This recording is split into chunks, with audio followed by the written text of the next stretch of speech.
I'm gonna chase it, and I'm gonna chase it. I know we can't ignore it, no matter how hard we try. And I'm gonna chase it, and I'm gonna chase it. I know we can't ignore it, no matter how hard we try. Fire in the veins, I fight to gain, breaking all the rules to keep me sane.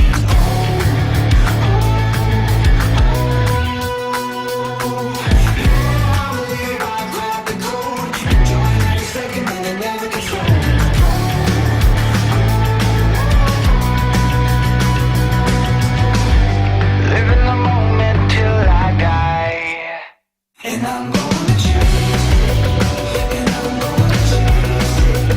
I know we can't ignore it, no matter how hard we try.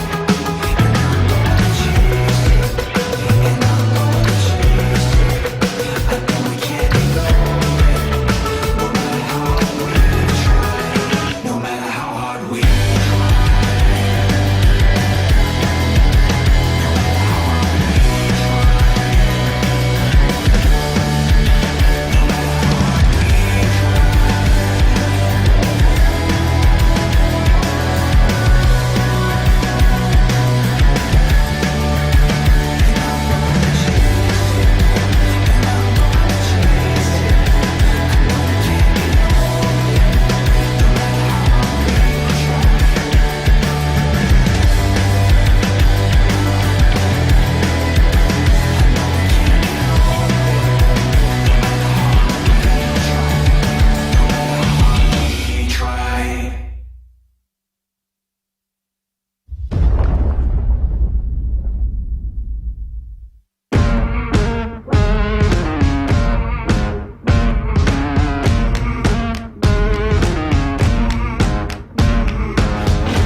And I'm gonna chase it, and I'm gonna chase it. I know we can't ignore it, no matter how hard we try. And I'm gonna chase it, and I'm gonna chase it. I know we can't ignore it, no matter how hard we try. Fire in the veins, I fight to gain, breaking all the rules to keep me sane.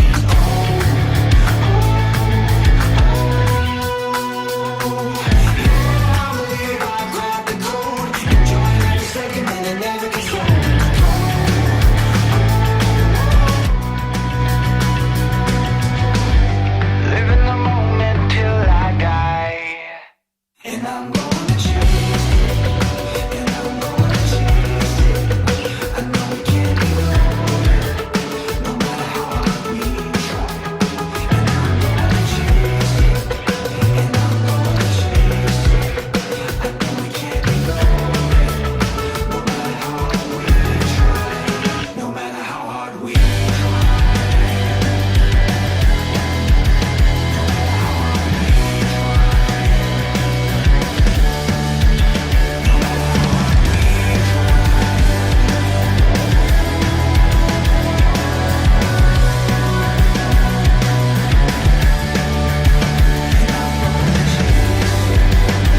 I'm gonna chase it, and I'm gonna chase it. I know we can't ignore it, no matter how hard we try. And I'm gonna chase it, and I'm gonna chase it. I know we can't ignore it, no matter how hard we try. Fire in the veins, I fight to gain, breaking all the rules to keep me sane.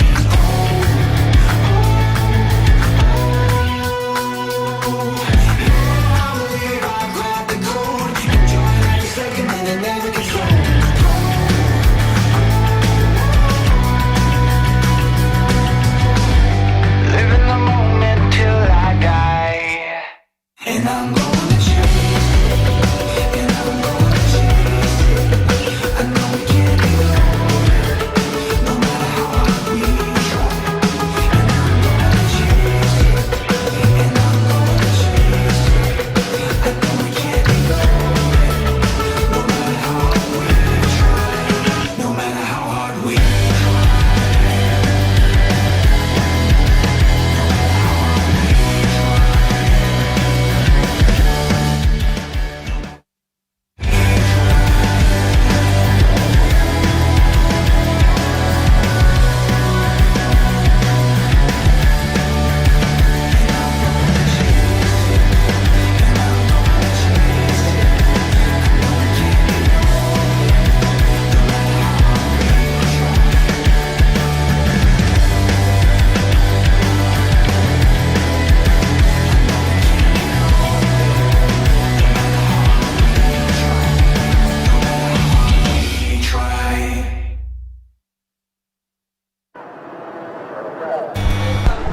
Right, welcome everybody if you're watching live on our live stream here from Little Silver for the opening round of the Judd KTM Racing British Youth Nationals Championship from Little Silver. We are going to be bringing you through the weekend, obviously bringing you up to speed.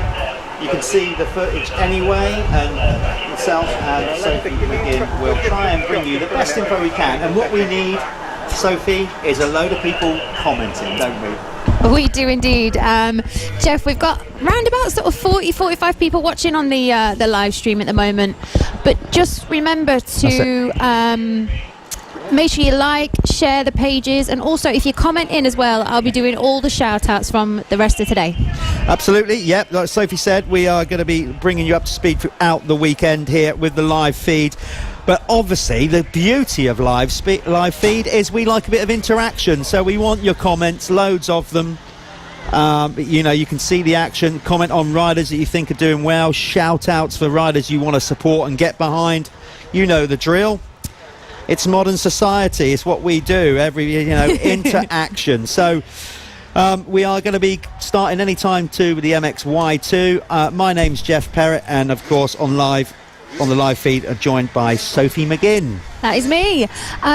Just a moment as well. I mean, watching those little autos get round in practice this morning, Jeff, I don't know how you felt about that, but I just wanted to run out and help them. Ah, you see, there you are. That's what it's like. See, that's the potential mother in you there, see? That's what that is. No. No. Okay, she's making quite clear not. I don't look at it and think I'd want to do that, no. I have a daughter, so she has no interest in riding a bike, which I'm perfectly okay with that. Right then, we have got the MXY2 class going to the line. I can hear some 125s revving up out there.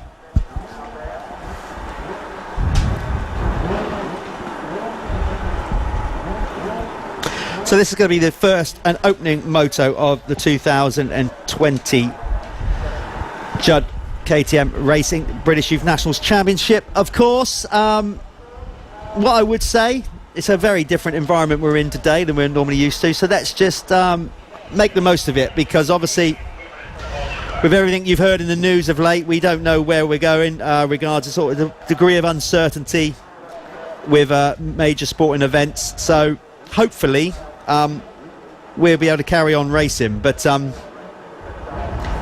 we're here today, that's the main thing, so let's make the most of it. Obviously the weather is supposedly, according to my weather app, we should hold out for most of today. Just jumping on there at the moment to James Moffat, who's on the live stream, who is sunning himself in Tenerife. Yeah, we've got so the live feed. Yeah, we've got live from Tenerife. Thanks, James. James Moffat. Cheers, James. Thanks yeah, for that's that, rubbing good, it in. Yeah. Well, he's the one missing out, actually. Yes, this is true. We've also got a message from Josh Keith. Go Jamie Keith, number 184. So Jamie Keith, yeah, we've got to give him a shout out. Yeah, so it'll be like we said. Hopefully, plenty of you will follow us on the live feed. Remember, it's on the Live Motocross Facebook page. It's also on the British Youth Championship page.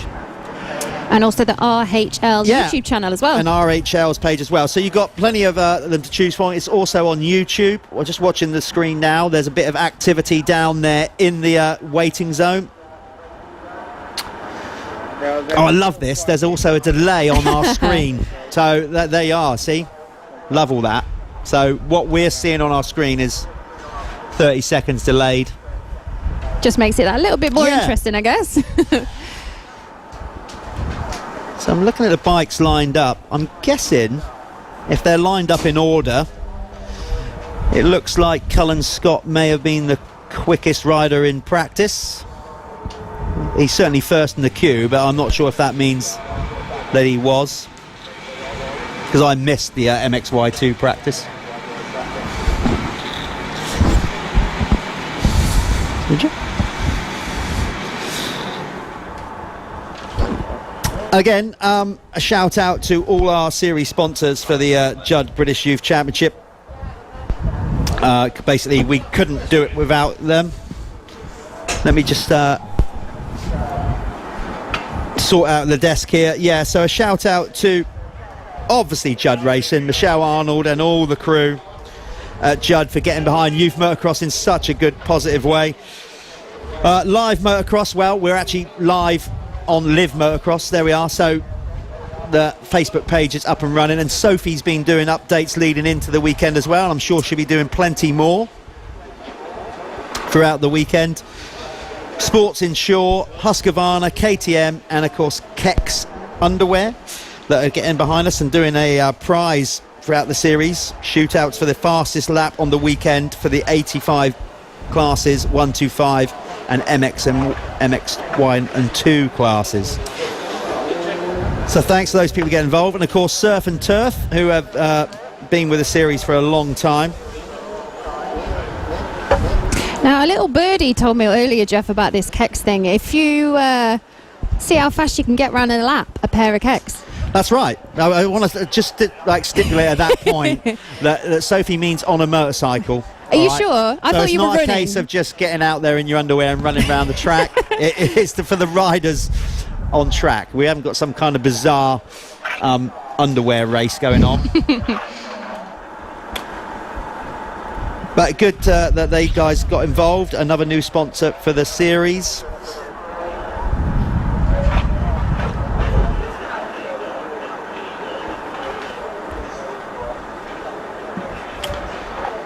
So as you can see there in the pit box, we got some new riders in the series. Of course, what you will always going to get, you're going to get riders that move up year after year from one class up to the next, and that's what makes it exciting. Is you're never really sure. You obviously got the regular protagonists that are going to run near the front.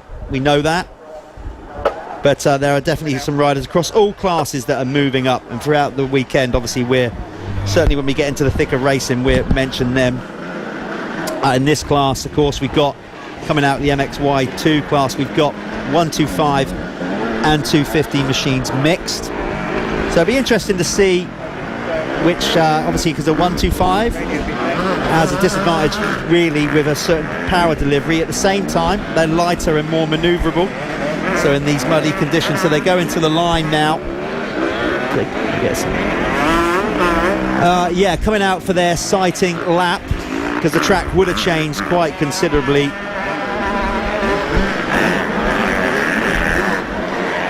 So they're just pulling out onto circuit. Then of course we get them all back into their starting position. Now what you'll see here, I would imagine, some of these riders have got more experience than obviously the littler riders. Some will stay parked up, basically, in the pit area, opting, because it's optional, you don't have to take the sighting lap. Some will choose not to, keeping their bike clean from dirt and mud and getting their tyres all so they're better off the gate. Of course, we have got a mesh start gate here this weekend, so that will make a huge difference to the riders, and it basically makes it a level playing field.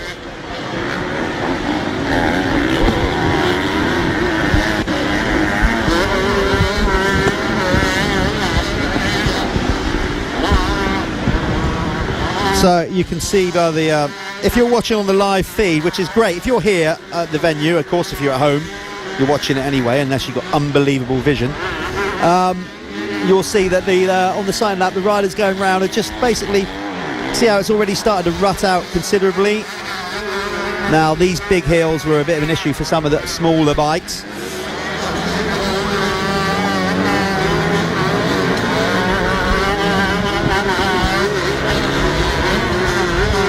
And just remember as well, if you are watching from home this weekend, give us a little comment on the Facebook pages, and also we are live on the RHL YouTube channel.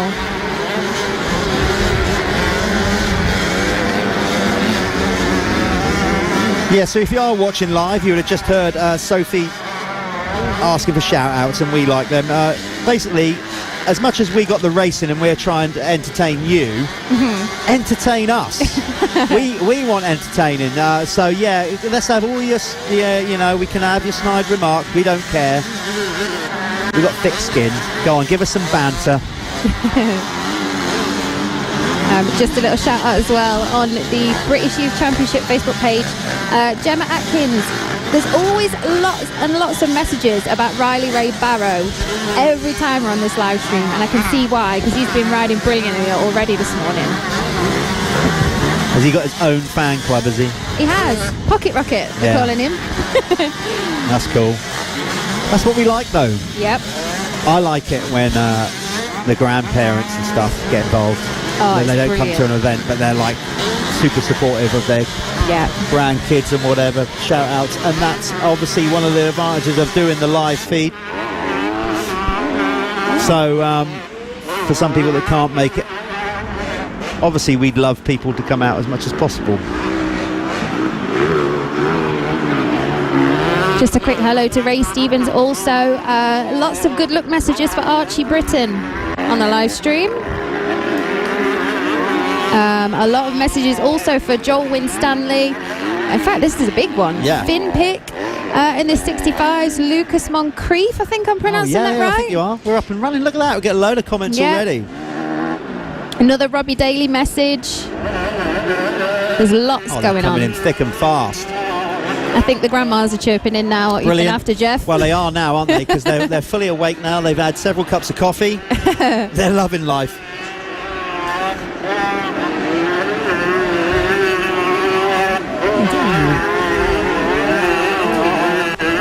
Got my breakfast brought.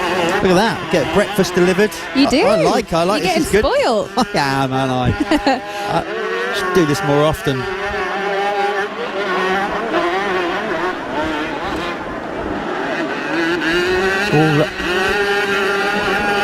Just a big thank you also to Gareth Hockey and all the RHL team. As you can see, they managed to get this event running this weekend, which has been a little bit stressful, but you can actually see them on the live stream just now. You can. I'm going to do that right now. So I'm doing obviously the live stream commentary and the event commentary. So big shout out to the big man. He might not really like to be called the big man, but a shout out to Gareth Hockey. We can see you, Gareth. We're watching you on screen. Go on, suck in your chest. Not so big man anymore, is he? No. Now he's lost a few stone. But Gareth is down there. They're basically pulling it all together, and obviously under very difficult circumstances. A lot of rain here last night, which hasn't helped one bit. The track is going to be okay. The bigger guys will start basically cutting some good lines. It's going to be all right. Racing today will be fine. We obviously got hope that we don't have any major downpours, but it's scheduled to be dry until later on this evening, so should be all right. You know you was asking for some banter on the live stream, Jeff. We've just had a Right, message. I was asking for banter on the live screen, so I bet somebody's already insulting. Is it about my height, or is it about my lack of hair, or is it No. about somebody else? So he basically said, Jeff Perrott, perfect face for off-screen TV commentary. Keep up the good work. He's not wrong. Whoever said that? It was Paul. Yes, Spags. Oh, I tell you what. Me and Spags go back a long way. Oh, do you? He's No right. wonder. He's right. Yeah. I'll let him get away with that one. More messages flying in for the young Robbie Daly. Also, more messages for Sonny Rooney. Guys, popular. Got a cool name. I know. That's the thing, isn't it, with that class as well? Uh-huh. They've all got, like, I'm getting old now, clearly. All these modern funky names. Exactly. Laced with some old school ones. Yep. Liking it. Yeah, more messages. Look, good luck, Robbie. Yeah. He has got a bit of a fan club on the go, hasn't he? Maybe we should start, like, I don't know, we should Robbie's make on a bit of it. a name for him. The Rockets, maybe, or something like that. Right. So, let's just get it for the old... Go through the list of riders. Obviously, there's some good names in this one. Going through the list of riders, then we're going to start with MXY2 entry list. Now, you've got 125 in open.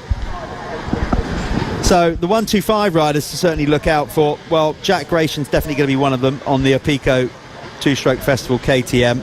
As is Preston Williams on the KTM UK Jet Orange Brigade. Louis Kessel, his teammate, also.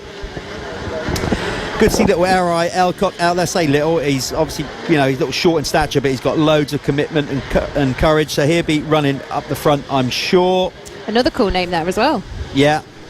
And then just going for the Jude Morris, expect him to be able to... Actually, I was watching Jude practicing in the week in similar conditions to this down at Bear Regis. He looked particularly good. In the open class, you got Cullen Scott, number 16, looking good in practice, particularly on the Team Green Kawasaki. We've got some riders that aren't here. Casey Hurd's not here, unfortunately. Tom Murphy is definitely going to be at the sharp end in that class. I'd expect Tyler Westcott to be in the mix as well, along with Jack Lindsay. And of course, all the way from Japan, Sharu Honda. And yes, if you're wondering if his name has a connection with the manufacturer, it does. He's over here being mentored by Dave Thorpe on the Build Base Honda team and getting loads of experience. Very, very young, very, very small, but very light. And I expect him to be out of the traps pretty quick. Just a quick message. Hello again to everyone on the live stream. We've got around about 400 people tuning in at the moment, Jeff.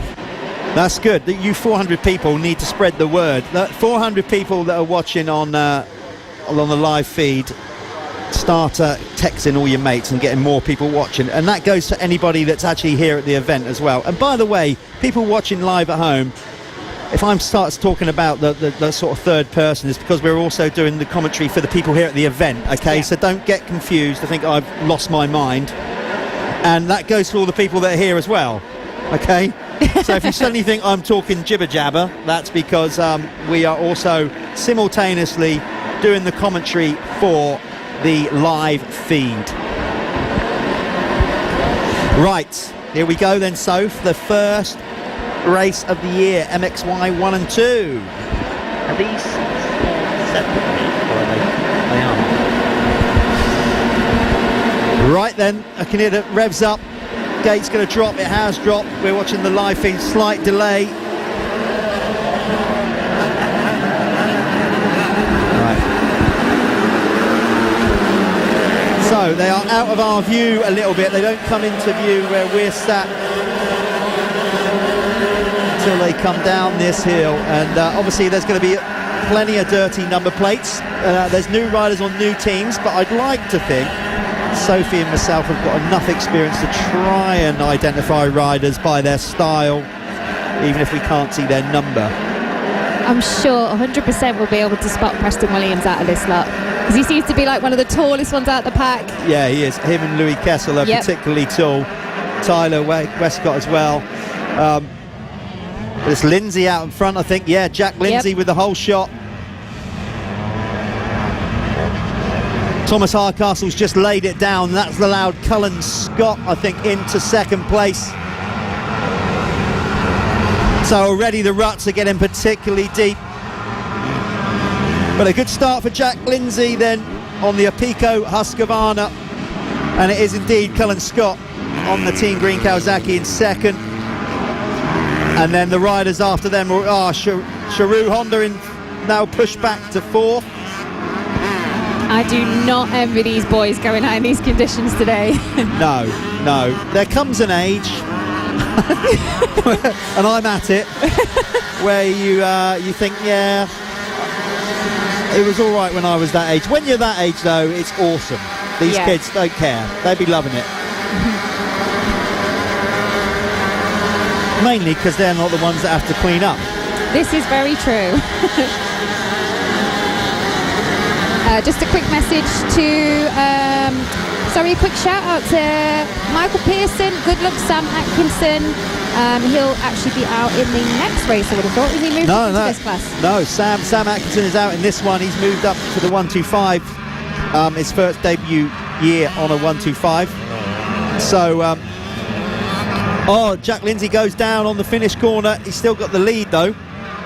I mean, look at that. He's just dropped that in that corner and look at the lead that he's got. Why has he got suddenly so far ahead? A little while ago, he had a load of riders behind him. And anyway, he's leading the way. So they start crossing the line. It's Jack Lindsay leading the way ahead of James Smith. Tom Murphy in third. Aaron Patstow for fourth. Cullen Scott is currently in fifth ahead of Sharu Honda. Preston Williams in seventh on the opening lap ahead of Jude Morris and William Farrow in ninth. 10th is Joe Brooks. Then it's Tomo Wright across the line in 11th ahead of Charlie Palmer and Sam Atkinson. Jake Randall in 14th. Louis Kessel, expect him to be higher than that, but I'm sure he'll work his way up the field in 15th. That's currently your top 15. Oh, there's a few riders just passing us now at the down at the bottom of the hill with goggles off.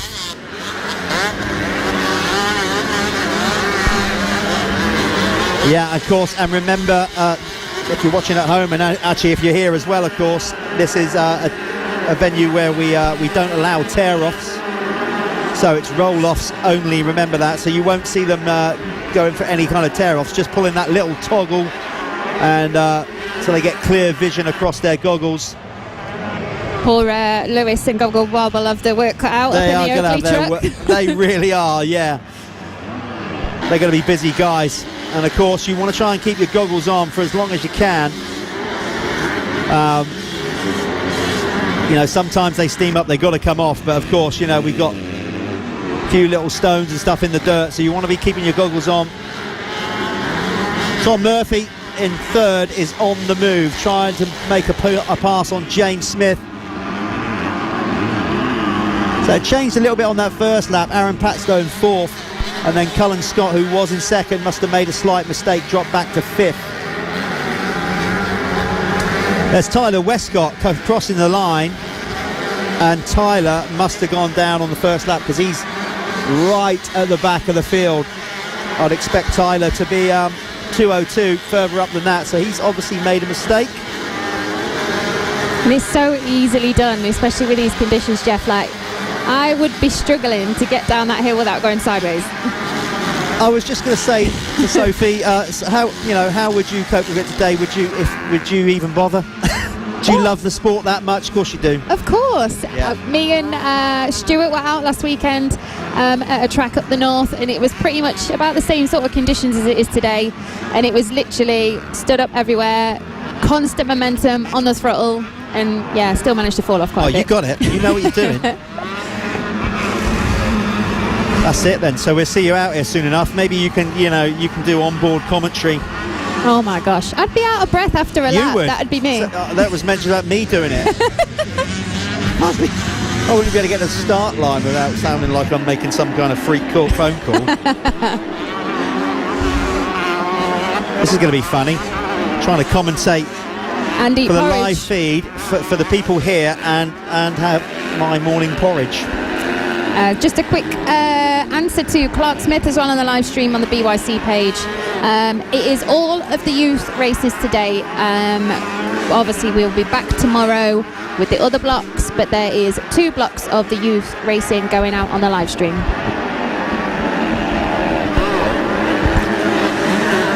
Right then, for everybody here at the venue and watching from home or wherever you are, as you can see, the track is starting to dry out quite a bit. Certainly on the racing line, which is great, but in its own right causes a few problems as well. It gets a little bit one line, so maybe for this first moto passing is not going to be easy. There is a lot of engines starting to steam up already, which is basically to be expected. A lot of clogged up radiators. The rundown after what we had, basically a lap, one complete full lap, and we're 3/4 of the way round the next. It's Jack Lindsay leading the way, number 433, ahead of James Smith, number 69, in second. Then it's Tom Murphy in third, number 74, ahead of 150, Aaron Patstone. Number 16, Cullen Scott is in 5th, ahead of Jude Morris, 101, who's moved up past Preston Williams, who's currently in 7th. 8th is number 128, Charlie Palmer, ahead of Thomas Wright, number 45. And then Sam Atkinson making his debut for the Phoenix Tools Kawasaki team in 10th. If you want to score them separately, we can do that. Basically, you've got Jude Morris is leading, no, he's not leading the 125, so I'll work it out by the screen. Yeah, Jude Morris is the leading 125 rider. All the other riders are on 250s. A lot of steaming motorcycles, so I reckon a fair few might not make it to the end. I think he might be actually pulling in on this lap that's just gone past us just now. Yep.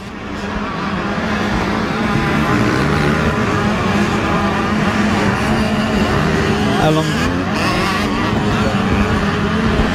Okay, we got well, basically about another 12 minutes to go. We had 8 minutes of this race has gone.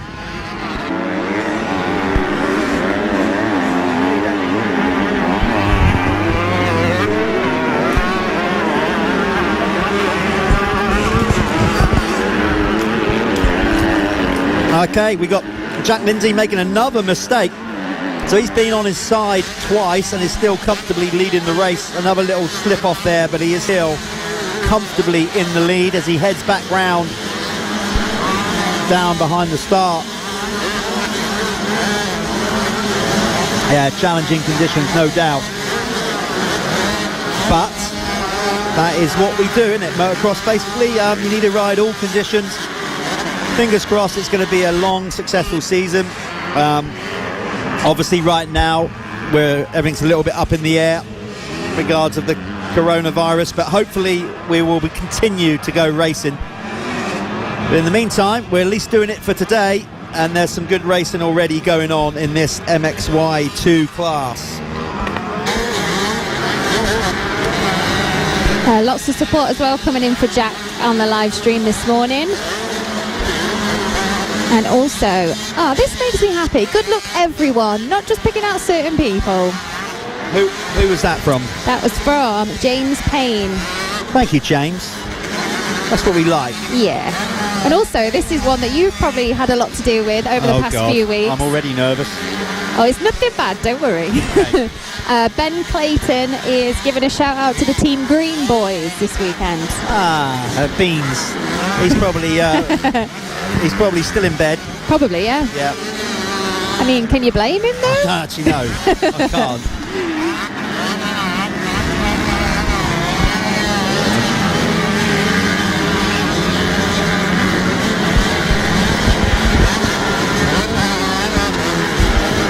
Right, running order then. Another lap down for Jack Lindsay.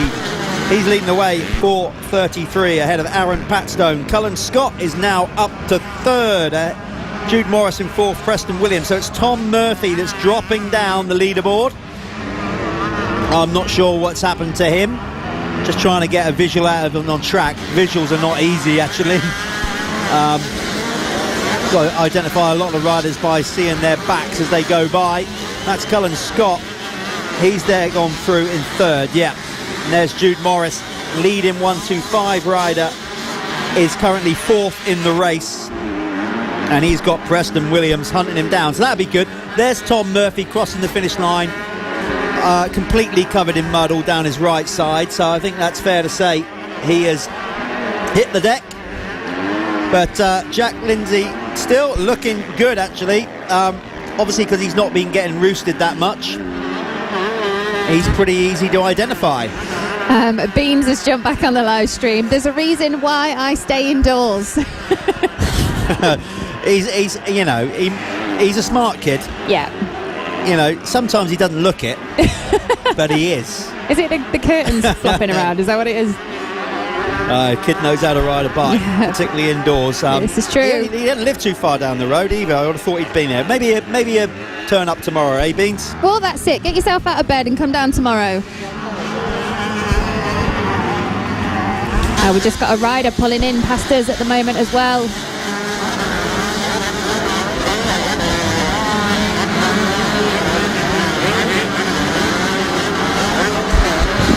So we've not got long left in this one.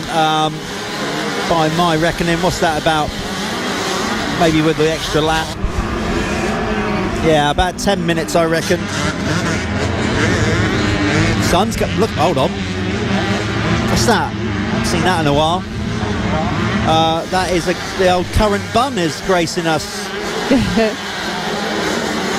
Also, as well, we've got a few of the British lads jumping on the live stream. Can't wait to ride tomorrow. That's from Tommy Sill. Is that Tommy? It is. Fair play to him. See, he's still keen.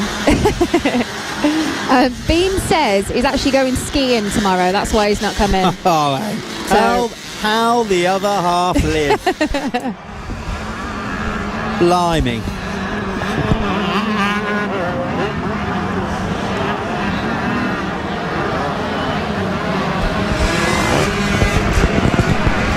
Saying that, Tommy's now changing his mind. Tommy, so I was just going to tell Tommy to bring his wellies. Have to bring his big girl pants by the sounds of things. Oh no, yeah. Never mind. So we got the race leader down. So Jack Lindsay, that's the third time he's been down, maybe even more than that. So Jack Lindsay crashing. I still think he might still be in the lead though. He's been on the deck 3 times. So I'll wait until he crosses line. No, Aaron Patstow is your new race leader. So he's number 150. Aaron Patstow, your race leader. Then it's Jack Lindsay now in the second. Jude Morris up to third. Preston Williams fourth. So fifth is Tom Murphy. So now it's the Cullen Scott is now the rider that's had a bad lap. So he's gone missing in action somewhere. In fact, he's not. He's now across the line in 6th. So Cullen Scott in 6th. 7th is Charlie Palmer, waiting for Thomas Wright to cross the line. But it's not. It's Louis Kessel over the line now then for 8th. So all change, which we're going to get plenty of that going on throughout the weekend in these conditions. That is your current running order with about 4 minutes plus 1 to go. So hopefully very shortly on screen we'll be having some of the live updates on timing and laps left to go. Sophie's on it. She knows what she's doing. It's me that doesn't. Well, we've got people tuning in from Australia as well. Wish Australia had tracks like these. John O'Hewitt, are you for real? I think you'll find it's the other way around, mate. I wish we had tracks like you've got, or weather like you've got, or maybe not actually. Obviously, you guys have had a difficult time over there. Shout out on the live stream to Steve Milner. Come on, the 150. Aaron Patstow. He's currently in the lead, Aaron, and the laps are winding down.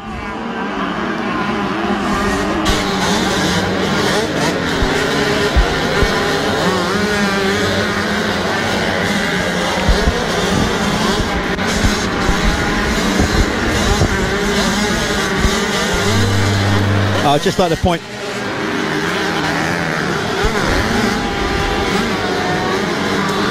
I'd just like to point out, Sophie, I know people at home can't see this, that men really can multitask. If you'll notice that people got, like, Are you I'm sure not about that? commentating, but I am successfully negotiating a bowl of porridge, and I haven't spilled any yet.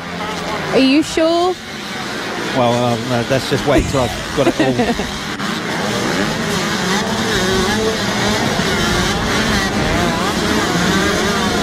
Just a little hello on the live stream as well to everyone tuning in at home.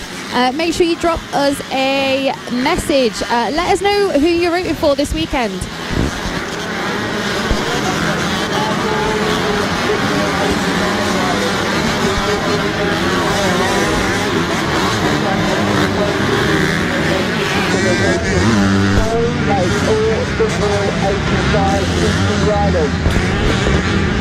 Back to the race, we've got Aaron Patstow leading the way, number 150, ahead of Jack Lindsay.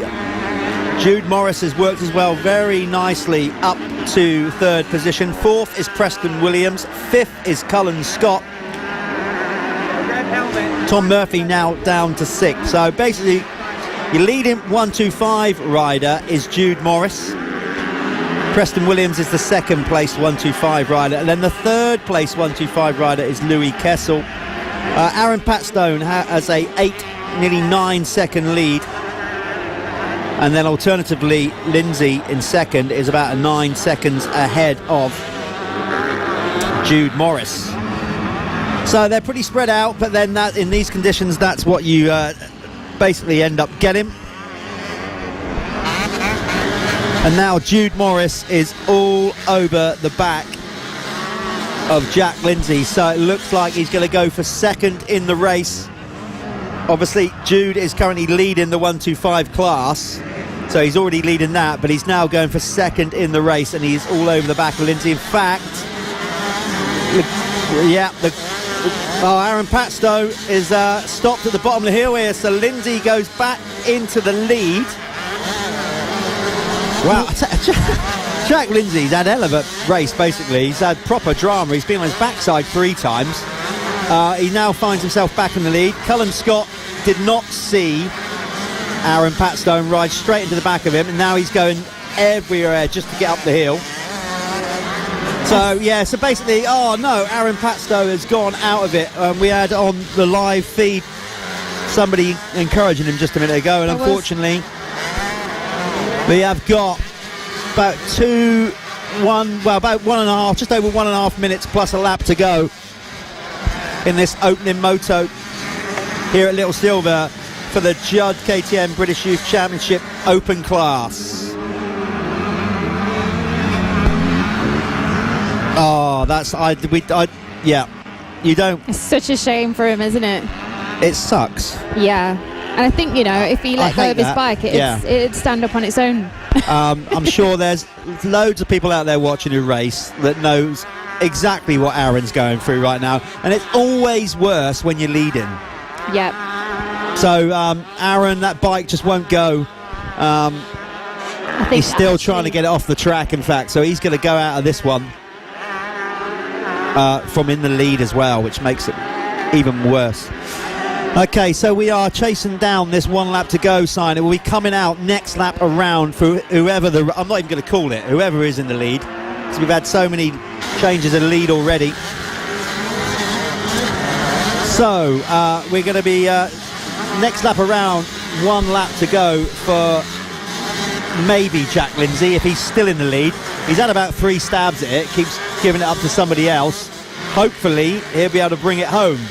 Preston Williams is now up to second, number 377, ahead of Jude Morris. Cullen Scott up a spot. Of course, everybody moving up a position because the race leader has gone out on that last lap.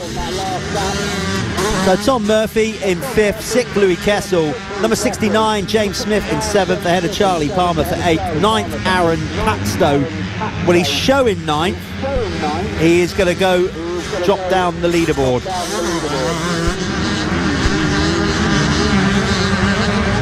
So Yeah, we're getting round. It's going to be one lap to go. For those people, everybody that's at the venue, could we start getting the Big Wheel 85s to the waiting zone, please?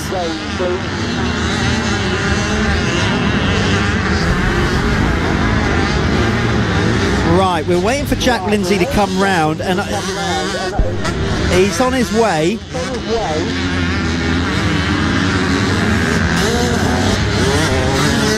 So he is down the far left-hand side of the circuit somewhere. Oh no, there he is struggling up the hill in the middle. Actually, I think he might have fallen out of first position here, because you've got Cullen Scott now right on his tail. So I reckon Preston, well, it's difficult to say. I reckon Preston Williams could be leading this race. We reckon, looking out of the box here, that number 377 could be your new race leader. In fact, I'm pretty certain he is. Number 377, Preston Williams, is leading the race.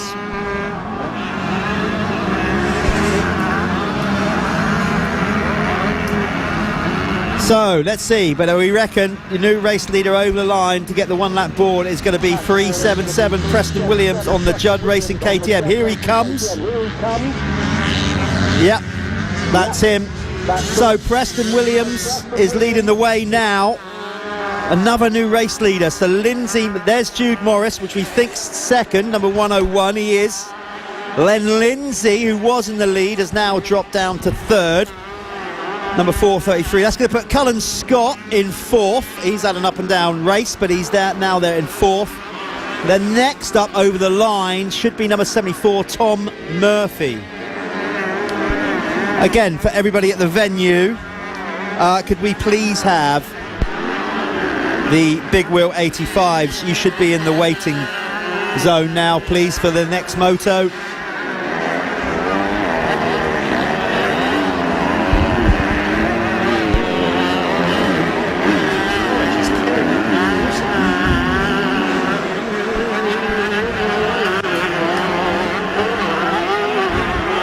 So just shouting out again to the people tuning in on the live stream at home. We've got Michael Wordsworth, he's Mr. TM UK, I think, over here. There she blows. Obviously, poor Aaron's bike at the bottom of this hill is struggling with. Either that or he's just seen a well. This is very true. More messages coming in for Sonny Rooney. I mean, is the live stream going to go a bit mad when he goes out, do you think? Yeah, I mean, what's the deal there? I mean, Sonny Rooney's family, do they ever leave the house? What? I mean... Either that or there's just they got a lot really of good them. Wi-Fi.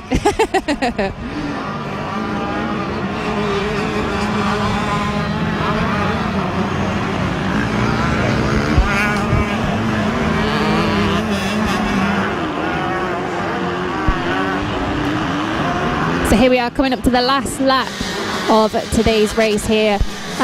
We've actually got Preston Williams straight in to almost finish the race. Okay, we are on the last lap here at Little Silver for the open class, and it's Preston Williams who's had it. Well, actually, like most of them, had a very adventurous race so far. Jack Lindsay has clearly had an up and down race. Been in the lead on his backside, back up again, back into the lead again. But right now, on the lap that matters, and of course he's still going to get it over the line, is the Judd KTM rider at number 377, Preston Williams. Preston, of course, did his first ever EMX 125 at Matterley in conditions like this, in fact worse. And basically made a really good account of himself. So here he is, he's going to get the checkered flag. There it is, a race win for P-Scrub, as he likes to be known. So Preston Williams takes the opening race win in the open class, and of course the 125 class. Who's going to get second? It's going to be Jude Morris, 101 on the FXR Husqvarna, across the line for second. Next up is Jack Lindsay, who will be... I don't know how he's going to take that race, you know. I'm like, happy that it's over. Disappointed that he didn't win it. Either way, a third, but it could have been so much better. Cullen Scott on the Team Green Kawasaki crosses the line for fourth. But of course, second in the rookie class because basically Jack Lindsay was the lead rookie rider. Cullen Scott second. So Tom Murphy crosses the line for fifth. Louis Kessel's going to get a sixth. And it should be James Smith. Just saw Shiru Honda stuck out on circuit. The diminutive little Japanese rider.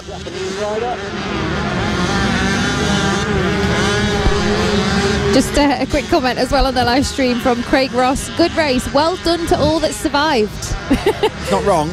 Yeah. Because it's starting. It's actually starting now. Because to sort of tacken up a little bit, Sophie, isn't Yeah. it? So This is where it tends to get a bit more difficult because this is where the mud starts getting stickier. This is where it starts to get clumped up in your front wheels. So you're having to really sort of, spin the wheels up on the straights to clear all of that out. yeah. This is the bit where it's more fun being a rider. Yeah, I agree. Because you you're out there doing it, loving it. I think you're having fun. And then, of course, you come back and just go, can you sort that out? Clean that. I know. That's the worst bit. Usually when it's us, we have to, end up there for 20 minutes trying to get the jet wash the mud just off your boots. Never mind the rest of your bike before you go back out. But it is starting to dry. So hopefully we will get some different race lines starting to form. Some lovely comments coming in as well for Aaron. Gutted Aaron, should have been yours from Spencer Williams. More messages flying in as well for Robbie Daly across the live stream. One to watch in the big wheel, Charlie Heyman. Oh yeah, Charlie, absolutely. We've had some great riders come through the ranks. Obviously, Ben Watson, to name one, and plenty of others. Conrad Muse, Eddie J. Wade, all going. Like Eddie was our last world champion, in fact, to win an 85 World Championship. Charlie's career is progressing nicely. I don't want to dump too much pressure on him, but obviously he'll be doing the Europeans and Worlds. Let's see what he can do. Right, let's make a shout out to all the people at the venue.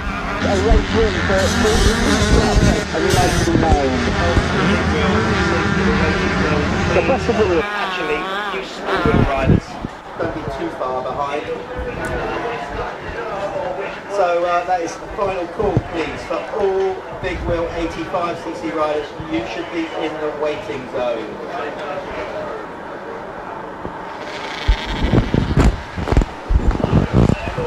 Right.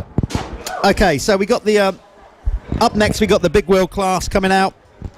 Again, they're going to get a sighting lap. Track's changed since they've been out dramatically. There'll be a lot bigger ruts and stuff out there. So we're going to get these big wheel riders out to have a little look around, and then we're going racing. And again, there might be one or two that decide not to come out onto circuit, and I, for one, wouldn't blame them if they didn't. No, I would not be. I would be sat on that gate just getting some tips off my dad, letting me know where to go. That would be the best thing. I wish I'd discovered coffee by that age.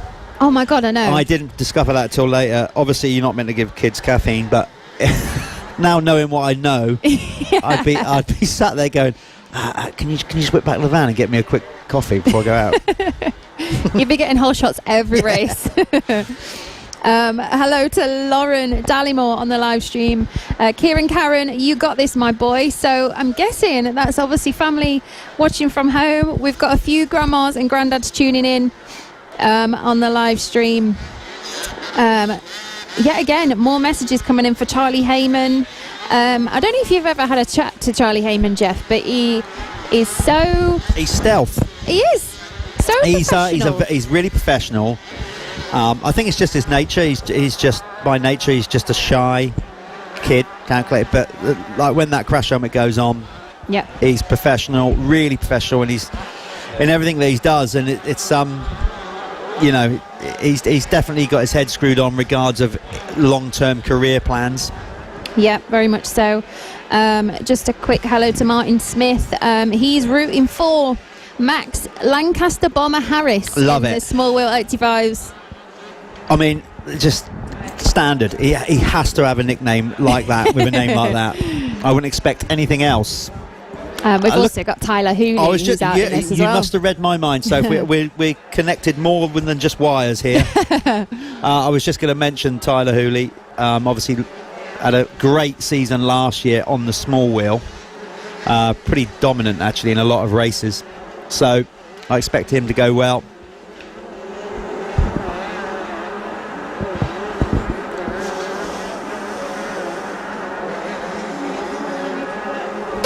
Just a quick hello to everyone that's tuned in on the live stream this weekend.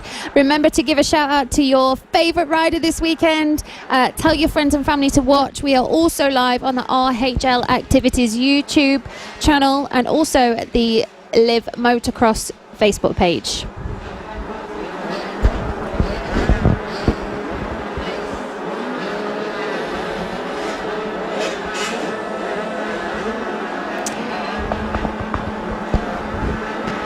So just a quick hello also to Mark McCann on the live stream. He's jumped in. This is brilliant. Hello to everyone there and the legend Perito. So I'm assuming he's talking about you, Jeff. Either that or he's had a skinful last night and he's trying to say burrito. Yeah, hi Mark. Obviously Mark had a successful another arena cross tour with his Fro Systems team. He did. A big supporter of British motocross, so glad you're tuning in, Mark.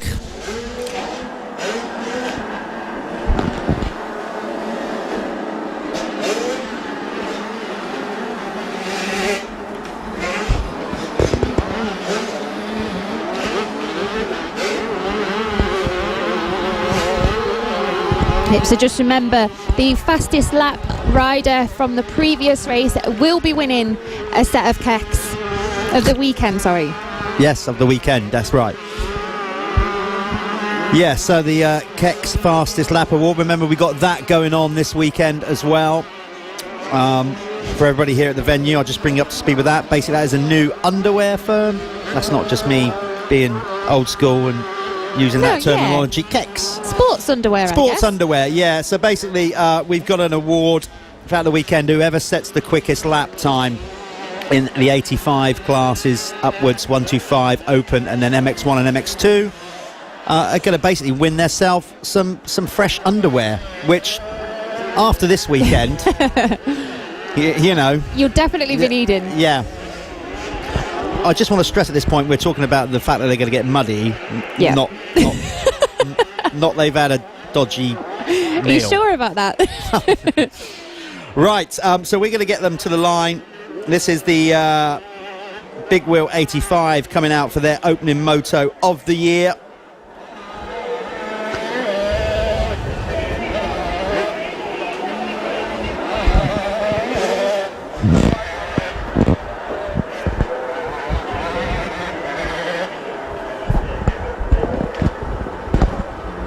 Again, just a shout out for everybody that's here. Again, just to remind you that we are live, we're doing a live stream going out on Live Motocross Facebook page, RHL,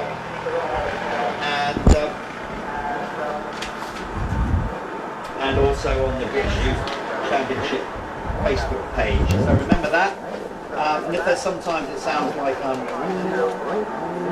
basically saying what things, it's because we're live as well. But here for the weekend, can we start considering getting the small wheel riders ready? I know we've got this big wheel race to get through, but the sooner.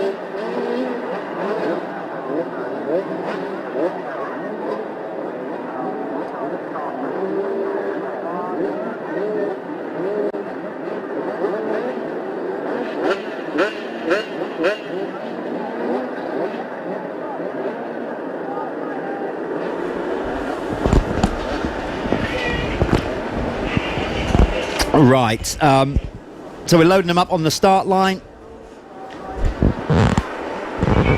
Obviously, for those of you that the quickest qualifier gets first pick on the line, I'm sure virtually everybody watching would know that, and everybody here at the venue knows that, I'm sure. So the first race of the year, this is where it's hard not to get nervous, basically. Some of them will be keen to go, maybe a bit too keen, and that's where riders, parents, coaches, whatever, will probably telling them just to get a solid first moto in. Yeah, I agree in these sort of conditions, Jeff. I mean, you probably know as much as I do. Do you have your little rituals that you do before you go out? Even now? Well, not with the commentary. Then I don't know if I did. I don't think I was overly superstitious. No, Really? I was, and some would argue this, I'm sure, and they're probably right. I was probably a bit too relaxed. Really? Yeah, I never once got nervous, ever. Really? Ever. Ever? In fact, I was more. If I was nervous, it would be a little regional event. Really? Yeah, when I used to, if I went to a GP and had to, because I always just treated GPs like I was on holiday, and the riding was a bonus. So no, I was fortunate enough, never, as in I never suffered with nerves. Yeah. And that's probably, I never got arm pump in my career either. Because Wow. So it's but some people have to get fired up to do well. Yeah. So it's all different. I remember being sat on a start line and looking down the start line, there's people bashing the handlebars and screaming and hollering. Yeah. I'm just like, what are you doing? You need to take a chill pill. Wasting energy. Yeah, exactly. So, but everybody's different. Just a quick hello to Lauren Dallimore again. My son Kieran, Karen, we're all rooting for you back at home. Lots of messages coming in for Ollie Colmer also as well. And also we've got a birthday shout out as well. Oh, birthday. Right, okay. Okay, so here we go. Gareth is out there with the green flag.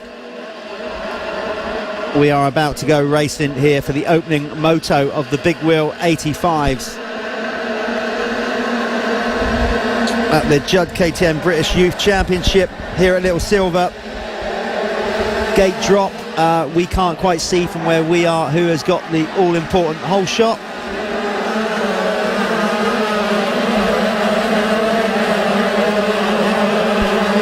So we've got to wait until they come round, at least down to this first very tight hairpin, this little jump and switch back in the middle of the circuit. Can't see anybody into our view just yet.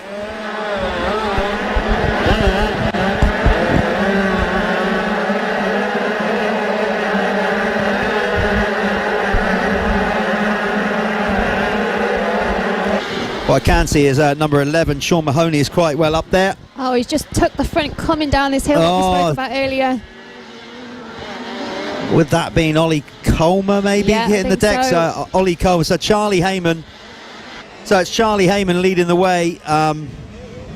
We've seen him up there so often. Ollie Colmer tucked the front end there. He was leading coming down the hill, but then just washed out the front end. So we basically get them sorted out. We'll look at the timing monitors here once we get them over the line, but I can say, whether I'm looking at the live feed or in real time, that is definitely number 22 leading the way. Charlie Heyman. It looks so easy going back up these slippy hills, Jeff. It's not, and you and I both know that. One thing I will say though is that Charlie has definitely had a growth spurt this off-season. I haven't seen him since the end of last year, and he is considerably taller than what he was at the end of last year. And that's going to help him, of course, going bigger and stronger. I think this is his last year in the big wheel class, so he'll want to make it a real good one. I could be wrong, I probably am. But he's away with it already, starting to check out at the front of the field. Loads of messages of support flying in for Charlie on the live stream this weekend. Don't forget to let us know who you're rooting for on the BYC live stream, also the Live Motocross live stream, and also the RHL Activities YouTube channel. Yeah, get on there. Let's hear your comments. Good, bad, indifferent. We don't care. We've got Riley Ray Barrows, Nan and Grandad tuning in as well from home. Loving that. Glad you're joining us.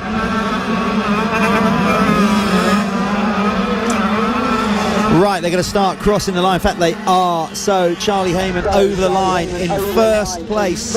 Ian Belgium in second. Then it's Sean Mahoney for third, number 11. Got Jake Smith cross the line, so they're pretty all spread out. They're kind of distancing themselves as they cross the line. Jake Smith, Hudson Roper, solid start of fifth.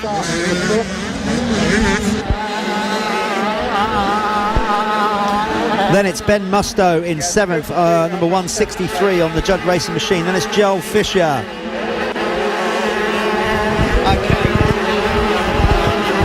There's more Nanny and Granddads tuning in on the live stream this weekend. More Granddads. Listen, they don't own a Range Rover. This is also, I'm putting this out on the live feed as well. Go I don't care. So even those people at home, if you own a black Range Rover with the registration 630AF, oath, I don't want to call you out on it.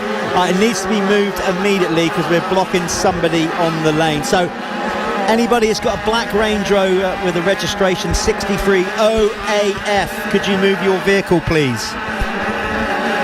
That's to no purpose to anybody watching at home.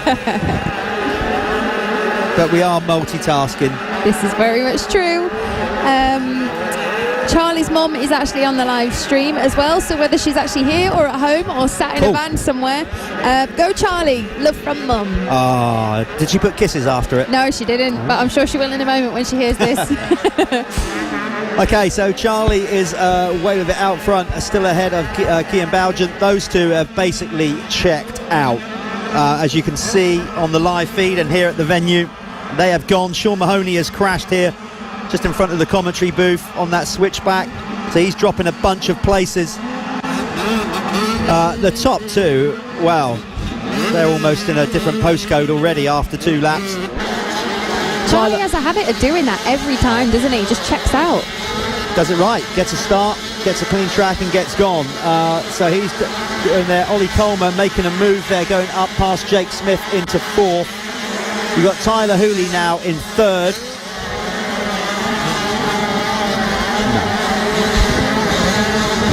Oh, we were right actually, Jeff. Charlie's mum's now sent us some kisses in on the live stream.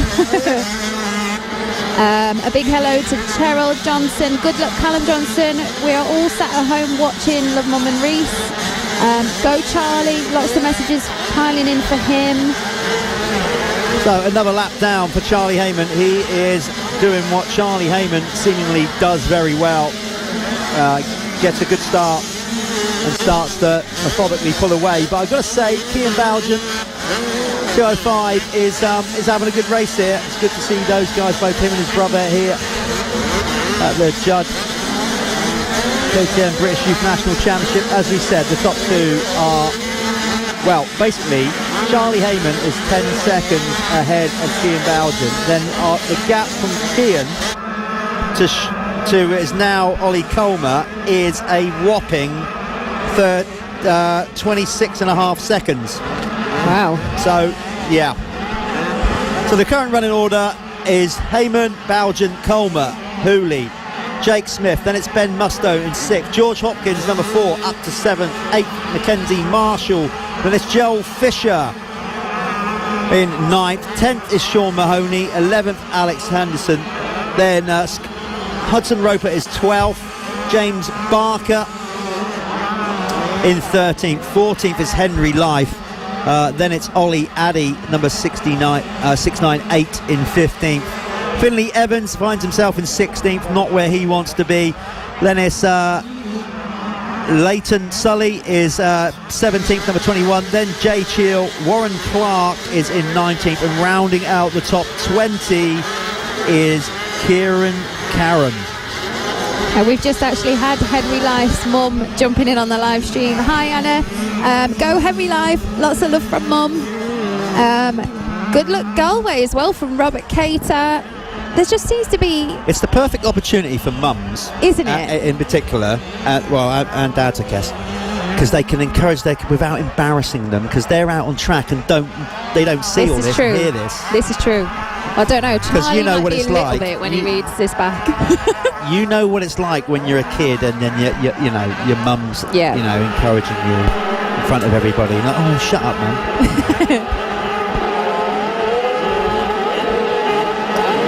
Okay, so we're looking out on the circuit again. Mackenzie Marshall is seemed to have hit the deck. There's a lot of them hitting the deck. There's Mackenzie Marshall getting his way on one of those downhills. Oh, and he's gone down again. The bike's gone over the other way. It's so tough, isn't it, when you come off like this, Jeff, because the bike is so heavy. It takes all your strength out of you picking it back up and even just kicking the thing over. It's just hard work, and of course the smaller you are, as these classes go down, it gets even harder for these little riders to pick the bikes up. Right, back to the front. It's Charlie Heyman leading comfortably, number 22. On that SJP Moto Husqvarna ahead of Kian Baujan. So those two looking good. Ollie Colmer has picked himself up when he was actually leading coming down the hill, but tucked the front end. But he's worked his way back up to third.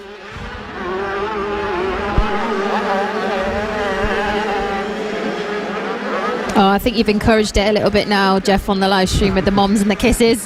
Carol Heyman, brilliant again. Our champ, Charlie Heyman, with lots of kisses on there.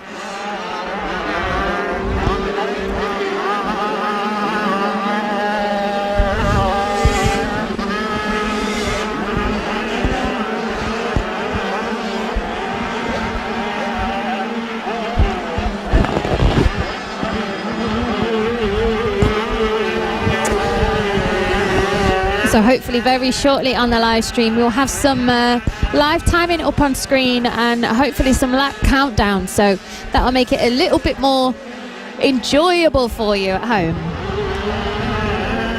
Okay, of course you're seeing the riders go around here at home and at the venue.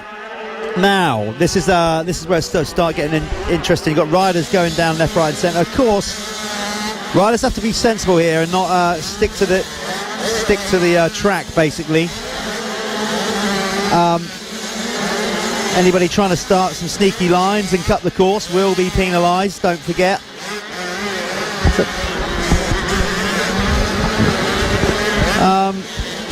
Bit of carnage, as you'd have probably seen on the live feed. They love it though. Look, the marshals are getting involved as well, literally. We've got a rider down and the marshal has been on his backside, managed to keep his high-res bib nice and clean. Yeah, how did he manage to do that?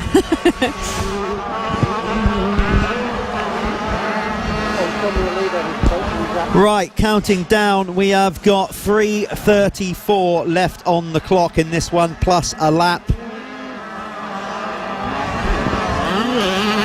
And well, for those of you here at the venue, you can definitely see that the track is starting to dry on the racing line.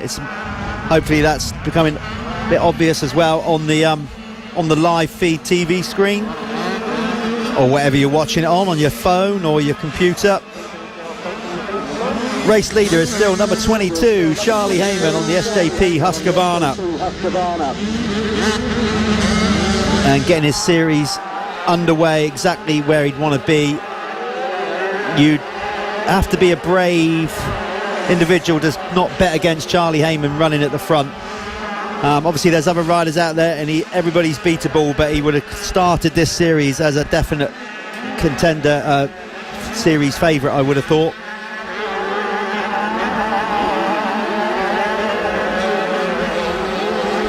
Kian Baujan still in second, but some ways behind, 15 seconds in fact.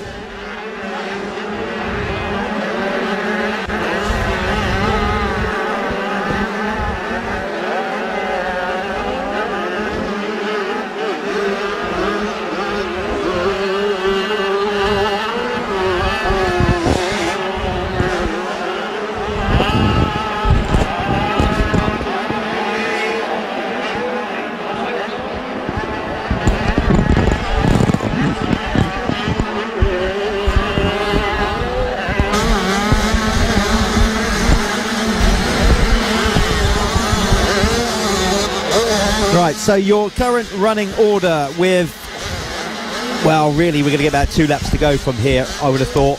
Current running order is Charlie Heyman leading the way at number 22, ahead of number 205, Kian Baujan. Ollie Colmer, number 456, is in third. Fourth is number 17, Jake Smith. Then it's George Hopkins in fifth. Up to sixth now is number 11, Sean Mahoney. Then it's in 7th, Joel Fisher. Ollie Addy working his way up nicely into 8th. 9th is Hudson Roper. Up to 10th now is Tyler Hooley.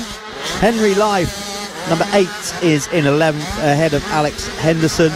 Then it's Ben Musto in 13th. 14th is Jay Cheel. Warren Clark is now down to 15th, ahead of Kyron Karen.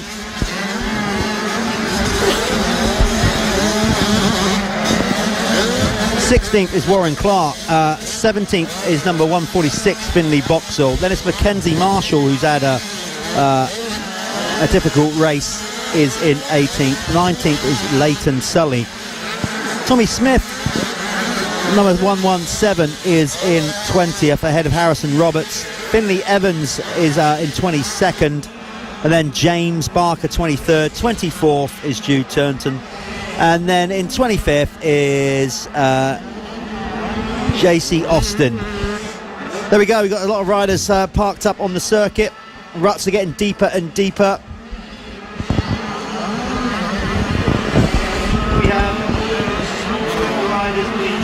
Just a quick hello to everyone on the live stream again. Keep your messages coming in on the BYC Facebook page. We've got more Nanny and Granddads. More Nanny and Granddads. Callum Johnson, good luck from Nana and Grandad. They are watching. Someone's just made a very good point as well about Charlie Heyman. This is from Luke St. Hollingsworth. This kid Charlie Heyman has got a very bright future ahead of him. Unreal riding in the conditions. Yeah, I would second that. As we said, Charlie doing everything right, very professional, and he is definitely one to watch for the future. There's no doubt about it. We wish him all the best in his career, as we do all these riders, but ultimately just want all our riders to try and stay healthy. It's always difficult when they get injuries. Hopefully no serious injuries that would derail any of these riders' career, but Charlie, obviously can happen, injuries can happen, but he looks good enough and he rides smooth and calculated, keeps his feet up a lot, less chance of getting injured that way as well, so he looks good. And as we spoke about earlier, Jeff, out on the track, now it's starting to dry up a little bit. You can see in most places there's a dry line forming, which is now going to make it just that little bit more hard work for the riders out there. Yeah, absolutely. They're going to have to start gauging the circuit. Obviously it's going to dry in some areas, it's going to be wet in others, so but you know, at the same time, this is what we do, and this is how they learn. Yep. Basically, if we're going to get better riders, they need to ride all conditions. I mean, you only had to see Valkenswaard last weekend, how bad that was. You know, obviously Matterley. Okay, as you can see on the live feed, there's a degree of carnage. We've had worse. I mean, the bikes are getting round, you know, so that's the main thing. Yes, it's tough conditions, but we're getting most people over the line here, and the track's drying all the time.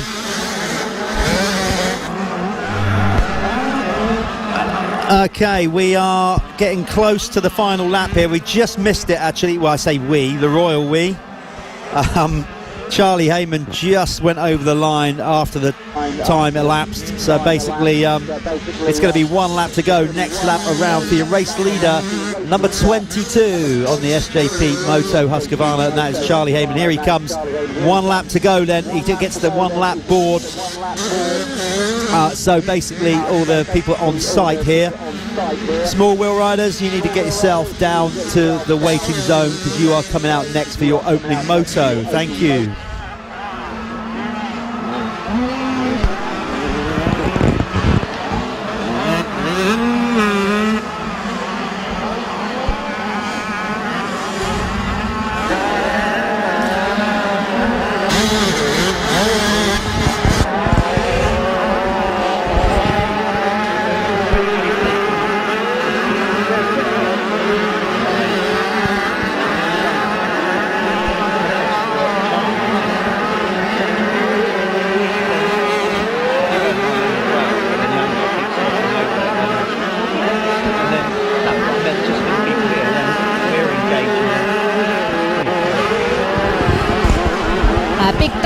Everyone that's tuning into the live coverage of the British Youth Championships here at Little Silver this weekend. Make sure you head over to the BYC Facebook page, the Live Motocross Facebook page and also the RHL YouTube channel, where we are streaming all of the youth races this weekend live. Just a quick hello to a few people on the live stream as well on the BYC page. Simon Ellis, Callum Johnson, good luck from Owen Ellis. I'm guessing that's more family watching at home. Yeah, again, you're getting all the grandmas and granddads to get in today, Jeff. I keep saying it, but a message from Debbie Winstanley as well. Poor lad's going to end up with desperate Dan arms. So I'm assuming that's that's the young ones picking the bikes up out there today. Well, it keeps them fit, doesn't it? You know what I mean? This is very true. There's probably, you know, I don't want to, a few, I'm not going to call every parent out on this, but I should imagine there's probably a few mums that will be thinking, actually, Dad could do the exercise. One of my favourite parts, I must admit, of the BYC weekend is watching all the auto dads running around. That's one of my favourite things. That's a race within itself, right there. One of I them. think we should take a sweepstake on that. I think we should as well. One of them this morning, he actually got stuck himself with his boots in the track, so I don't know how we managed to get out there. Yeah, so Charlie Heyman taking a bizarre wide line, going off the track and then cutting over. Not sure if he's been doing that all race. Okay, Charlie Heyman coming down. Just seen a very bizarre line from Charlie Heyman on the live screen. I don't know if he's been doing that all race, but he's being very taking a smart. different part of track, but it's a track that's open to them anyway. So I don't. Anyway, I'm not going to get involved with that. Let's see. He's got the checkered flag, and he takes the race win. Number 22 starts his season off exactly where he wants to be. And we are waiting for Kean Bougen to cross the line some ways back. Here he comes though. Good ride from Kean though. He's actually really pleased with that as he fist pumps over the line. He's 20 seconds back on Charlie, but he's happy with that second place under these conditions. Ollie Colmer should be coming across the line next. And Ollie, he's a rider that definitely shot up really quick. I was going to say he's taller than me, but to be fair, it's not that difficult. There he is, 4:56 on the GRT whole shot KTM.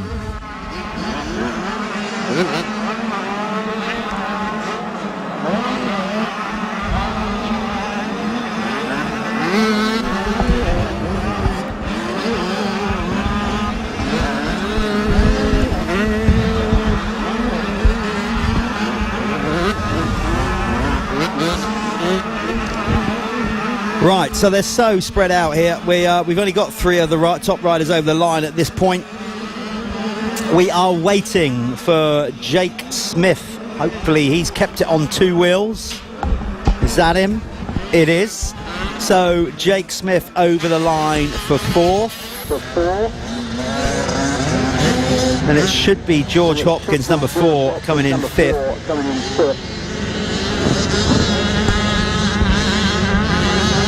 On the Passion Racing Husqvarna. One of Chad's watching, team owner Chad Yarrington doing a great job with that team and the setup and the way it looks in particular. So come on George, is he over the line? Not yet.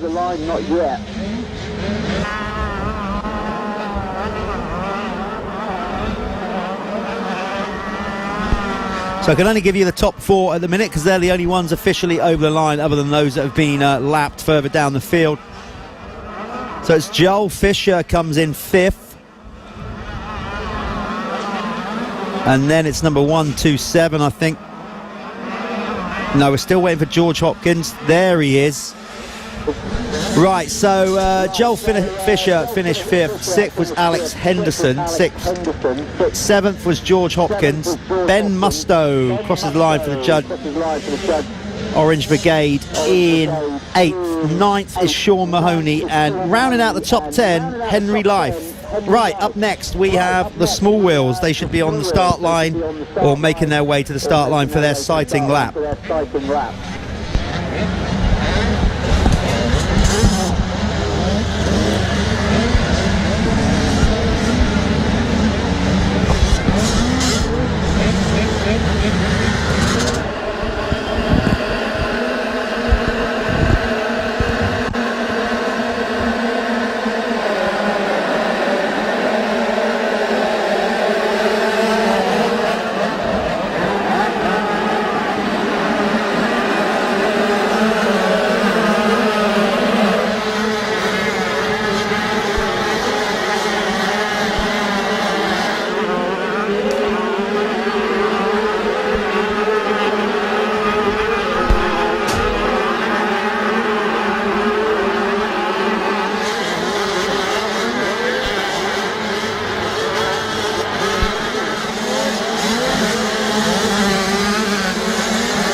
So as we said, yeah, Billy Askew is looking favourite after qualifying, no doubt.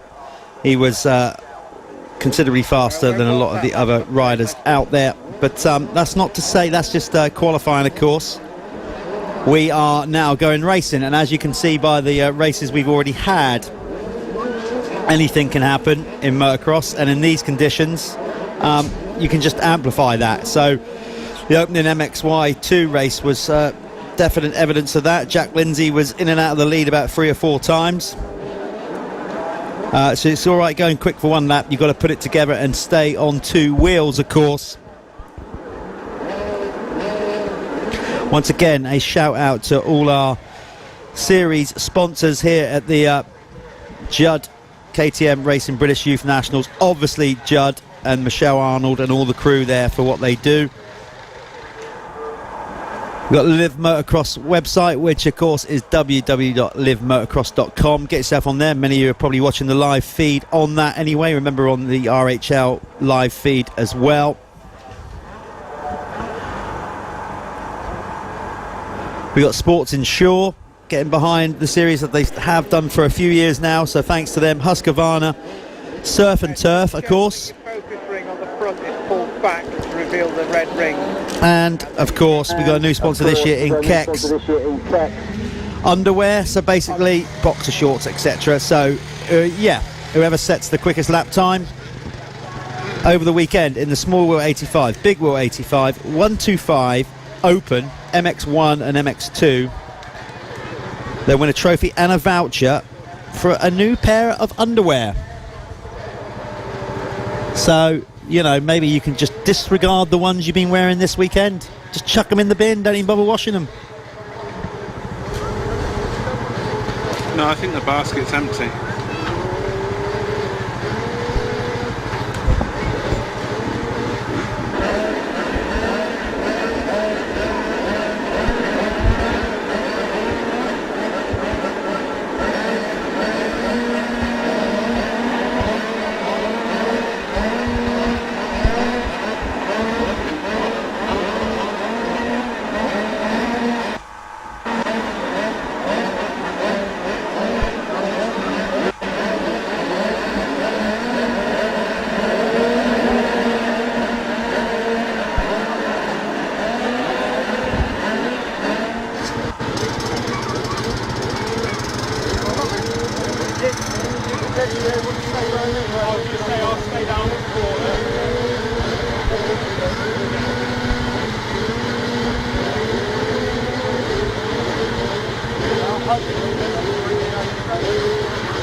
Okay, we're up and running.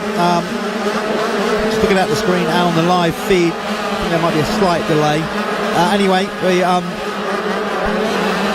waiting for them to come around on this opening lap.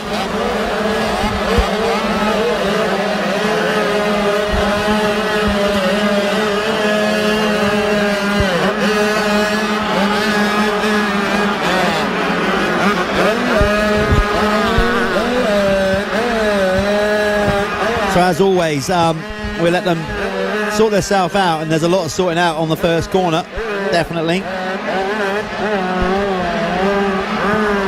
Or coming out of the first corner, they're going to get over the timing screens. It's Billy Askew leading the way as they come past down here, past the commentary box. And as we said, qualifying, he was absolutely ripping, so that's not a good sign for the others if he's already got a clean track.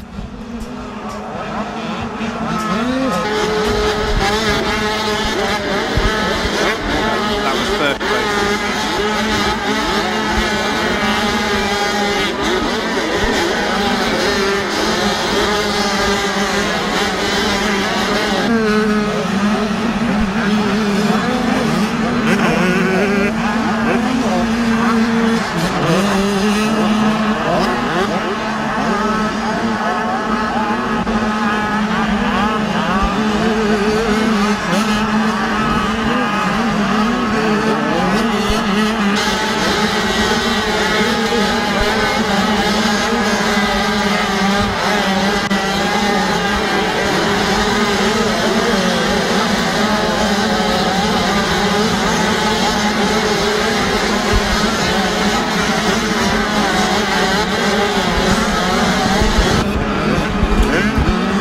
Right, what you're going to find, obviously, when these smaller bikes, as we go down in size, this has become more of a challenge. And that's exactly what we're starting to find on the opening lap of the small wheel 85.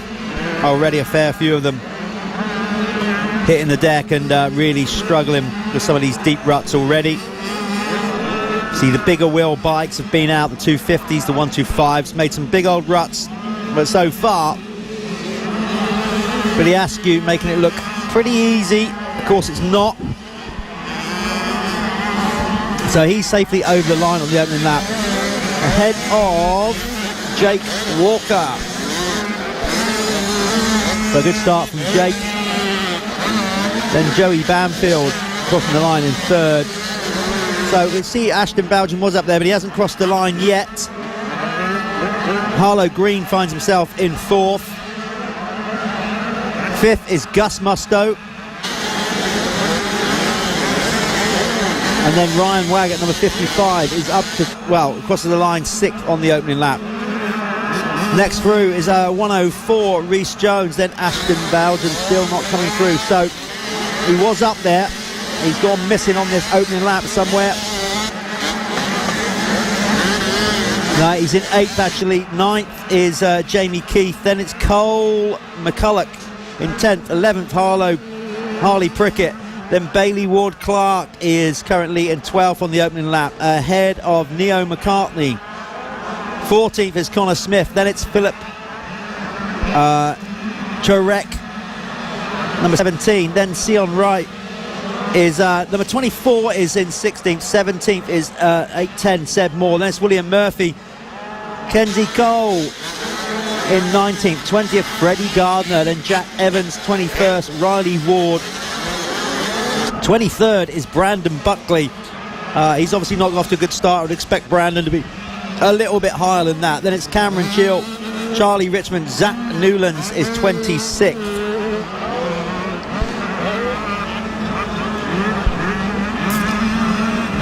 Just looking out of the booth there, a lot of riders stranded on this hill in front of us.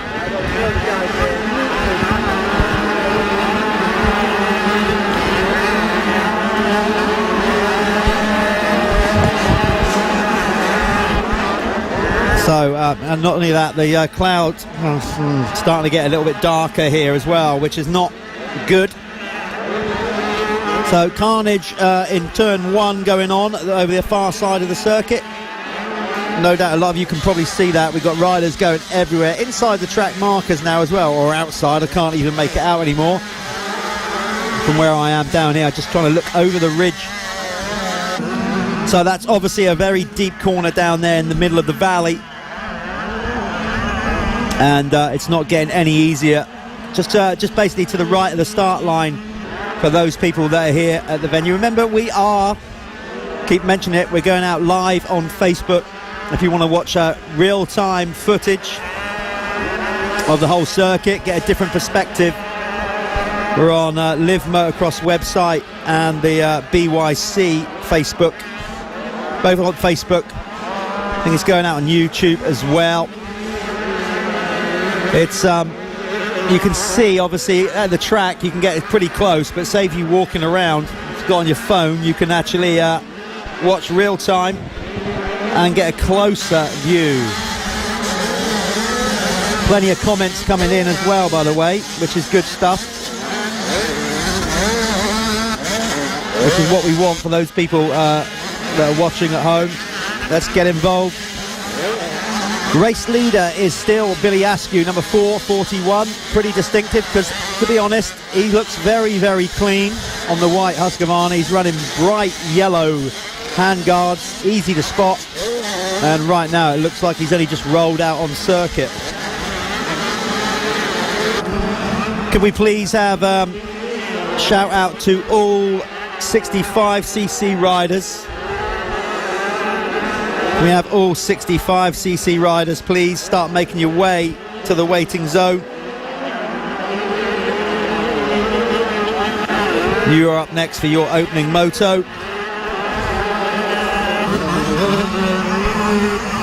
So we're still waiting for Ryan Waggett to officially cross the line for the second full lap. We've got a rider stranded on the hill up there, waving his arms frantically, crying out for help. Nobody can get up to him. His race is just going by the wayside. Of course, our marshals can't leave their position to go and help them, so we need some track crew up there to help him up.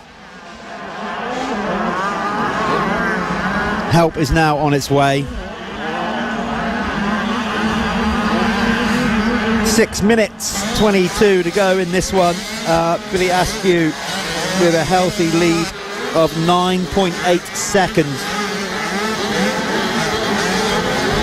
He drops down the far side of the circuit.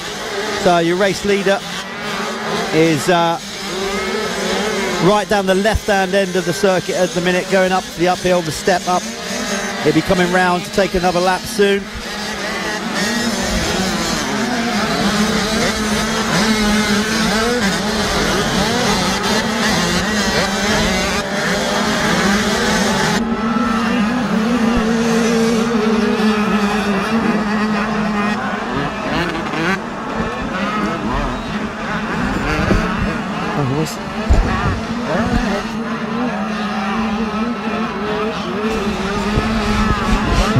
On real time, here comes the race leader over the finish line.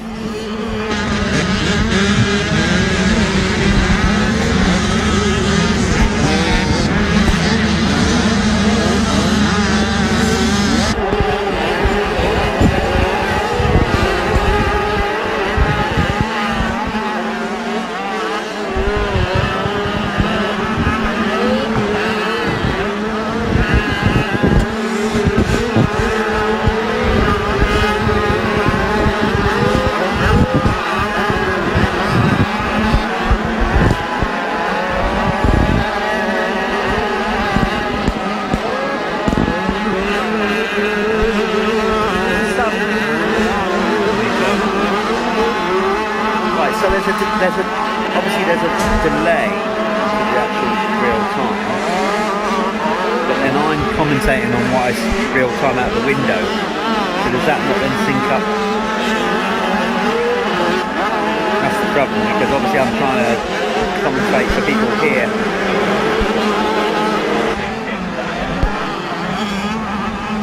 Yeah.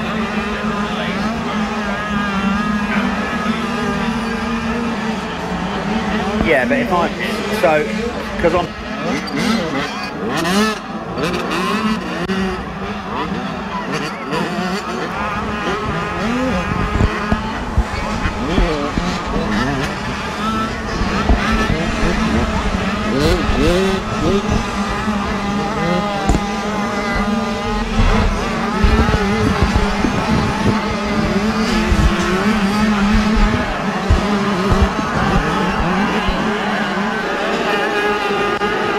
Okay, we are still, can't identify that rider up the hill, but he's been there about a lap, 2 laps, trying to get him on his way. It's a lot of stranded 85s out there, small wheels, which obviously means the 65s are going to struggle equally. So I hope all you 65 parents are ready to get running around this circuit, because I think that you might have to do that. Billy Askew still leading the way, now stretching out his lead to 16.6 seconds ahead of Joey Benfield, Jake Walker, Ashton Bowden up to 4th. 5th is Reece Jones. 6th, Harlow Green. 7th, Gus Musto, number 361. Then it's Ryan Raggett in 8th. 9th now is Cole McCulloch.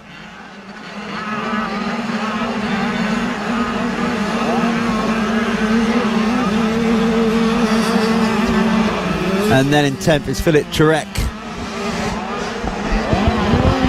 Got a couple of riders stop on the hill, having a bit of a chat and a get together. Oh dear, it's hard work. It's getting that stage now where the mud, where it's getting a little bit drier now. It's getting a little bit denser and basically heavier. Obviously when it was raining earlier on, it was still a bit sloppy, and now it's getting more tacky. And although they're getting a bit more grip in a few places, if they now go off the racing line, of course, they're getting into some real heavy stuff.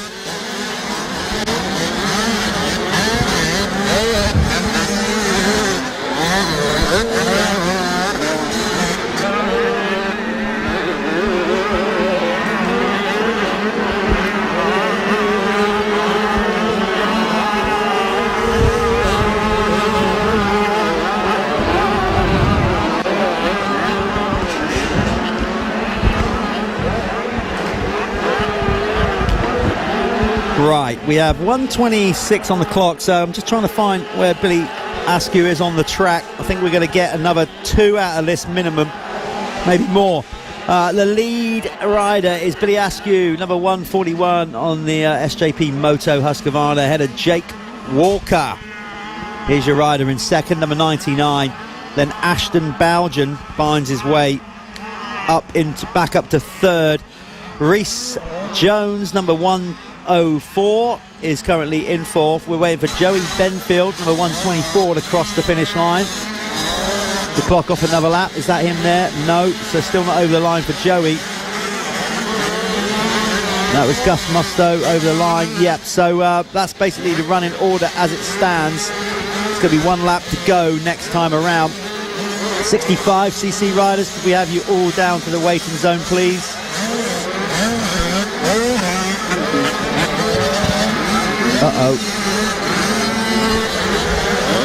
Got a rider going the wrong side of the finish line, which I can only assume that his transponder will actually pick up. I hope so, otherwise he would have missed a lap.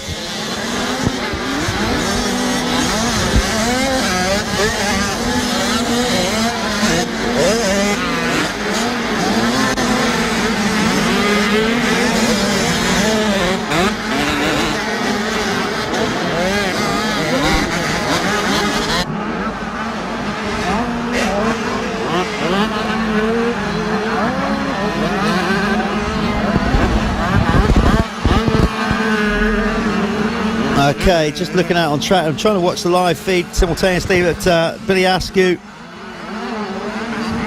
441 has got stuck in a rut down there, has he? Yep, struggling, little short legs, but he's managing to get through. He's off track. No harm, no foul for Billy Askew. He's back on the circuit. Here he goes across the line, takes the 1 lap to go board. A lot of falling riders actually in front of Billy, but he's been picking them off pretty well. Remember, he's on the white bike, 441, in the blue and white kit, but with those very bright yellow handguards, he's pretty easy to spot.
So Billy Askew down the big hill in the middle, the big horseshoe hill, the one that just comes down straight back up, and up it he goes, no problem at all on his final lap.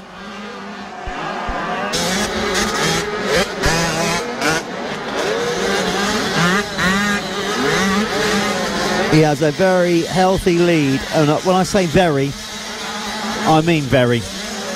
He has a race lead currently of 1 minute 2 seconds.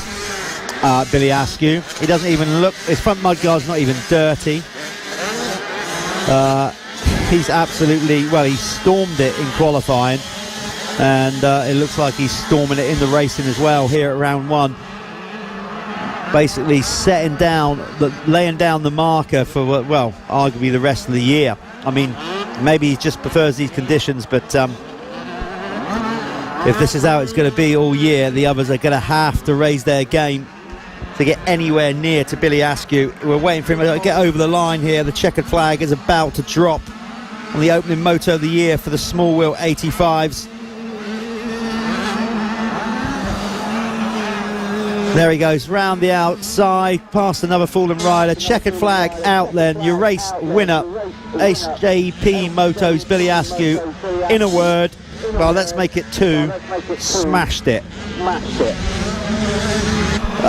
So we're going to wait a long time before Ashton Bowden comes across the line for second. I can see Ashton out on track, the far side of the circuit. He's in a nice healthy second, but he just needs to get it over the line. Got a couple of riders stricken at the bottom of this hill, one stuck under the bike.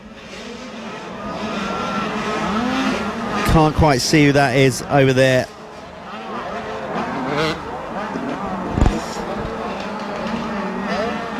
Looks like Seb Moore, actually, 8:10 was stuck under the bike, so I think he's lost a load of positions on that last lap. So, like I said, Billy Askew's lead was so monumentally huge.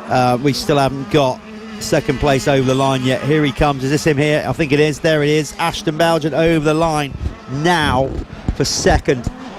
Pulled some time in on that last lap. But obviously Billy had plenty to play with. Third is going to be Joey Benfield, number 124. Right, 65s, you should be in the waiting zone ready to go.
earlier on, it was still a bit sloppy, and now it's getting more patchy.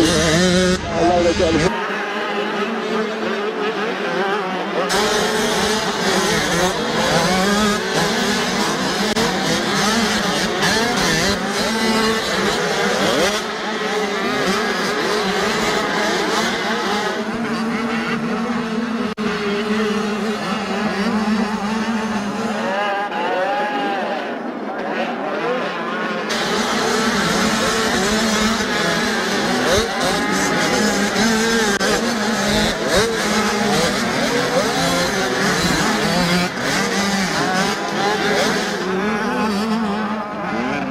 Another fallen rider, checkered flag out then, your race winner, HJT Moto 3 Ashley, in a word.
There's at least 6 down.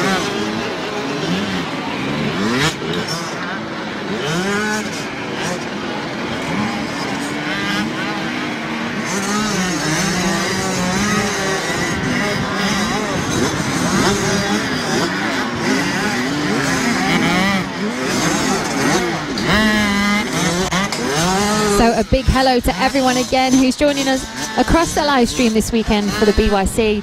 I'm Sophie McGinn, and joining me is Jeff Herrick. Yes, that's me. Do you know, I'm going to put a fact out there. No, I'm not actually. I'm Go going on, to say do no, it, I'm do not. it, I do it, can't do it. see. I've said it now. So now can't I've got to take it say back. it. No, it's too brutal. I'm going to get a load of abuse if I do. Are you sure? I'll save that to another time. Keep people guessing what I was going to say there. Yeah, we're here at Little Silver, and we're going to be in for a very interesting 65 moto. Looking by the sighting lap, Sophie. Yeah, I mean, Hard going for the boys and girls. earlier on in the 85s, it seemed to be getting around a bit better because it seems to be like a dry line forming in places. But I say but. These bikes are a lot smaller than the 85s, so Yeah. whether they're going to be struggling in the softer parts, Oh, and they're smaller too. very less much less so. strength and energy, but you know, we've said it so many times, we do the King of Sport. It's brutal, but that's what makes it so goddamn appealing, and the kids love it. It's just the parents that'll be like, oh, it's going through the emotions in this one. I guess the kids will as well. You know, we've seen it before. They get stuck, they get frustrated, wave their arms in the air, little They hissy do. fit, stamp their feet. Yeah, we've all been there. We have. I still do that now. Yeah, so do I. That's not even riding a bike. Like I say, just a quick hello to everyone tuning into the live stream this weekend. Make sure you drop me and Jeff a comment on the British Youth Championship Facebook page. And also, Fortunately, the position they put me in has meant I'm picking up. just having a look through the comments here on the live stream. Like I say, Hayden Stack's getting a lot of messages through from Owen Rowcroft, Robbie Daly. Oh, he's getting loads of mentions, Rob. Now, obviously, Is that he him out moved there? I can up. see him on the live. No, is that not him? No, there's obviously a lot of riders in the Judd Orange Brigade. Yeah. But they are, look at this, they are, if you're watching this on live feed, of course we hope you are, you may be seeing right now that they're all getting walked out there. They're not just invading the track like there's some trying to, like at a festival. Trying to, we are having a revised first corner here. So we're making a new first corner. You can see we just got to basically turn it up the straight a little bit earlier because the first corner is just basically for the smaller bikes so cut up already, pretty heavy going. So from the 65s and autos we are shortening the start and getting them onto that lovely grass, which is equally that would as be slimy. nice and slippy. Yeah. But better than getting stuck in. Yep. You can see by the live feed, of course, we've had a torrential amount of rain in the night. Things were looking pretty good up till then, really. It was a little bit soft underfoot, but it was drying out nicely. And then, of course, the heavens opened and a tough decision was made to want to run, but we're running and we are nearly successfully through the first block of racing, so not too bad. But these next two races are going to be particularly hard going. That's it, and especially, I mean, if you saw at the GP the other weekend, we had snow, hail, Yeah. a rainbow, sun, rain, everything in between. So hopefully this track will start to pick up a little bit towards the rest of the afternoon. I think it will. But the weather forecast, I don't want to do all doom and gloom, but you've got to be a realist as well. Yeah. The weather is not looking too favourable tonight, so we'll see what tomorrow brings. But right now, we just got to get through the two blocks of racing today, and so far we've had some great racing. Preston Williams taking the win in MXY2.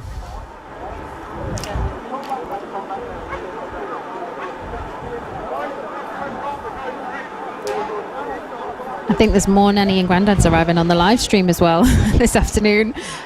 Keith Barrow says, good luck. Riley Ray Barrow, he's the pocket rocket as well, of Yeah. Nan and Grandad.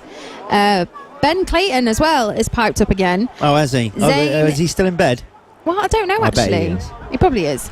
Zane Stevens for the win. Oh, yeah. Kelly Pierce, come on the Northeast lads. There's just a lot of messages flying in this afternoon, which is great. Well, that's great. A lot of encouragement for the wee whippersnappers.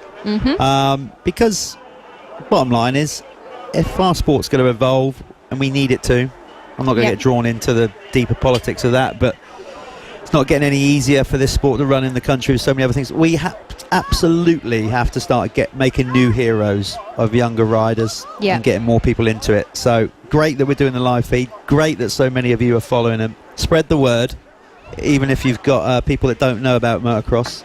Say, this is what my grandson or my kid gets up to at the weekend. Tell them to get on and watch live. They might even come out to want to watch a race. This is very true. I mean, one of the main purposes for the live feed this weekend is great to send to potential sponsors for the kids. Absolutely. You know, it gives that extra bit of value to what they're doing. So hopefully in the next few minutes, I mean, we're having a nice little pan round on the camera of some of people up near Yeah, look, there you a Pico banner up near the start, actually. Give us a wave, actually. They're turning around, waving down across the paddock. Hello to Laura Lees. Good luck to all my mates in the 65s. Good luck, Alfie Harper from Alexander Francis. Just lots and lots of messages flying in for the little kiddos A out lot there. of love. Right, everybody on site. As I mentioned, we are still going out live here on livemotocross.com. Well, actually on the Facebook page and on the RHL Facebook page and the British Youth Championship Facebook page. Yep. Well, everybody all here and across the globe watching live. And there are across the globe. We've got people watching from Australia, Tenerife.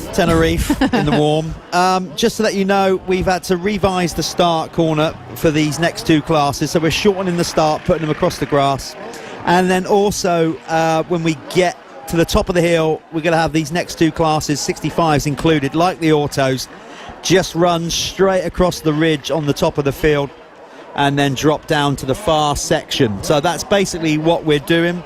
So these two, well, basically three big or four sections of hills up and down. The two middle hills are being cut out of the equation for the 65 and auto classes. Of course, when we come to the MXY2, they'll be back in because those guys are big enough, strong enough. Coming out of Dare I say ugly enough? I did it. I said it. You went there. Just a little hello to Blake Ward Clark on the live stream from Fletcher. So I'm assuming he's out in this 65 race coming up. Lynn Sheehan, I'm sure I've pronounced that right. Nanny I'm to sure Blake. they'll comment. If not, I'm sure. Nanny to Blake and Bailey Ward Clark, both stars to me. I like all the sloppy messages today. so why not? There's not enough love in this world. You can quote me on that as well. I don't mind. I'm a new age hippie with no hair. I know a minute ago a few of the British lads that are arriving for tomorrow's racing, they're actually sat watching the live stream in their vans down the road. So that's good to see. Make sure to let us know, lads, who you're rooting for in these kids races this weekend. radio at the moment. I'm intrigued to see their opinions, really. Back to the Absolutely, yeah. Because, you know, they do keep an eye on it, some of them, and they were there one time. You know, most of the pro riders in the UK, of course, have come through the youth racing, know what it's like to be that kid. You know, you want a level of professionalism, of course you do, but at the same time, it should never be underestimated that it should be fun for everybody. Mm-hmm. They're kids after all. And if everybody is having a fun weekend, then normally the whole thing goes better. Now, ones to watch in this 65 Ooh. class then, Jeff. I know we've got... Well, this is a tough one, isn't it? Yeah, we've got Robbie Daly up now in the 65s. He Yeah. was the auto champ last year.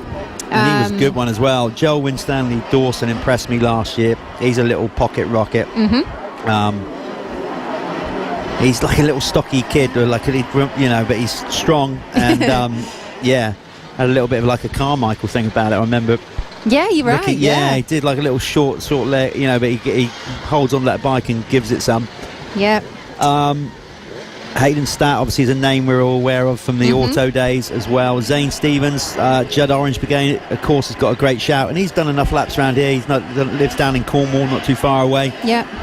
So, yeah, but with track conditions like they are, it's a tough one to call. I think, well, if they can do however many laps they're going to get out of this, probably about 3 or 4, Yep. mistake free, Yep. they've got a good shot of winning it. 13 minutes plus a lap. That's gonna seem like ages.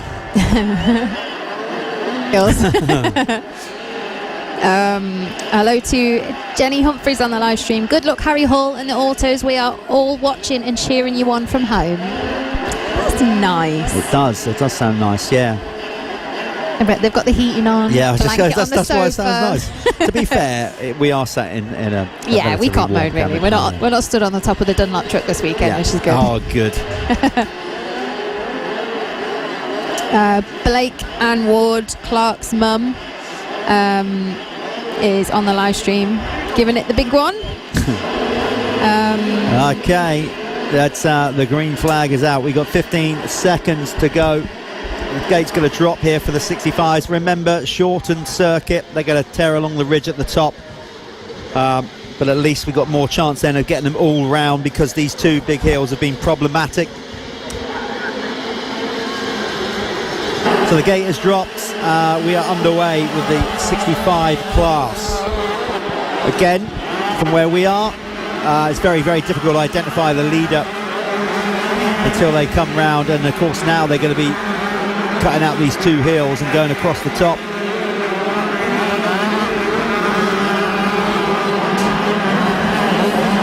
Who's going to be first round this top corner, do you reckon, then, Jeff? Come on, that's like, I tell you, I'm going to go for, do you know what I'm going to do? I'm going to make it more fun. I'm just going to, look, just tell me when to stop. I'm going to put my finger up and down the start list and tell me when to stop. Stop. Right, well, according to this, Jensen 7's going to get a whole shot. That's what we're calling it. See the way we did that. Law of averages. I don't know, it's a tough one to tell. Don't know if we can see from where we are down in the bottom of the timing cabin.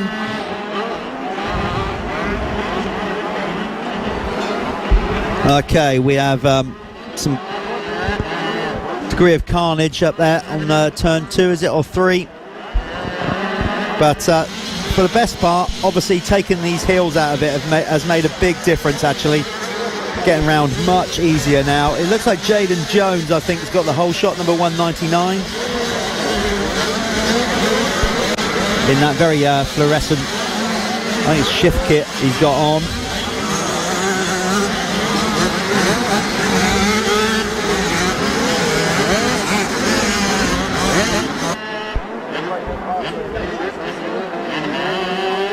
I can see Alfie Geddes Green is going absolutely fan-sci on the opening lap. Honestly, just watch him down that far section. He, on that big sweeping off camber, fair play to him. He was on the pipe. But your race leader is indeed Jaden Jones. Then it's Sonny Rooney, Drew Stock. Drew had a good indoor season. Then Blake Ward Clark. Robbie Daly finds himself in fifth. Hayden Stapp is in sixth. Then it's Riley Ingram.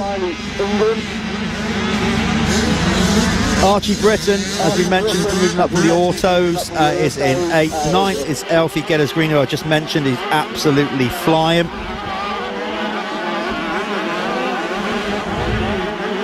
Harrison Davies, number 7, it props up the top 10 ahead of Finley Pickering, Zane Stevens, and then Michael McCulloch.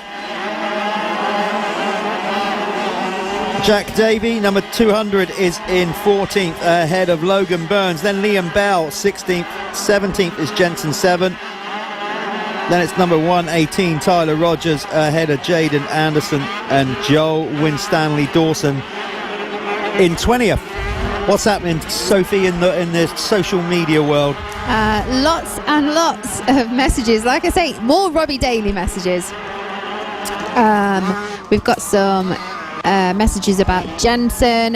One from Emma Pickering. Come on, Finley Pickering, amazing start. Keith Barrow, I mean, this is Riley Ray Barrow's grandparents. They are flat out on the live stream this weekend. And a big hello to anyone that's just tuned in. Remember, we are live on the British Youth Championship Facebook page, the Live Motocross Facebook page, and also the RHL Activities YouTube channel. So if there's anyone watching at home or you know that can't make it this weekend, send them over the link Get them commenting. And also, we've got someone watching in Thailand as well. So we've got Thailand, Australia, Tenerife, here. Another message as And out well. of those three places, there was nowhere else I'd rather be than here. Ah, is But of that course because you're pe- eating chocolate? That's because, of course, people can't see my face and the fact that I'm blatantly lying. A message from Simon Ellis is on the live stream. Send it, Pocket Rocket Ryan Taylor. That's from Owen Ellis. I'm cheering you on from home. A few people tuning in from Ireland as well this weekend. I know we've actually got one of the McCulloch boys out. He was in the small wheel 85 class this weekend.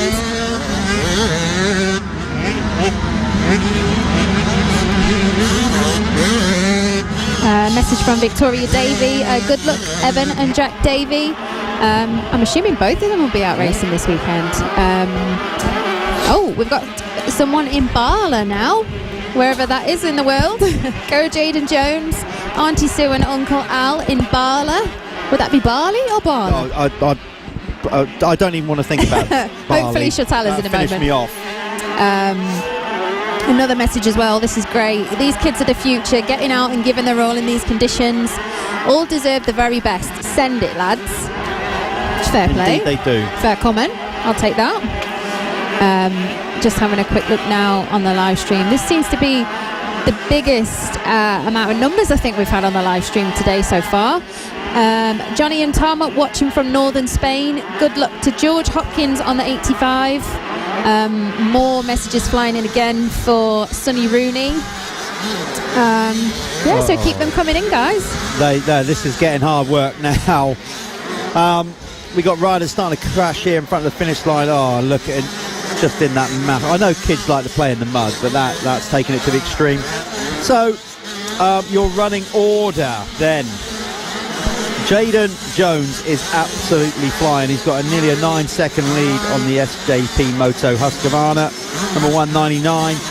Sonny Rooney still finds himself in second, number 22, ahead of Blake Ward Clark, number 1. Hayden Statt, number 48, currently is in 4th position, ahead of Drew Stock, who's down to 5th. Riley Ingram, number 121, is up to 6th, ahead of Robbie Daly, who drops down a spot. Harrison Davis up 1 to number 7 to 8. Then it's number 111, Alfie Getters Green. Down to 10th now is Archie Britton, number 101. Then it's Finley Pickering, 357 in 11th. 12th is Zane Stevens. Up a couple of spots, or one spot, sorry, is Liam Bell. Michael McCulloch is in 14th, ahead of Jensen 7th. And then Jaden Anderson, number 33, is in 16th, ahead of Jack Davey. Archie Edwards is currently in 18th. 19th is Joel Winstanley Dawson. And rounding out the top 20, current running order, is Lucas Lee. We've had another message as well flying in from Belgium now. Oh. So I think we're pretty much going worldwide this weekend from Little are. Silver. Another shout out to Sonny Rooney again. Well done to all the kids riding there, which, I mean, you can't say much more than that, can you, today? Not really. There's certain bits they're coping with really well, but obviously there's certain areas that have got more heavy going. This finish jump for them, it's actually, dare I say it, like a little bit like a horse race. It's got a big puddle the other side of it. Providing they launch past that, they're all right. If they come up short, they're in the water.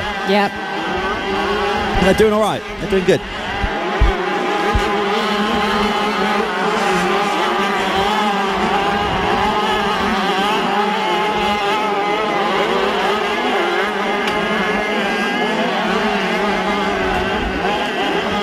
Just a little message from Jack Wilson as well. To good luck for Finley Evans for your next race. We'll be watching from home. Peter Scott, come on, Hayden Statt, 48. Keep going, Jaden from Natalie Gavitas. Now, she's normally here with her son, Brooklyn. This is normally his race, but he has unfortunately injured his collarbone out in Spain the past couple of weeks. So get well soon, Brooklyn, at home. Right then, we have a change at the front of the field, which you kind of expect in these conditions. So now your new race leader, or he was last time across the stripe. We're only going on the screen here. It might have changed in real time, but basically by the timing screen, currently your race leader is number 22, Sonny Rooney, ahead of Hayden Statt. Blake Ward-Clark now up to third. Fourth, Riley Ingram. Alfie Getters Green is in fifth, and your what was the race leader, Jaden Jones, has now dropped down to sixth place, number 199. 18, Drew Scott in 17th. Robbie Daly in 8th now. 9th, Archie Britton, and 10th, Harrison Davies.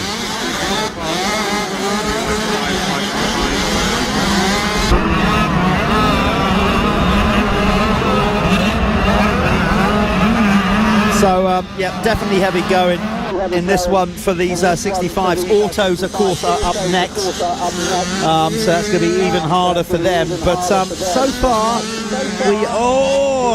right in front of me. You couldn't see it on the TV screens, or a lot of you here on the site. Oh, my God. Hell of a save across the line for Alfie Heron. He got in a right swap and just kept it lit. And incredibly managed to keep it upright. I don't know how. It's the best thing to do when it's like this. Oh yeah, he was just rodeo. He was just a passenger the whole time through that, but he kept it upright. That's like me 90% of the time, a passenger on them things. One rider that wasn't so fortunate, number 93, which is Sean Smout. Just landed in this it's getting really gooey down here on the finish line for these 65 riders as it starts to thicken up. Right, for everybody on site, could we please start getting the auto riders to the waiting zone, please?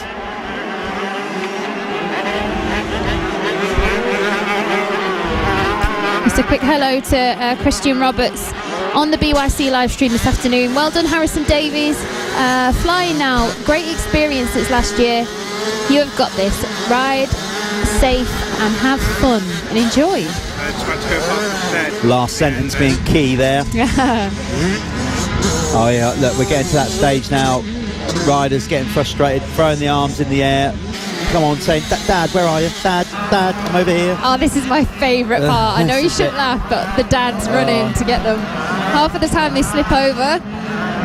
Look at that down there. You can't see this on the live feed. There is, I'll tell you what, there is a parent running faster that he's overtaking bikes, and I'm not exaggerating.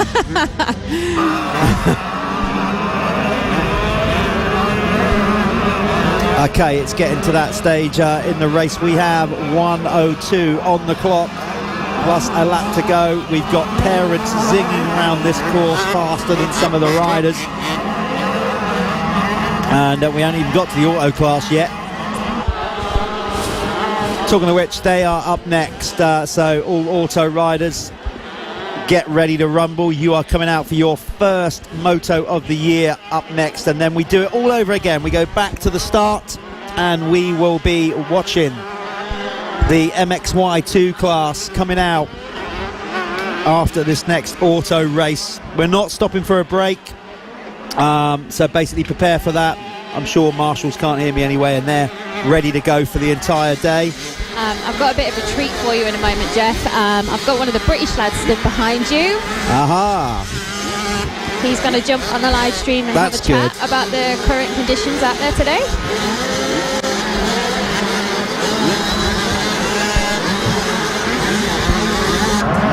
Right, it's going to be one lap to go. Next lap around, if he's still there, for Sonny Rooney. Your race leader, by the way. You might not be able to see him on screen, or you might be able to see him if you're here at the venue. But look out for number 22, Sonny Rooney. According to our lap charts and our timing, he is leading the way with a 6.1 second lead.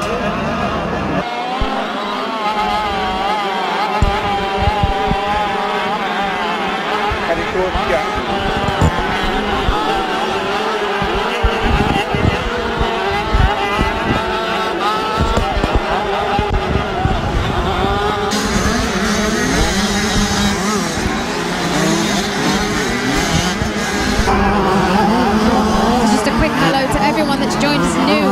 on the live stream this weekend. Remember to tag your friends and family in to tune in on the BYC Facebook page, the Live Motocross Facebook page, and also the RHL YouTube channel. Send us your comments on who you're supporting this weekend. But very shortly we'll be having Stuart Edmonds joining us on the live stream to chat with Jeff, I'm assuming. Oh, okay. He can chat to me. He can chat to you if he wants. He can chat to whoever I he talk to likes. him Because enough. to be honest, he's bigger than me. He's quite intimidating, and I'm not going to argue. Let's get this last lap out the way first, and then we'll catch up with Stuart. Okay, we got one lap to go here. Yep, the board is out. We have still got Sonny Rooney leading the way. Can he keep it on two wheels? His lead is now down to 3 seconds, so he's been pegged back a bit. And he's just got to keep that thing rolling. He's getting chased down by a very fast Jayden Jones, who of course was leading. Took 3 seconds out of him last lap around, so if he does that again, it's going to be tight at the flag. There goes Drew Stock over the line. He's still in 5th. You got number 8, Robbie Daly, moving up as well. So I don't think we've had a race so far today where it hasn't changed on the last lap. So I'm expecting the same, really. Sonny Rooney is just getting basically told to get a move on. He's looking really good out front, stylish little kid, number 22. But look at this. Now all over the back of him is Jayden Jones, who was in the lead, laid it down on the track, and now he is gunning for him. Try and get back in the lead.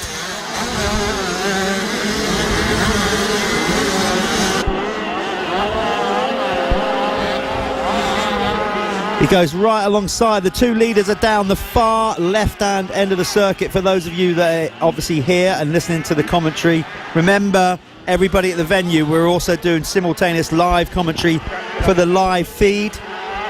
So if it gets confusion sometimes and obvious when I'm going, It does sound a little bit odd sometimes. it does sound odd, but that's because we're also talking to people that are comfortable in their own home right now, or wherever they're watching us from around the world. Right, we basically are getting down to the sharp end. We've got a few corners to go. They've gone out of my sight. It was Sonny Rooney just holding on. Is he going to be there at the flag? I don't think he is, because it looks like he's been pipped on this last lap. It's going to be a race win. Missed the flag. There he goes for 199. Jayden Jones takes the race win. Sonny Rooney gets the flag. That's only because our flagger wasn't really aware that just on that last corner, Jayden got into the lead. So the race win goes to Jayden Jones. Sonny Rooney going to get second. And then we're waiting for Riley Ingram to cross the line.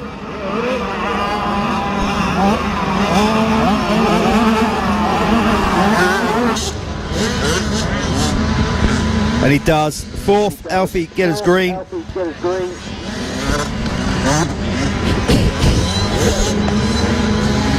And then, if he's kept it on two wheels, he has number 18, Drew Stock.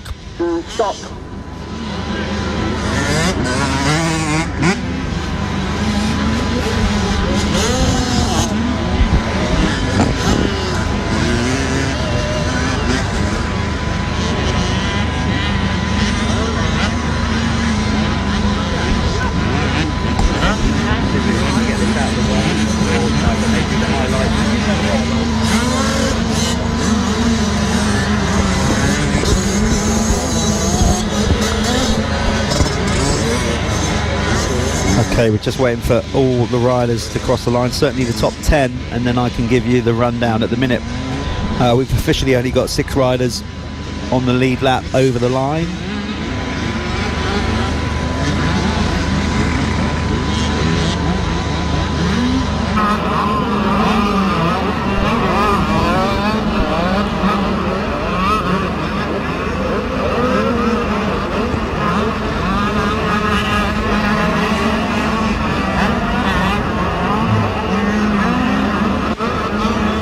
Just a quick hello again to Sophie Louise. I know she's been sending lots of messages in for Sonny and Hayden. Great racing from the both of you this That's weekend. been great racing. Okay, well there you go. What an incredible opening moto for the 65 TC class. Up next is the autos. This is the running, or well, actually the finishing order for the top 10 in the 65 class. It was Jaden Jones taking the race win ahead of Sonny Rooney, Riley Ingram. Alfie Getters Green gets a 4th. 5th was Drew Stock. Robbie Daly, number 800, came in 6th ahead of Blake Ward-Clark. Then it was Hayden Stapp for 8th. 9th, Liam Bell. And rounding out the top 10 was Zane Stevens. So there you go.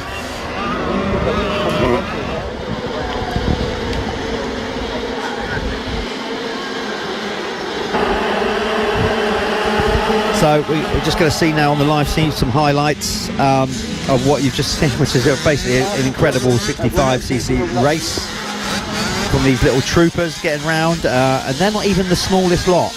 We got the Exactly, the we've got autos next, haven't we? Got the autos up next. So joining us in a moment on the live stream is a Pico Husqvarna rider, Stuart Edmonds, who's going to chat us through a little bit of what's happening this weekend. We're throwing him in at the deep end a little bit so we can have a chat to Jeff.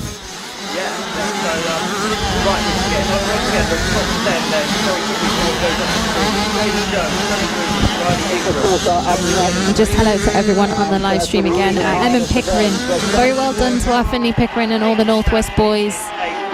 Ewan Brooks, yes Jaden boy, on fire again, world champion in the making. There's loads of messages coming through. Website. Isla Harvey, Archie Dixon up next, 611 on the autos. Lots of us here in the West Midlands rooting for you. Just remember to get sharing the page, liking the page, and also remember it's on the BYC Facebook, the Live Motocross Facebook, and also the RHL Activities Facebook. But very shortly we have Stuart Edmonds joining us on the live stream. Right, there we go. The 199, James Brown takes the race win. Sonny Rooney gets the flag. That's Benny for our flag. Nice, come on. Get your headgear on, dude. Okay. Right. Not only are we still going out live, of course, while there's a bit of downtime while the autos come out, the first ride, basically the first adult pro rider I've seen milling around this weekend has just popped in to the booth down here, so let's have a chat with him to get his take on it. Got Stewie Edmonds down here from the Pico Husqvarna team. Stuart, well, first and foremost, last time I spoke to you proper, we were indoors and it was dry, very different, but you know, I know you love all this, so well, I think you do. You still wouldn't be doing it otherwise. So just tell us, what's your thoughts coming in? Obviously, it looks like it's going to be a mudder. There's more rain to come. Does that faze you, or are you just too experienced now and just get on with it? Yeah, no, to be fair, I've just come in and seen all the ruts and stuff, and this is a type of track that I really enjoy, especially with mudders. I seem to go well on the muddy type tracks, and I'm consistent, just keep pushing in the laps and stuff, so I'm looking forward to tomorrow, even though it is a little bit muddy for the kids, and I'm actually feeling sorry for some of the 65s out there really hanging it out and getting caught in some of the ruts, but look, they're giving it their all, and I have to say fair play to them as well. Well, you've been there before plenty of times. In fact, growing up in Ireland, let's be honest, it's called the Emerald Island because it's green, and it's green because you get so much rain. Can you remember as a kid then, you know, having that, like, your mud plugging, and how was it for you as a kid when you had to get out there and do that? Did you used to stamp your feet and put your arms in the air in case you got stuck, or was you calm? Oh no, definitely. There was definitely a few tantrums. I'll give you one example. I fell off in the mud and I kicked my tank, and it was aluminium, and my dad seen me throw a wobbler and he asked me, did you throw a wobbler? And I was like, nope. He says, what's the dent in the tank? Ever since that day I didn't throw a wobbler, so I used to throw a fair few in the muck, but it's just one of those things when you're a kid, like it's you look back at it now, it's completely different. Like, the wheels are smaller, you're still growing up, you're still kind of developing, so getting around like stuff like that is really, really tough. Like, and you learn as you get older how to adapt to it and stuff, so they will learn as the years goes on, and believe me, I know that, and you know that yourself. I do indeed. So going back to like where you're at now then, and whatever, have you had a good off season? You feeling fit and confident? You got no niggling injuries, nothing that's going to hold you back? You're ready to go. Touching wood, by the way. Stuart is here, so yeah, still feeling good. Yeah, no. Look, I haven't got a most positive winter as well. What I would say with regards to riding, obviously everyone's on the same boat with the weather and stuff. It's been terrible and getting out back home and stuff. But I've been lucky to be able to get over to Spain for a week about 2 weeks ago there. So the week that I had over there was really, really good. I just stayed with all the gym fitness, the bicycle fitness and stuff, and everything I could do back home off the bike. So I suppose tomorrow we'll see, and then we'll just have to work on tomorrow, see where we're at, and make a few notes and just work hard for the next few weeks. I don't think you'll take offence from this. You've been around the block enough times now. How do you approach round one? What do you come in with a strategy? Do you have any thought? Is it just that classic, let's just see where we're at, or do you, as a racer, just always want to win?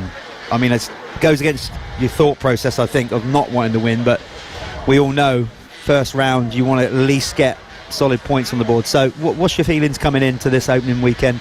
Yeah, definitely. Strategy wise, I didn't really have a major strategy. I used to just come in, obviously I had my winter, so you couldn't really change that. So the first round it is what it is, and just kind of go off the first round. But this year I've decided to just try things differently, just go all out, do as best as I can, and if it's a good result, it's a good result. If it's a bad one, well then we can work on it. So the most important part is just making sure this round that I push as hard as I can for the first round, and then I'll have a good base to know where I'm at. Yeah, and what I mean, obviously we're all talking about it, you know, it's not with the whole coronavirus and whatever, you know. Have you ever even stopped to consider that this, you know, we don't want to think about it, but this first round could be key, and, you know, we might have to miss some rounds. I don't want to be overly negative, but we might. So does that put more pressure on getting a good early result? Funny that you say that. I've actually been thinking about that the last couple of days. It's not nowhere near as bad here, but back home they've gone on full lockdown. So it's a little bit, it's not supposed to scaring, but it's like all the racing's cancelled back home, and our racing's kind of small groups and stuff. So when you see that back home, they're trying to prevent a lot of stuff happening, like obviously regards to Italy and the rest of the country. So for us to have this first round, it is really, really important that we have a good round, and I think every other rider is going to be thinking the exact same thing, because there is a good chance of the rest of being cancelled for a good month. God forbid, luck on our side, it isn't, and nothing kind of gets worse than it is, but it definitely is. It has been on my mind the last couple of days. So more pressure for you lot, but better for us. I love that, because we're in the good bit. We just get you lot going through emotions. That's perfect. All right, well, Stu, we wish you the best of luck tomorrow. Obviously, I know you'll get a lot of pleasure in watching these kids go at it. Stay safe, obviously, and have a great day tomorrow. Thank you very much. I'm enjoying it now, so just watch the kids, see all the lines. Sometimes the kids have really good lines, so I'll keep an eye on some of the younger riders, and look forward to it tomorrow. Thanks very much. Okay, well, obviously that's we're going to keep Stu on the live feed for a little while. Obviously, we simultaneously interviewed him there for people on site as well. So Stuart's going to sit in here and watch these little autos get round if they can. Remember, we are going to keep mentioning it on live feed. I've just been handed another piece of paper, which is always good, because it always means I've got to do something. It looks like somebody might be in trouble again. Oh no, yeah, somebody is. The registration of the vehicle, it's LC16 RWO or 0. Could you move your vehicle urgently? Carl Anderson suspension. So that's his vehicle. That's definitely his vehicle. I've seen it down the bottom of the hill. But in fairness to him now, he couldn't get out because the whole queue of trucks were in the way. So, Carl, if you can hear us, get yourself back. Right, there you go then. So Carl Anderson, if you could move your vehicle, we need to get somebody out of there. So if you could do that, that would be greatly appreciated. Thank you. Obviously somebody didn't brief these kids properly, but they're now going on the circuit again. Right, so we are not far away from starting this first auto race. That will complete the first block of racing. So just on the live feed there, we've got a few supporters. Obviously, Mr. Bailey, was it Keith Barrows looking for Mr. Bailey? Phil Jackson, shout out to Crampton boys. Scott Dryden. Good luck to George Jordan, number 88 in the autos. So a good few supporters from the parents and people back home, a lot of family. There he is. You're right. There's so many shout-outs for Riley Ray Barrett. I reckon he's paying people. They need to give him a shout-out. I'm not proposing any update on the food situation. Now an hour Right, we are as just on the live screen. We're obviously filming the pit box at the minute, but there's still auto riders going round on their sighting lap. Big welcome to anybody that's joining us right now on the live stream. If you just tuned in, we are at round 1 of the Judd KTM British Youth National Championship here at Little Silver, and we have so far had 4, well, let's just say entertaining opening motos. The MXY 1 and 2, or it's just MXY 2, sorry. Big wheel, small wheel, 65s have just been out on track, survived, most of them. And now we are going with the autos, so this is going to be a war of attrition. I'm not sure if it's going to be more of a war of attrition for the riders themselves or the parents. If you just tuned in, we've got Stuart Edmonds, who is the obviously riding for the Apico Husqvarna team, pro rider. Stuart, you're here watching with me. Yeah, it's more entertaining, I think, sometimes watching the parents on this one. Yeah, it was just actually, we had a little shout out for this little kiddie here, number 88. He was doing a bit of detour on the track. Yeah. Bless him. He's just checking on the marshals. He was just checking the marshals were all right, making sure they have had their lunch. He had a really sweet line on the grass there, but yeah, as you said, the parents, like, I do have a little gig at myself sometimes. I think some of the parents do a bit of a better workout than the kids when they're running around after them. So they do. I have to give it up to the parents. They're fair play to us running around, especially on a day like today with the kids. Well, they've cut the big hills out for the 65s, and which I was actually disappointed about. Not for the riders. I just calling me a little bit sadistic, but I just like seeing the parents suffer, really. So they're not getting quite the same physical workout, but these kids certainly will. Do you reckon they'd have to stop halfway up the hill to catch their breath? Or? Yeah, I saw plenty of that. You can tell the ones that smoke and the ones that don't. Yeah. Yeah, so they've cut the hills out now. They're going to be tearing across the top, which makes it a little bit easier, but there's still more than enough to sort out these auto riders and give them a genuine challenge.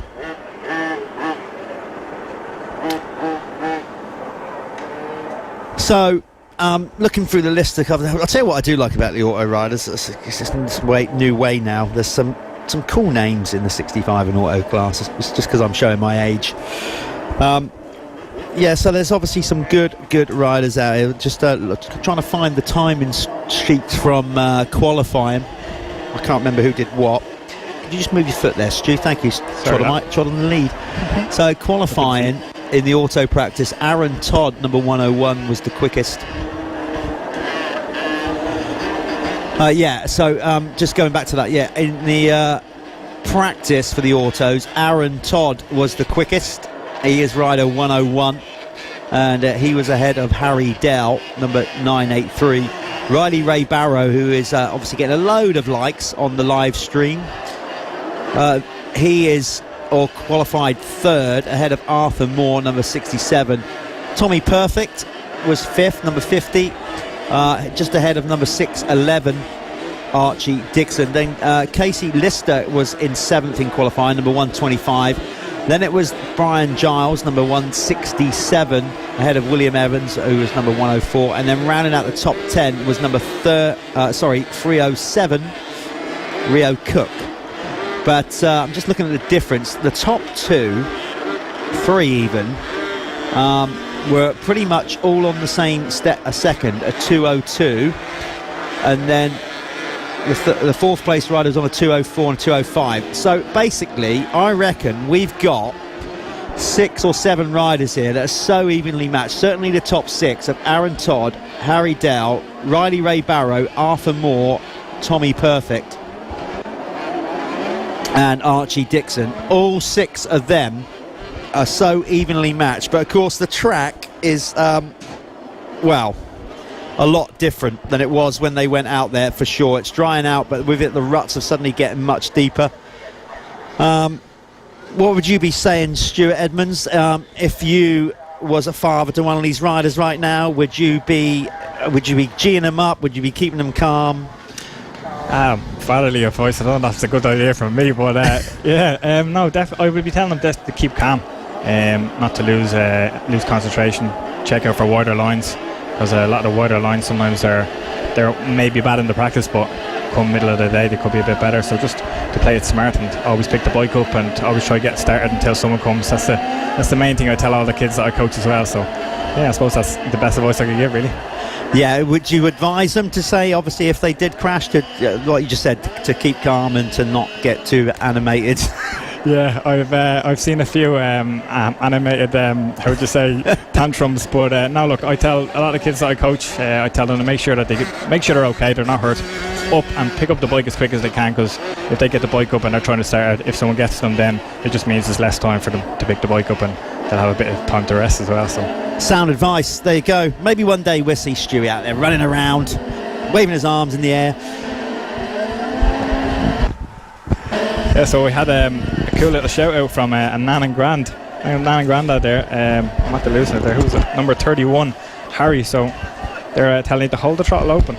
So nice little shout out from your Nanny and Grandad there, Harry. Yeah. Also, another person, Ashley Fenton, is looking to support Harry as well. George Dredston, number 88. I think that was George that was checking out a few other lines there on the opening lap as the warm-up lap.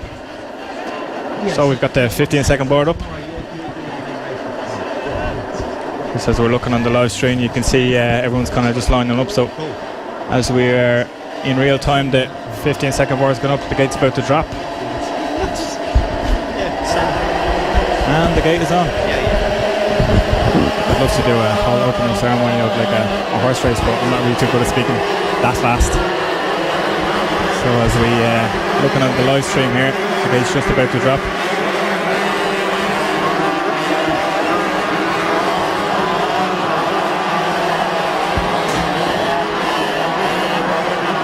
Just waiting on the leading riders to come round.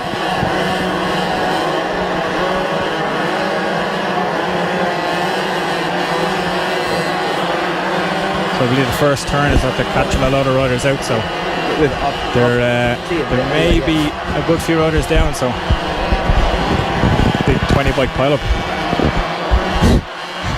Is that all? That's a good Just start, yeah. okay, we're up and running, and as you can see, we've got obviously some riders tearing along the top of the ridge there, but we've got half the field basically doing, well, their version of Western Beach Race, really. There goes all the parents out there. Look at them, getting stuck in, literally. There'll be some clutches burning out there as well, no doubt. So a difficult start, let's just say that, for the autos here in the Tell you what, these guys know how to make the first lap happen, huh? They're on it, yeah. These two coming across the line now. Oh, riders going all over the place, but so across the stripe we go. It was Casey Lister was leading the way. Riley Ray Barrow in second. So this is going to take quite a while to get all the riders over the line, because half of them are still on the first corner by the looks of it. Cohen Jagelski is in third, ahead of William Evans. Aaron Todd he hasn't crossed the line yet. We've only had 4 riders cross the line. Now Aaron Todd crosses the line. Then Casey Crampton in 6th.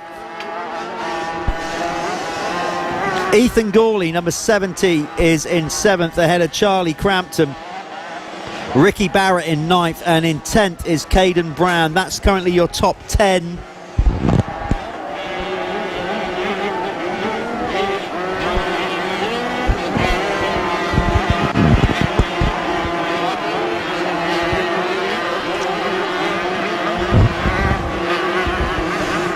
Okay, so I think we've got a new race leader somewhere out on track. Well, I'm not sure if entirely, but it looks like they're starting to struggle out there.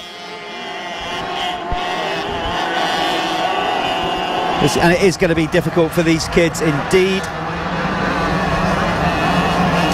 They're just dropping like flies on this finish corner. I think the marshals are going to have arm pump more than the riders at the end of this one. Yeah, there's about 5 bikes literally just gone down in front of the finish flag here, so just as you go past the finish, and there's one little kiddie, bless him, he's trying to get up to the finish tabletop here, and he's really struggling, so they're definitely giving it their all. He's struggling, so's the bike. All I want to do is run out and help him.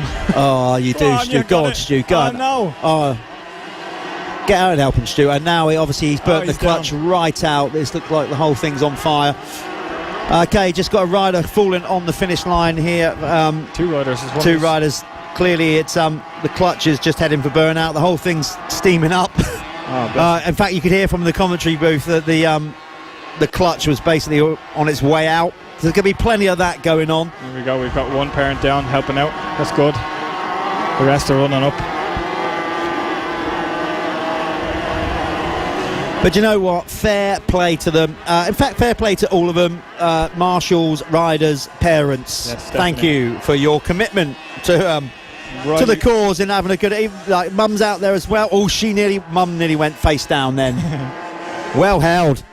Riley Ray Barrows just crossed the line there with a 2:04 lap time, and Casey Lister is doing a 2:25, so she's still yet to come through.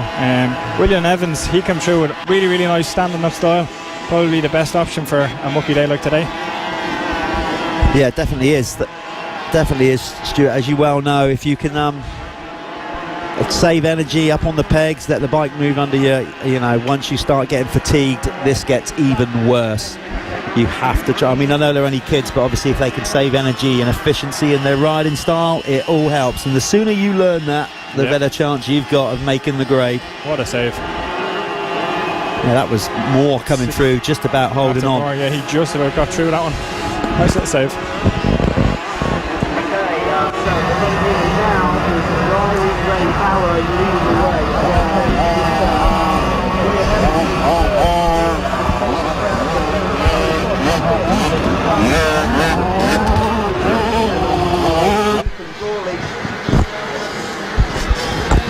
So he's in 8th, 9th, Ryan Taylor, and then so Stewie Edmonds has now left the commentary box to go, and I think he feels like he wants to get involved. So I think he's gone out there to try and help some of these kids and push them along.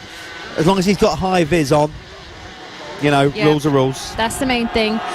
So jumping back onto the live stream today for the auto class. Like I say, always lots of messages for Riley Ray Barrow. Messages from Natalie. Go on, Casey. I'm going to bring up as well. Obviously, Brian Giles last year was one to watch anyway, because he was just sending everything. But where we are down at the finish, he has just gone past probably 4 or 5 riders by sending the finish tabletop just here. So I don't know if you can get that anywhere on the live stream camera when Brian comes back round. He's number 167.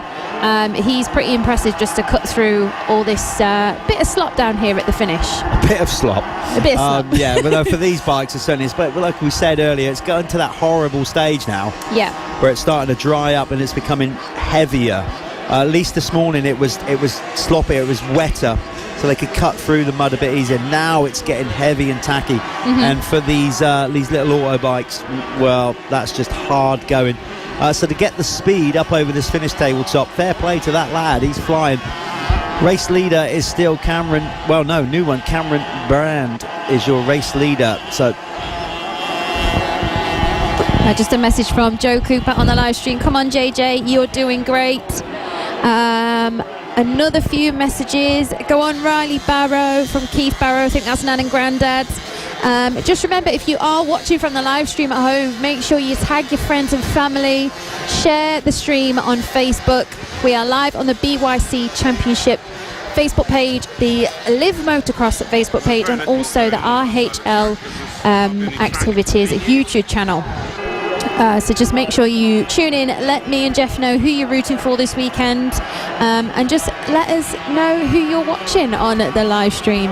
But very shortly I'll be catching up with some messages. Got people tuning in again from the live stream for Brian Giles, sending him some support. I know last time we was out when we did the live stream at Fat Cats, we had quite a lot of people watching from Thailand for Brian, which is obviously where he's from. So he's come over to compete in the BYC Championships over here at Little Silver. that's cool. Yeah, different, isn't it? Yeah. Loving that.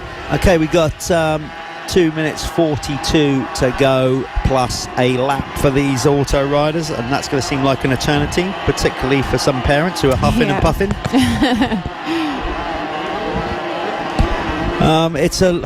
These kids, as we've mentioned before, the parents are going to be puffing out of steam. The kids certainly will. Yeah. I'll tell you what, as a parent, you put your kid out there, you think, yeah, you know, right, you're concerned or whatever. What you do gain, a massive advantage in these conditions, is they're going to sleep well tonight. Exactly. In fact, I think every auto parent will sleep well as well. It's tiring work all round. Yep, there's just another great message on the live stream from Jake Moss. Take my hat off to the little rippers. Go on, dads as well. So I think he's having a bit of a laugh at home with the dads running up and down. That's football, it's not. I'm not sure that's the leader. Race leader there just took the front. Right, we are getting towards the one lap board coming out here. We're about a minute and a half away.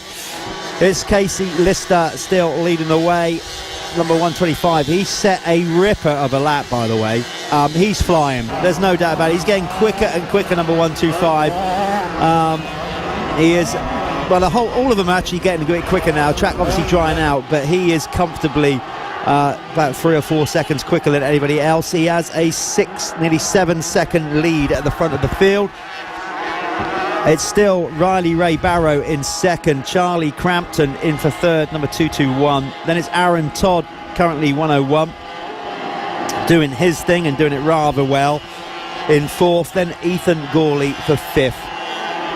I know we've had a message coming in.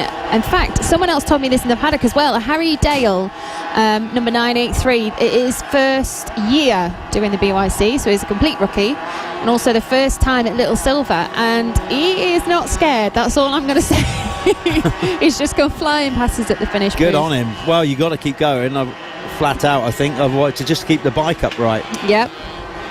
Right over at the far end of the circuit. Okay, it is getting very, very hard work now. Actually, I'd say harder than it was in some cases for practice, even, because it's just getting that deep out there now. Jet Gardner just had a big old, he just jumped off the jump, just stopped dead and sort of catapulted out the front door. And I think there's a dad just down here as well that's just got his son off the track, but lost a welly in the process, so... I think he's managed to get that back now and heading back up the hill. A message from Sharon Black, go Charlie Crampton. Lots of messages flying in for Casey as well. Messages coming in for Aaron. There's just lots of nice messages flying in for these little kids. Lots of support, which is good, which is what we want to see. Need to spread the love. We do. Not the virus, the love. Yeah, no one wants any of that.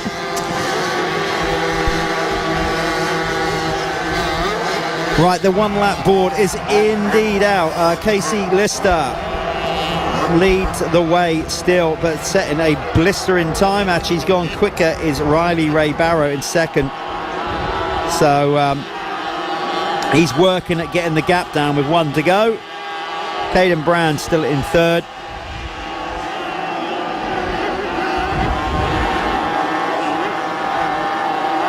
More messages on the live stream from Ashley Feethan. I think I'm saying that right. Oh man, Harry Dale, come on dude. So he seems to have a lot of backing across the live stream this weekend. Also a message from James Lassou. Yes, Charlie Crampton, keep it singing. Loads of nice stuff flying in. Just have a look on the live stream as well and see whereabouts Brian Giles is out on track. I haven't seen him come past this last second. No. Yeah, we're looking for Brian Giles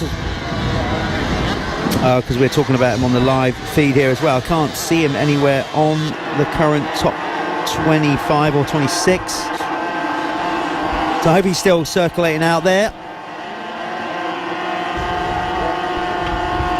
I see him just coming down the back hill now, I think. Just a moment now. Number 167 he is.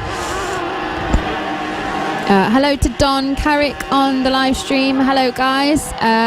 Deeka Davison, come on JJ and Jacob.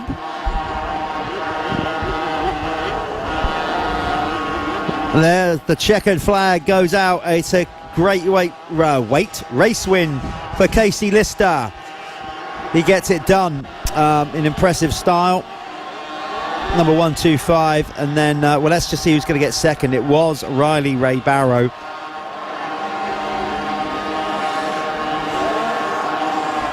And we're still waiting for Riley. Riley was having a good last lap, but then it looks like the timing screen looks like he's made a mistake.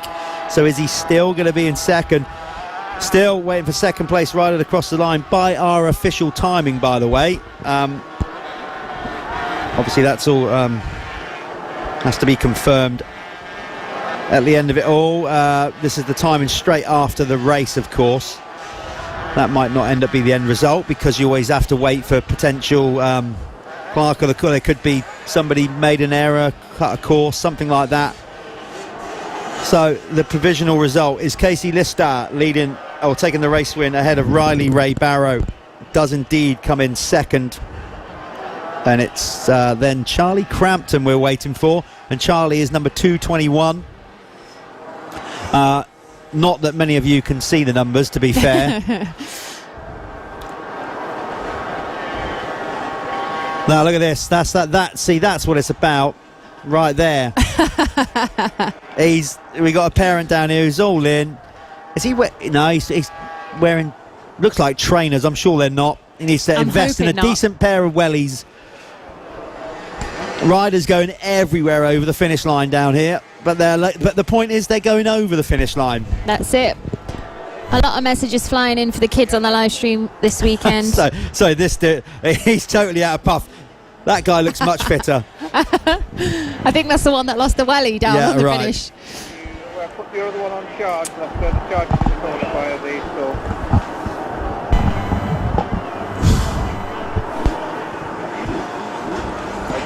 Loads of messages flying in again. Messages from Sharon Black. Crampton boys, you're amazing, from Auntie Shaz. Terrific effort, Casey Lister. Got loads of messages flying in for him. Well done boys, amazing all of you. So we are just going to cut to some race highlights now from the auto class,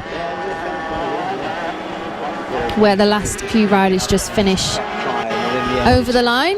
Blew up in smoke.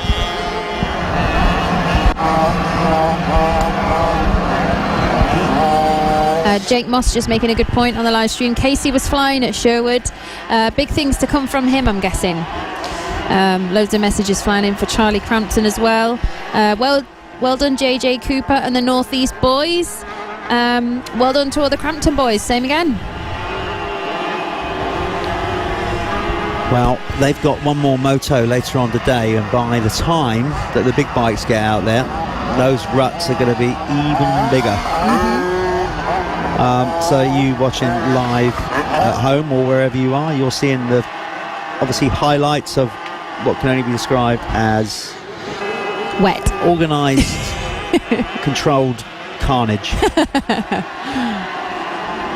Just saying there on this live stream, I mean, Riley Ray there.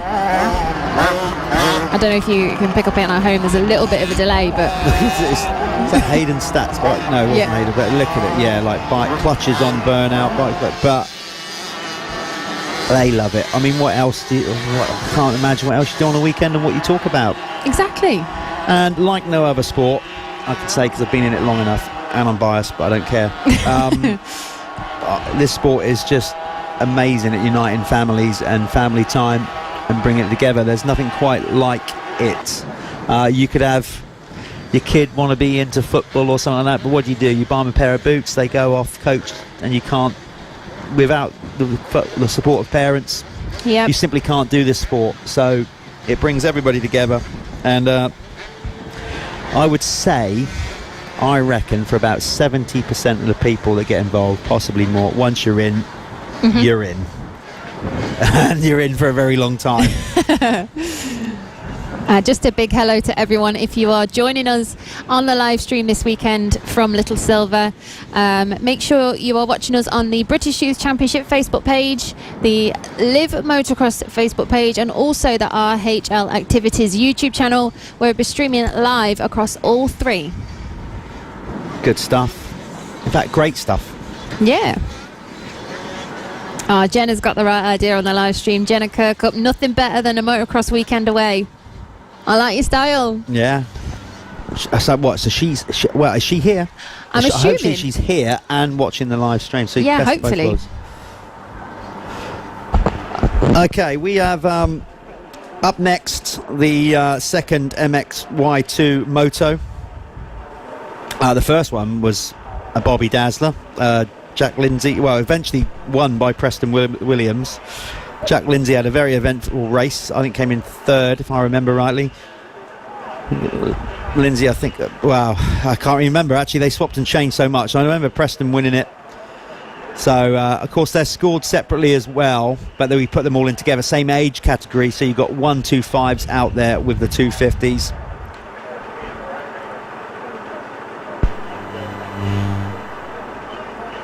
So let's see. I remember, was it Aaron Patstow was leading the way for a little while until his bike expired. No sighting lap course this time for these guys. At least I don't think. I think they go straight in, don't they? Yeah, I think they'll go straight down onto the start gate. Or actually, they're still in the holding They do area get at a the sighting moment. lap. Sorry, I've just checked with Lindsay. They do. They do get. They do. Perfect. They do get us. Which is just as well. Okay, because we've got to bring these hills. We've got to bring the hills back into equation now, of course. We have a slight delay because we do unfortunately have a incident at the top of the track. Haven't you got Margaret Stone? A little injured auto rider being attended by our fabulous medical crew. At this point, a shout out to all the staff and people that make it happen, all the marshals, all our obviously sponsors and people that work hard behind the scenes. It's not been easy setting up. It hasn't. A lot of rain. Obviously, people that were here, they don't need me to tell them. They probably heard it beating down on their motorhome roof. But yeah, it's been all looking good until basically yesterday evening when it really started to lash down, and that has obviously played havoc with the track, the paddock or whatever. But please be patient for everybody that's here the best you can with the RHL team. Certainly when it comes to getting parked up, movement in and around the site, it's not easy, and we just got to hope that the weather is kind to us going forward for the rest of the weekend, really. This is very true. Some messages flying in now for the start of the... what are we going on to next? MXY2. MXY2, that's it. My brain had a bit of a moment then. I wouldn't worry about that. I wouldn't worry about that. It happens. So MXY2 next. A lot of people rooting for Preston Williams again. And a nice message from Lynn Sheehan that's just coming on the live stream. Absolutely big shout out to all the staff involved.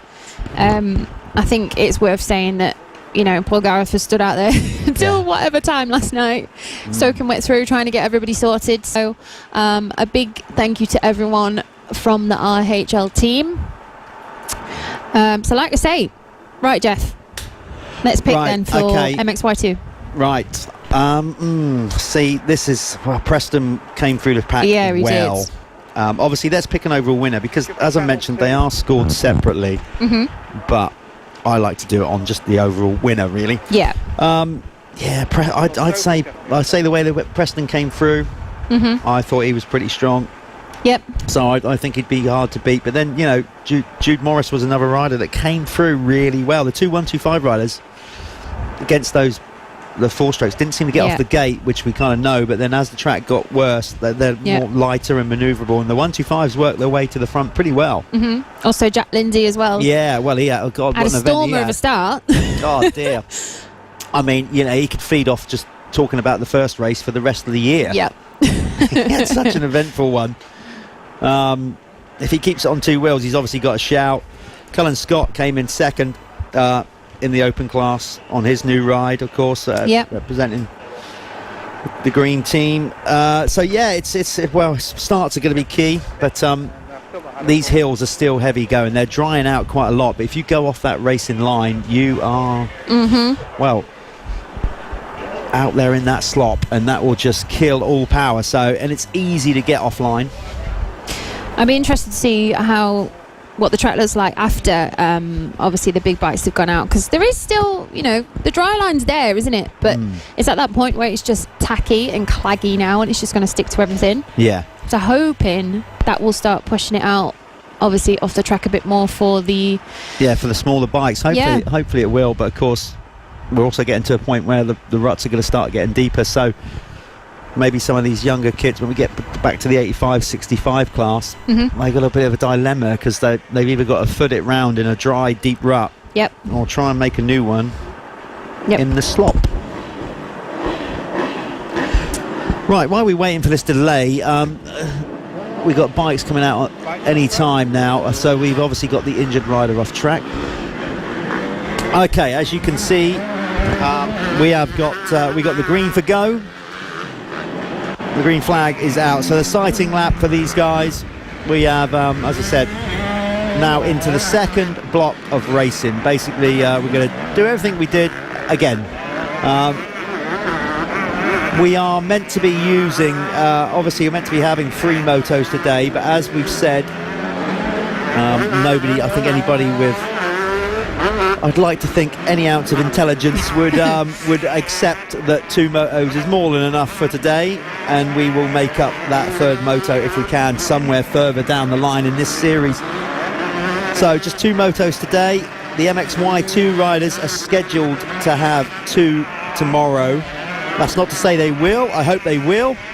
But obviously all the other classes are only scheduled 1 moto tomorrow, because tomorrow we are going to be joined by the MXY1 and 2, MX1 class and MX2 class for the official ACU British Motocross Championship, and that is going to, well, I've said it, actually I looked it on paper, it's genuinely one of the stronger lineups we had for a number of years in depth in both classes. MX1, I think there's suddenly more interest in that, and certainly in MX2. I was looking at the starting list and just thinking, God, I wouldn't even want to predict the top 10, top 5 in that. So hopefully we won't have any heavy rain as scheduled, and tomorrow will happen and happen well. But right now we have got the sighting lap going on for the MXY2 riders. So that basically means big wheel riders, you are up next. You know the drill by now, you've gone for it once. Just a quick hello to everyone as well, for all the new watchers on the live stream this afternoon from Little Silver. Make sure you tune into the BYC Facebook page, the Live Motocross Facebook page, and also the RHL Activities YouTube channel. So make sure you share it, get family to watch, all comfy and cozy at home on the sofa. But I mean, we can't complain, we're not still outside, I was so going to that's say, you're not selling that well. A quick hello to Emma Candlish, Jaden Jones with a love heart on there. Oh, maybe that's family, we're who knows? getting love hearts now. Yeah. It's getting intimate. More messages for Jack Lindsay flying in on the live stream.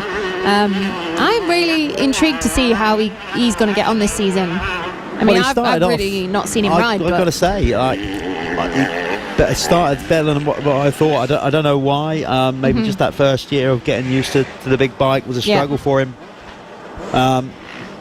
But he looked good in that first race. Just got to iron out those mistakes he just made. I get it, because it was super tough going. Yeah. But he just probably was a little bit riding a bit tight, trying a bit too hard, and he just made too many mistakes, costing him win. He definitely had the speed. He led enough laps, but not the lap that mattered the most. If I'm right in saying as well, this will probably feel like a completely different track to them after the first block of racing. So obviously they were first out earlier on today, and it was still quite wet, I'd say, on the track, but hopefully now it's changed a little bit for them.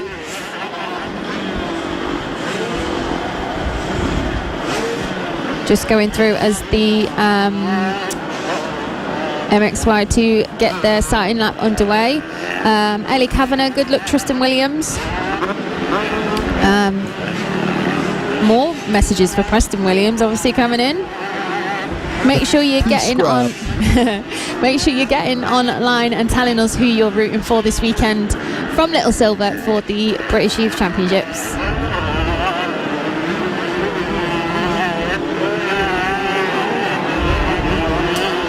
I'm amazed that Preston's mum Karen hasn't commented yet. Is she Oh, really? here? Is she here watching? I don't know, but maybe like. I think she is here, yeah. She should drop a mention. She's not in wrote as well. anything yet. All right, well, maybe too nervous watching the boy. But we're not far away here from going off for the second moto. Day 1, round 1 of the Judd KTM British Youth National Championship. Just a quick notice as well on the live stream, I've noticed. Please note on the live stream that this is a free broadcast on the Facebook pages. There's a fake page link being posted on that's asking for payment details, so don't click on that. Yeah, definitely not. I tried really hard to get extra money in and I failed. So it's you, is it? Yeah, it's me setting that up.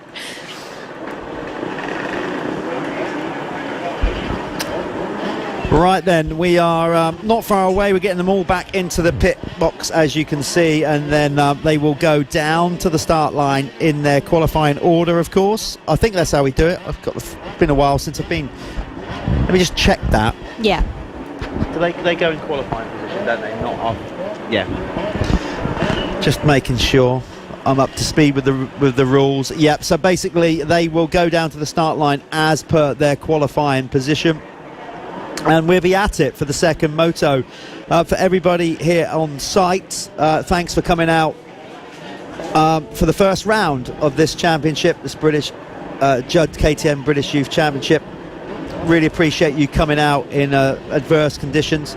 For everybody watching at home or wherever you are in the world watching the live feed, thanks for joining us there as well. Hope you're enjoying the racing so far. As we said, it's not the best conditions, but it's motocross, and we ride pretty much come rain or shine if we can, and the track is actually okay for the bigger bikes. Obviously it's causing a little bit of problem for the smaller bikes, but the big bikes seemingly getting around okay at this moment in time. Tomorrow, well, let's see what that brings, but right now I think we should be okay to get through 2 solid blocks of racing here today at Little Silver.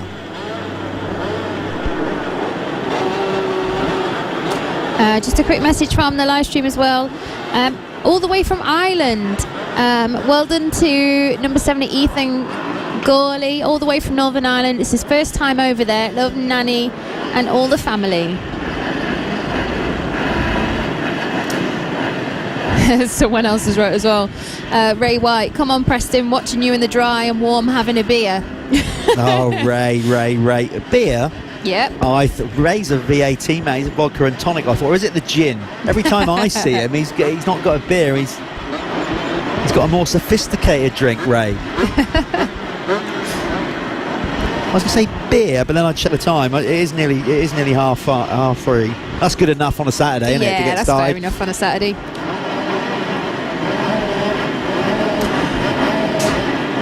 Right, so they're all lining up on the gate. Some of them fortunate enough or whatever, or maybe more supported or whatever, running nice new clean kit. Others are just rocking the same muddy kit from the first moto. To be fair, I couldn't think of anything worse, than getting muddied up, getting changed, putting fresh stuff on. I'd rather just stay in it. It'd be horrible. It is one of those worst things, actually, when you've got absolutely soaking and you've got to pour a wet shirt over your head. Yeah. The worst one is actually back in the day when you didn't have spare helmet linings and you had to put the same. Oh no, it's the I just worst, hated isn't it? that. Horrible. Anyway, it made up for it when we were out there. Right then, here we go. Second moto for the MXY2 class. Who's going to get the whole shot? Of course, we're back to the full circuit now, up and down the hills, the longer start.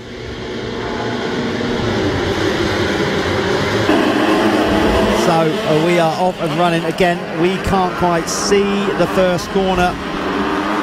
Have to wait a little while until they come round. This is, of course, for the people that are here at the venue.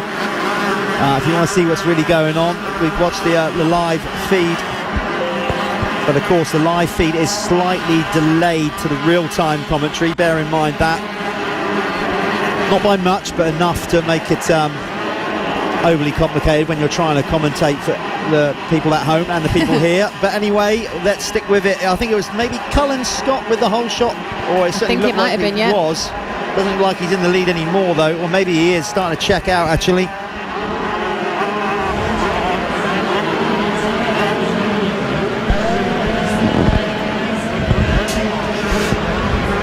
Okay, so let's get them up and down this hills. We are then going to be able to see properly. It is indeed the Team Green Kawasaki rider of Cullen Scott leading the way. It's pretty distinctive because he's, I'm sure, one of only a couple of Kawasaki's out there, and he's, well, distinctive bike. That's it, Beans will be happy then. Yeah, got that brighter colour green than the stock Kawasaki and a white front mudguard, so it's easily recognisable. He's in fresh treads as well, looking good.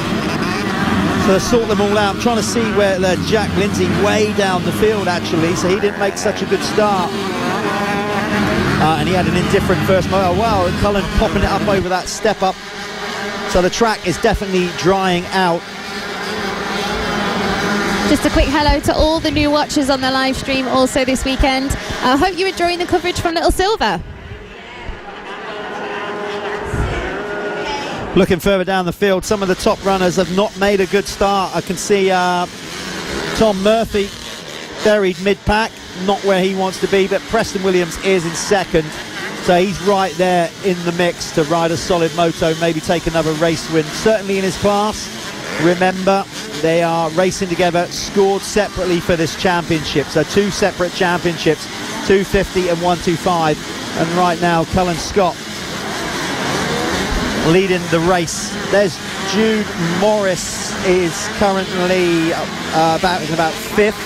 I'm getting all tangled up in the wires, doing the okey cokey down here.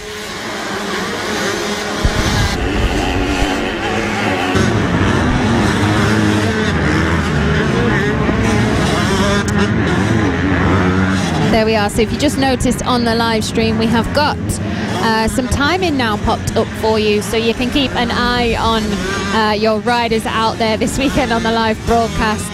Messages on the BYC Facebook pages and also on the RHL YouTube channel, and let us know who you're rooting for. Got some messages coming in now for Sam Atkinson and a few people watching from, well, actually from the British Championship, who will be obviously either riding now or riding tomorrow. So we've got the MXY2 class race 2, which is out at the moment, so we've just started the second block. Another message for Sam Atkinson and Buster Hart from Peter Scott. Lots of messages flying in for those. We're getting quite a few heart emojis on stuff now, Jeff, I've got to say.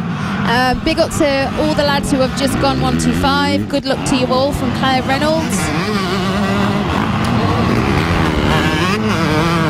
Okay, back to the racing. This is the running order after one completed full lap. Still 16 minutes plus a lap to go, of course. Cullen Scott is leading the way on the open class machine ahead of Preston Williams in second, number 377 on the 125. Then it's James Smith in third. He's on a 250 ahead of Jude Morris, number 101 on a 125. Then it's Mark Bracegirdle, 301 in fifth. Then Sharu Honda, number 70 in sixth, ahead of Joe Brooks and Tom Murphy in eighth. Ninth is Charlie Palmer ahead of Aaron Patstow. Sam Atkinson riding for the Phoenix Tools Kawasaki team in 11th. 12th is Jack Grayson on the Pico machine. And then it's Thomas Wright is in 13th ahead of Jack Lindsay, remember, who led loads of laps in the opening moto, in 14th. 15th is Louis Kessel, looks like he made a mistake and went down. Thomas Hardcastle is 16th ahead of Buster Hart, number 11. Then it's Tyler Westcott in 18th. 19th is Ross Kearns, and William Farrow rounds out the top 20. There you go. That is not only for you people at home who now have the timing up on screen, that was also as much for everybody here at the event. Just to notice as well, I think Cullen Scott's mechanic will be rather happy that he's out front, as he looks the cleanest out of the pack right now, so minimal jet wash points for him.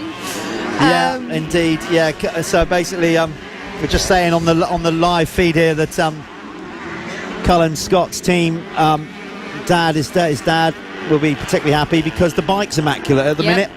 Not an easy leading the race. Leicester clean right now. Got to keep it that way, of course. Lots of messages flying in for Tyler Westport.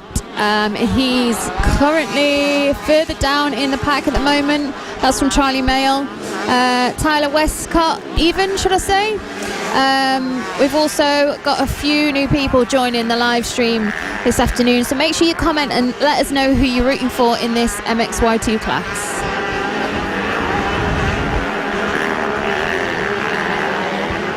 Come on, Cullen. So Cullen, as you can just hear me say, just encouraging him past some, well, it looks like Ethan Lane being lapped is not good for him, unfortunate. Ethan out there on that Hitachi powered by Milwaukee machine, but he's clearly got an issue. Top four are starting to tighten up here. There's a bit of a gap back to number 74, Tom Murphy in 5th. Have we lost Preston Williams? No, there he is, because they go out of sight, basically the far left end of the circuit down the valley. So we lose them for a bit. You can see those viewers that are watching on the live feed. We've got 3 or 4 cameras placed the best we can around this venue. Of course, we can't be everywhere, but hopefully we are showing everybody. And even if you're here on the venue, actually, just get logged in on Facebook and go to the Live Motocross Facebook page or the RHL Facebook page or the British Youth Championship Facebook page. Any one of those 3 are all showing a live feed of action.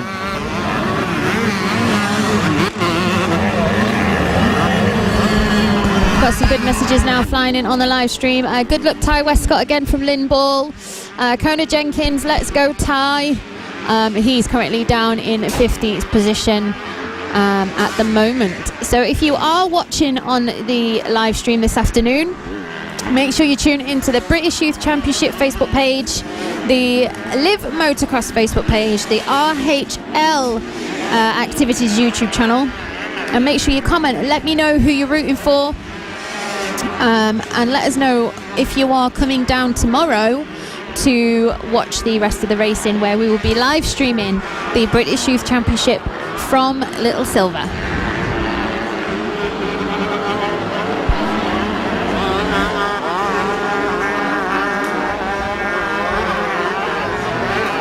So if you are watching on the live stream from home, as you can see, Cullen Scott is out at front at the moment, still looking very clean, I have to say. So heading into the coming down back past us now, you can see Cullen Scott on the live stream at the moment.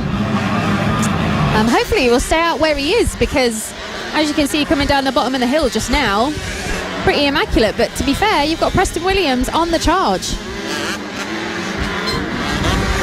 Okay, we have got 10 minutes to go. Still Cullen Scott, number 16, leading the way. But I think Preston Williams in second is now, I reckon, just getting wound up to put on a bit of a charge. Settling in, of course.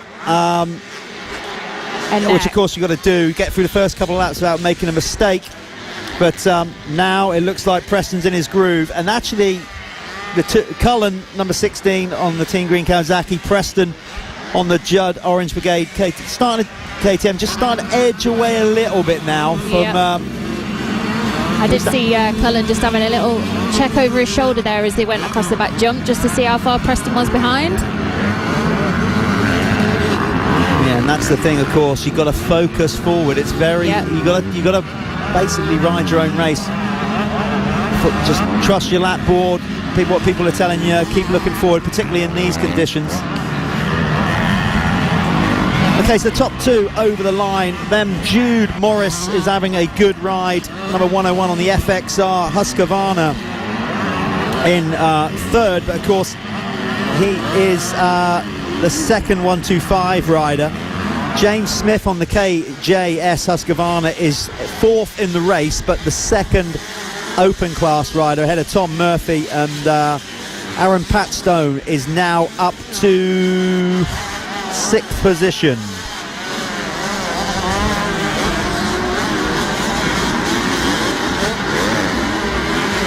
So you can see Preston Williams' bike starting to steam up a bit, or is that Louis Kessel actually? Yeah. So it's getting hard going, the ruts are getting deeper and deeper, which you expect with clouds. The sky is starting to turn grey a bit more now here at Little Silver. Not what we need. Hopefully we get through this final block of racing.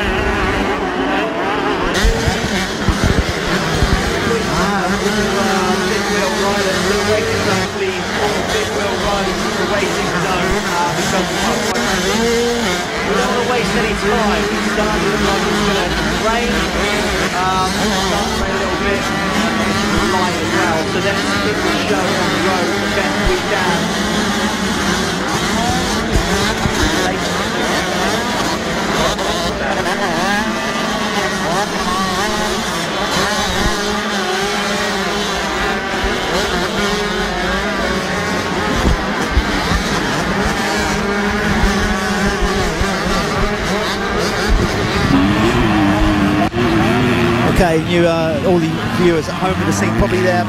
Obviously, there's no tear-offs allowed here at Little Silver, but that is obviously the farmer's discretion. So it's on farmland, and of course, so everybody having to use roll-offs, and as you can see, they work great right up to the point the canister gets burst open, and all your film comes out and ravels around behind you and gets caught around your arms, etc. So goggle problems, vision problems for a lot of these riders as well, of course. And as I said, it's not getting any brighter out there right now. I'll tell you what, a lot of these riders in this class will be hoping they get through this one before the heavens open. Big bikes too. Remember, we have the big wheel up next. Right then, out on track, we have 7 minutes to go. We're just basically just under halfway. These guys get 18 plus 1. Is that right? 20. Yeah, see, forgot we're making them work harder now. See, the young men, 20 minutes plus a lap then for these guys.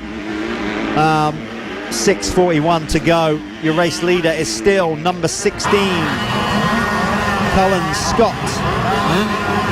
He's out there in the white kit, red on his back.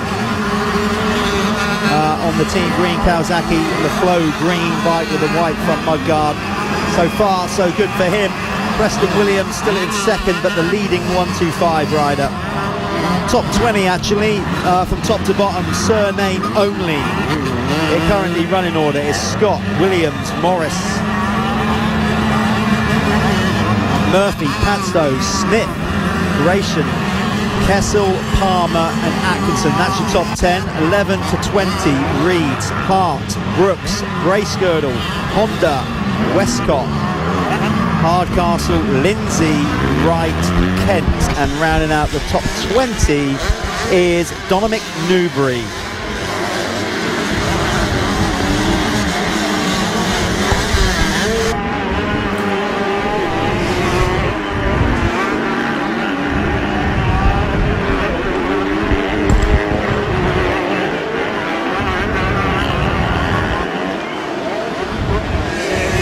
Right, so you can see out on track, and see just about we got down on turn 3 or 4. It looks like I think Jack Gratian might be caught up with somebody, as looking down the far end, Cullen Scott trying to work his way through lap traffic now, so that's going to be a problem for Cullen. Two riders hooked up together down there. Got pole number 7.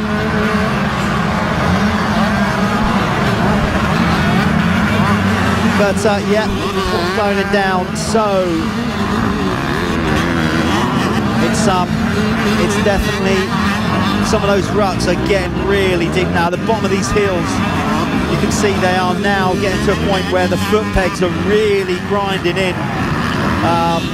So they're getting hung up. They're having to get their feet off both sides of the foot pegs now, paddle their way through. So we're getting to that stage in the race or track conditions where you have to now start considering maybe changing your racing line. Of course, that's the issue. You've now only got one or two that have dried out well, so you don't want to change your line and get caught, but at the same time you don't want to keep going in ruts that are just so big that you're going to get hung up. Right now, number 16, your race leader Cullen Scott, is doing that better than anyone, and he's quite leggy, Cullen. He's just shy of 6 foot, and he's going to use those long legs to his advantage.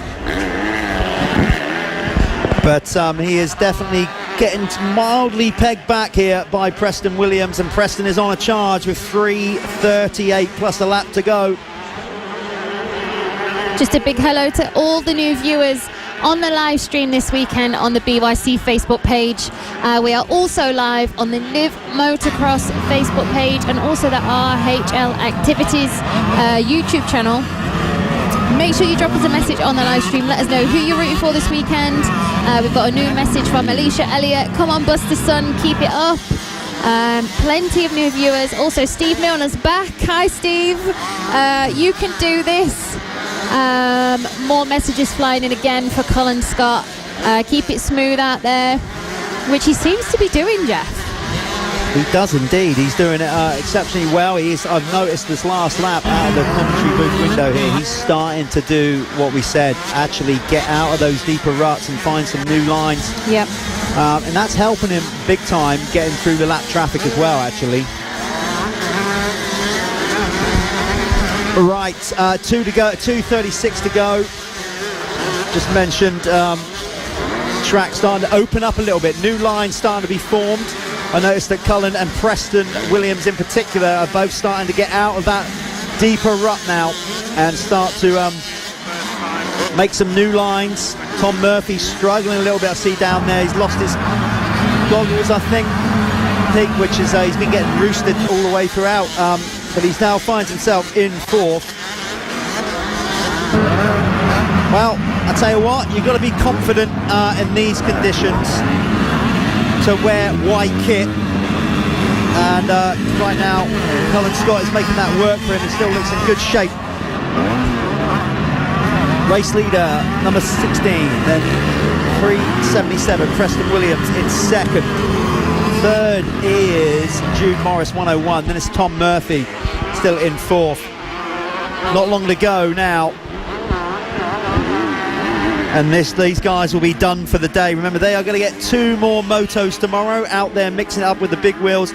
All the other Judd KTM British Youth Championship riders are going to get 1 moto tomorrow, and let me stress this, weather permitting. Okay, as it stands, we're all good, but we're getting mixed weather forecast for tonight into tomorrow, so let's go with the positive one and hope we don't get too much rain.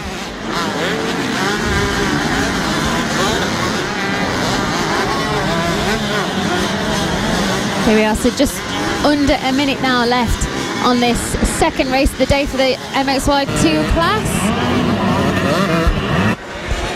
Yeah, we're going to have 1 lap to go next lap around, because whether it's Cullen Scott or not in the lead, there's no way the riders are going to get around the rest of the circuit in less than 39 seconds.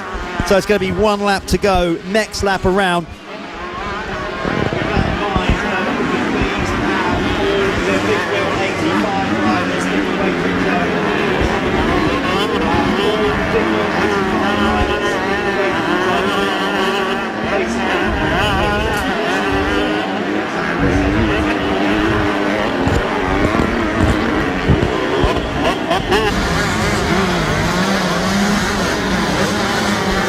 Okay, we got some carnage over there in the infield. 2 riders getting together again. It looks like number 7, is that Luke Hull again, getting caught up with somebody. He hasn't had a lot of luck.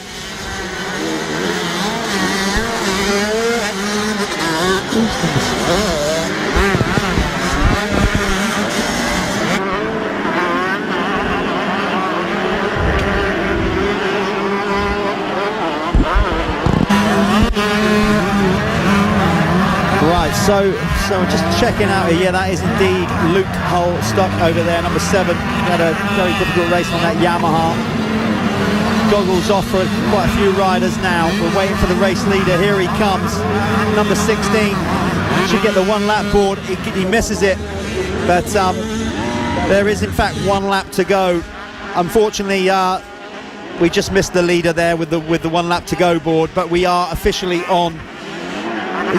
Is it 1 lap to go? Well, they need to know, don't they? Everybody else out there. So it's 1 to go. It's only Cullen that missed it, so he's in for a nice surprise when he crosses the line, if he crosses the line.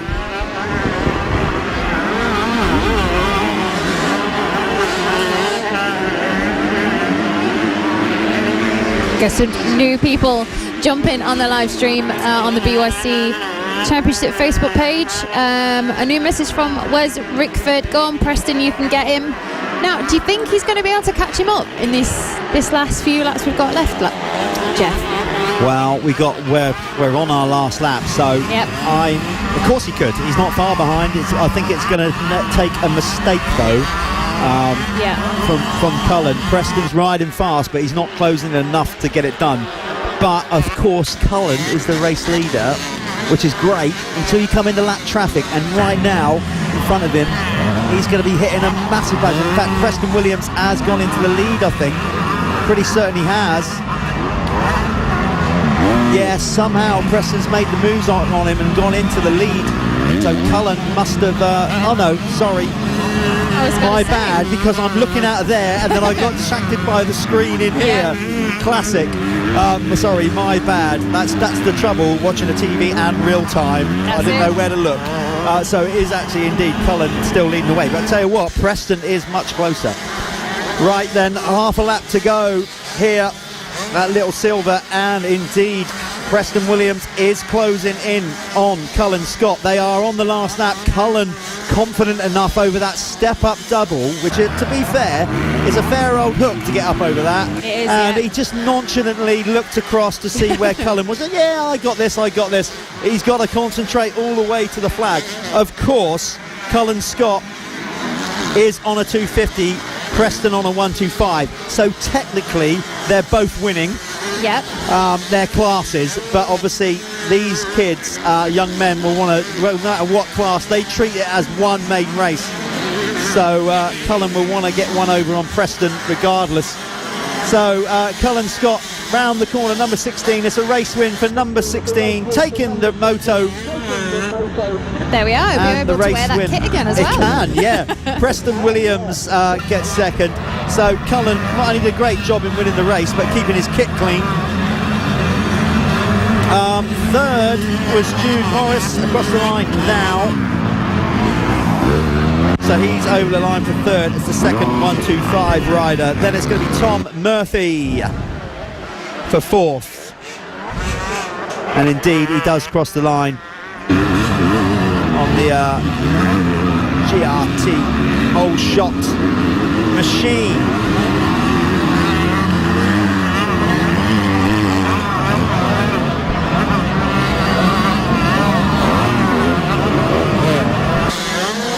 Aaron Patstow comes in fifth. He'll be happy with that, actually.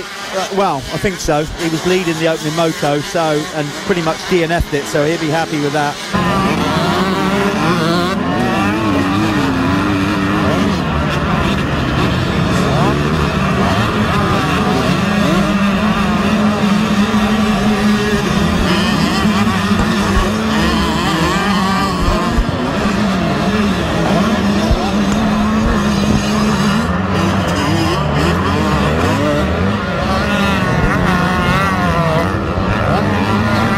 Then we are winding it down. That's them done for the day. The MXY2 riders, top 10.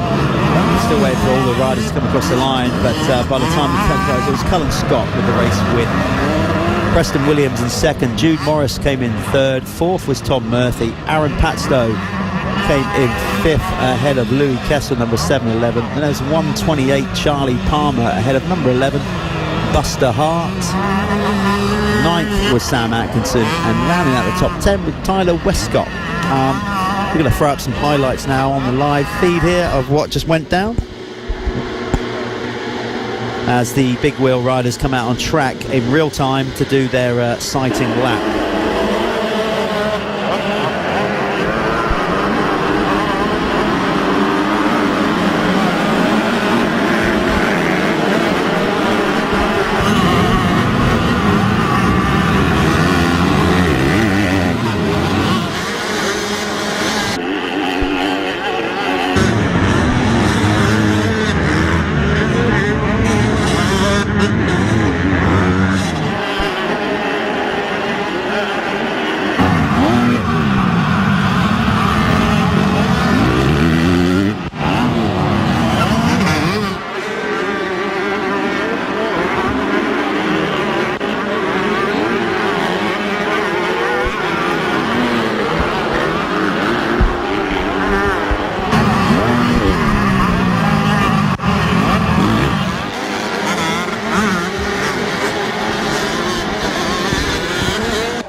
So if you've just tuned in to the live stream at home this weekend from Little Silver, make sure you drop us a like and a share, and also let me and Jeff know who you're rooting for this weekend.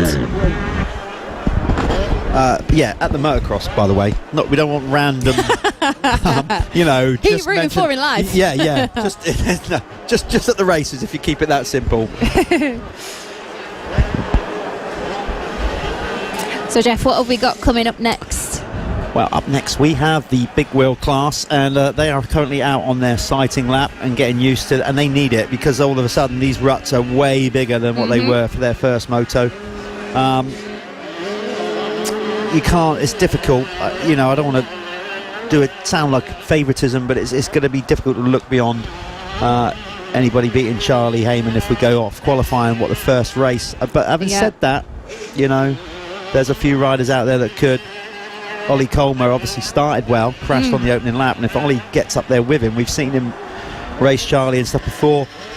But Charlie has a very good knack.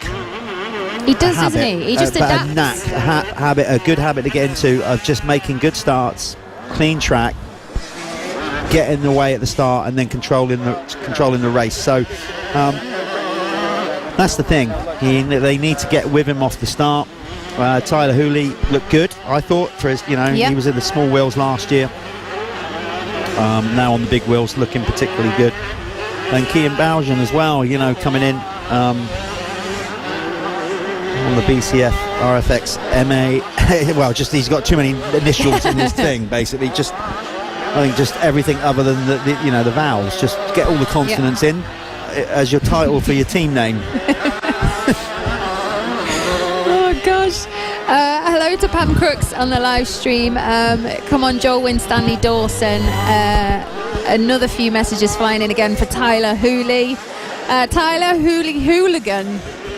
They're getting some good names, aren't they, this weekend? What would yours be?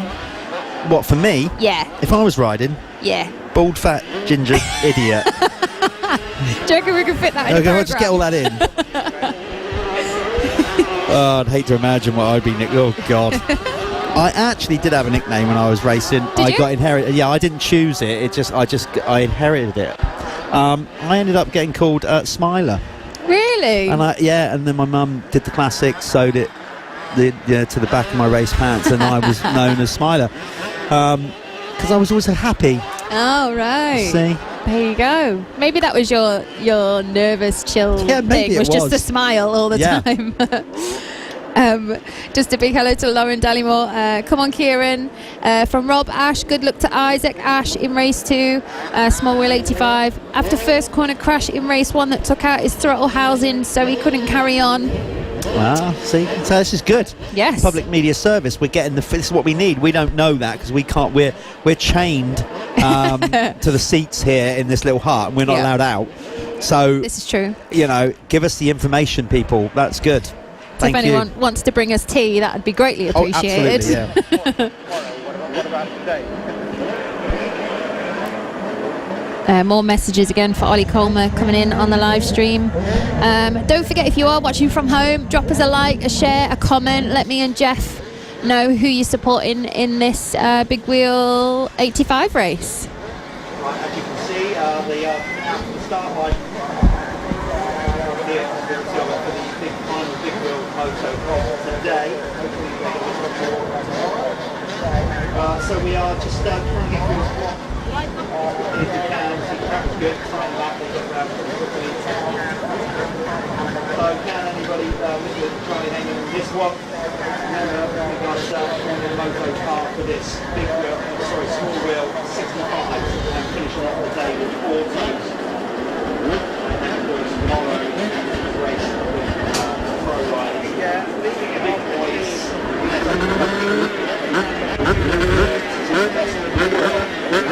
Now, and let's hope for the sun. Good next ride tomorrow. I will say one more time, it's just everybody, whatever, it's like getting out tomorrow, obviously the pits on, just everybody, please be patient for the RHL staff. It's not an easy job to do at all. Everybody's worked hard to get us here. So let's deal with it the best we can. Obviously, the normal things, everybody, there's plenty of things to ride in, don't just go chuck it. Bits are everywhere. Those are coming up your house and stuff and live in your garden. I won't, but in principle, that's what should happen. So, and the kick dogs on leads, etc., etc. Right, service announcement. Everybody be kind to everyone out there and enjoy the weekend. Let's get back to the racing here with the Big Wheel 85. Just a quick message from Hannah Colmer. Good luck, Ollie. Love, Mum. There's more mums on the live stream. All over it. More messages flying in again for Charlie Heyman. More messages coming from Sweden as well. Oh, Sebastian Bartlett. oh, Seb. Yeah, Yes, they're we're watching in out there. Seb's part of the world. This is I think Seb used to race down here a lot. Amazing. Yeah, they are, yeah. Right, there we go then. The 65. No, there's the big wheels off the line. So again, just going on with the slight lag on our live feed, but that's it. So now I'm waiting to see who comes round. So obviously anybody watching, you can see the start and the riders, but we need to wait until they come round to us in the commentary booth to call it. And that takes them probably about 30 seconds to drop down this first hill. And it looks like, I'm sure some of you already know, well, yeah, there you go. He's at it again. So Charlie Heyman with the lead. In fact, Bowden there in second, and a bit Colmer this time in third, keeping it on 2 wheels. Last time he'd already crashed by this stage, but he's gone further on the first lap. So he's there in the mix. Top 3 are already starting to pull away.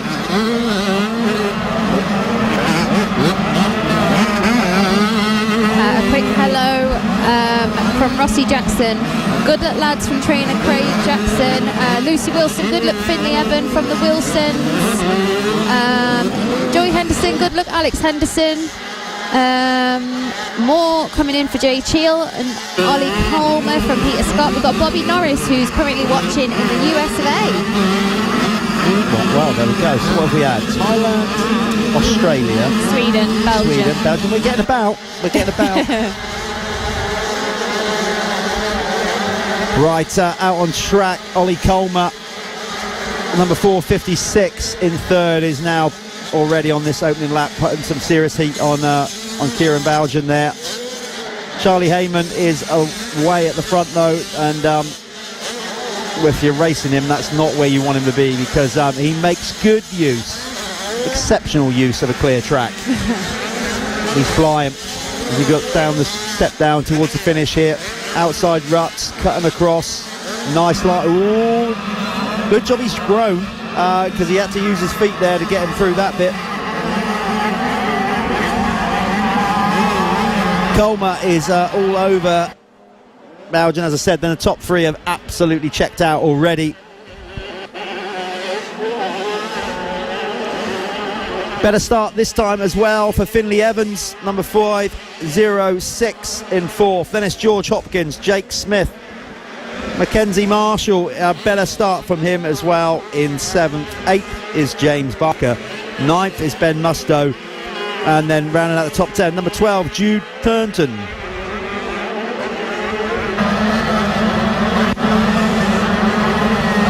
Big old sort of carnage pile up on this finish corner here. A few riders going down, stuck in those deep ruts. Of course, as we work our way down the classes, it's going to get more and more difficult.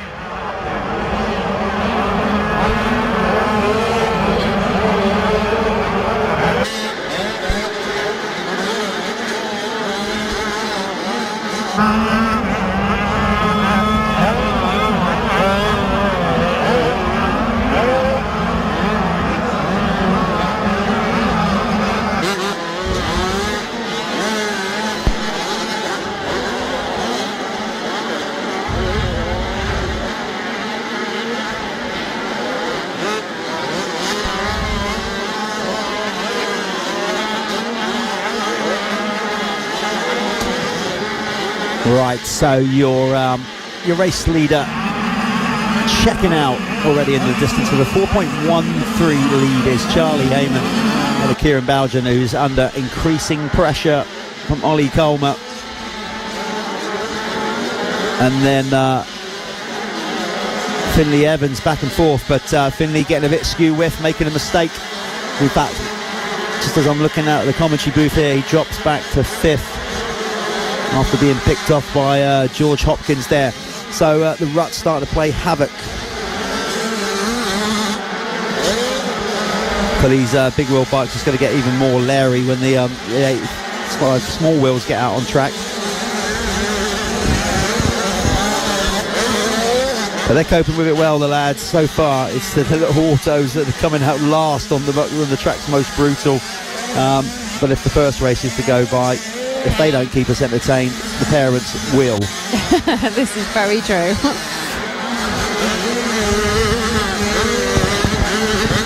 Right, another lap down. We are 8:47 on the clock. Heyman stretching out his lead to 7.38 seconds. Eddie Belgian still in second, pegging back just by just over a second. Ollie Colmer in the 4.56. And George Hopkins, as we mentioned, up to fourth, number 4, picking off Finley Evans.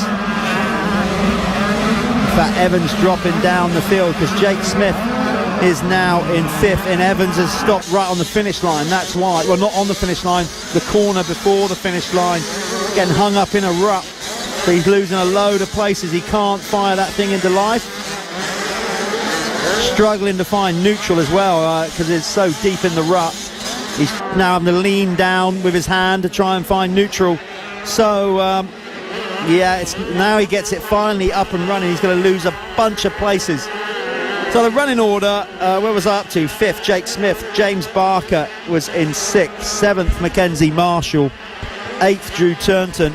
Mustoe now in ninth. Ben Mustoe, that is. Tyler Hooley up to 10th. Hudson Roper 11th. Joel Fisher is in 12th. 13th, Tommy Smith. 14th is Henry Life. Then it's Jay Cheel for 15th. 16th, Harrison Roberts. 17th, Finley Evans, who was in 4th last lap around. So not a good lap for Finn. Tyler Smith is in 18th. 19th, Louis Vincent. And Warren Clark rounds out the top 20.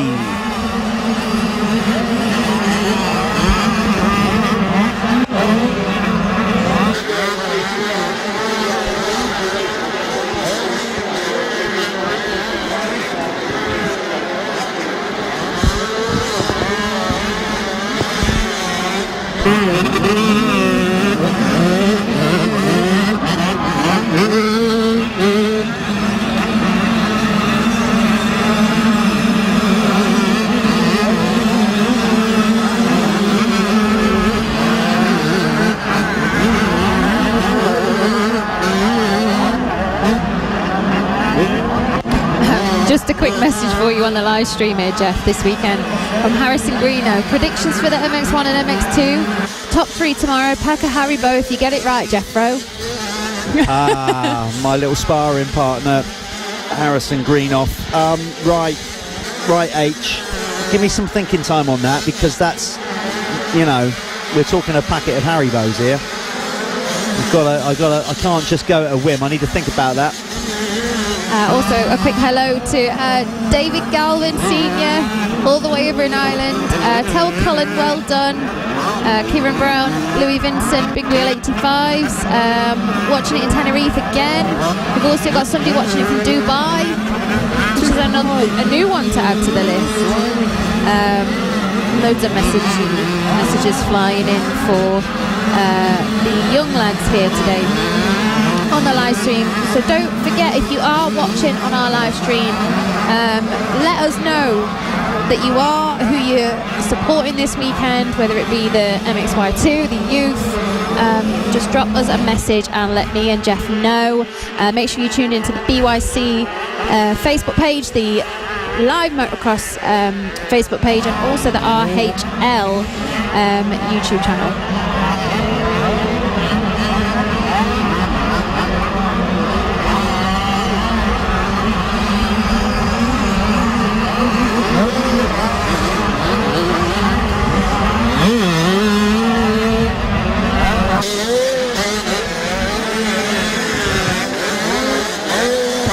Okay, counting down the laps here, and little by little, as he does, Charlie Heyman just pulling out. We mentioned before, though, Ollie Colmer, if he can get a good start, will definitely push him all the way, keep him honest, and he's doing that at the minute. Not close enough to strike by any stretch, but he's into second now, and keep him going. But basically, with a 15-second lead, Charlie Heyman has plenty to work with. Bowden now down to third, but a comfortable third. The top 3 are way ahead of the 4th place rider, who actually is rider number 4, George Hopkins, on the Passion Racing Husqvarna. Then it's James Barker, another rider, of course. So that's age now, aren't they, all these big wheel riders, where they suddenly get a growth spurt and just suddenly go through 2 sets of kit in a year. They're also getting much taller, some of them still diminutive and small, moving up. Well, of course, one of them first year in the class, Tyler Hooley. He resides at the minute in 10th place. But in order, top to bottom, surname only is Heyman, Colmer, Bowden, Hopkins, Barker. That's your top 5. Then from 6 to 10 is Turnton, Smith, Musto, Marshall and Hooley. Currently on this lap, or halfway down this lap, 11 to 20 reads Joel Fisher in 11th. Then it's Hudson Roper for 12th. Tommy Smith in behind him. 14th is Henry Live, ahead of Finley Evans and Jay Cheel. In 17th is Harrison Roberts, ahead of Louis Vincent. Warren Clark is currently in 19th, and Sean Mahoney, the rider from South Wales, number 11, in 20th.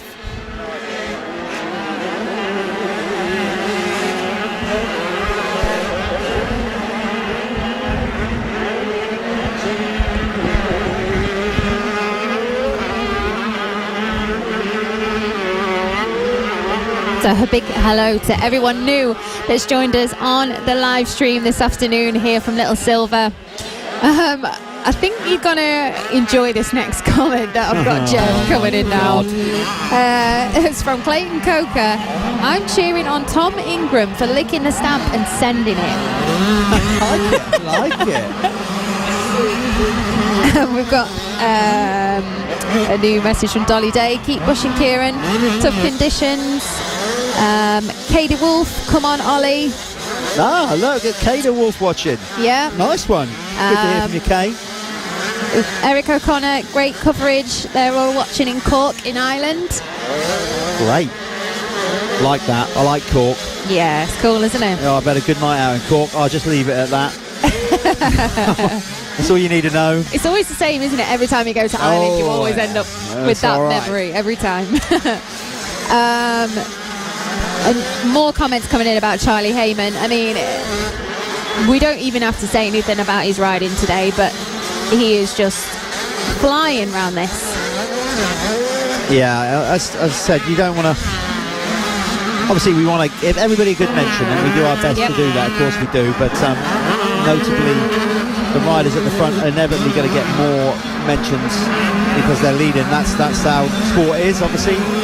So the winner goes the spoils. But he is going to get a load of positive mentions throughout his career because, he's looking good. He's seemingly on the right track to be a name that we will see certainly in, I would have thought, in the EMX competition in years to come, and maybe into the GP class. That's obviously his aim. Michael Rich on the live stream. Jeff, are you wildcarding tomorrow? Am I what? Putting a wild well, card you in see, tomorrow?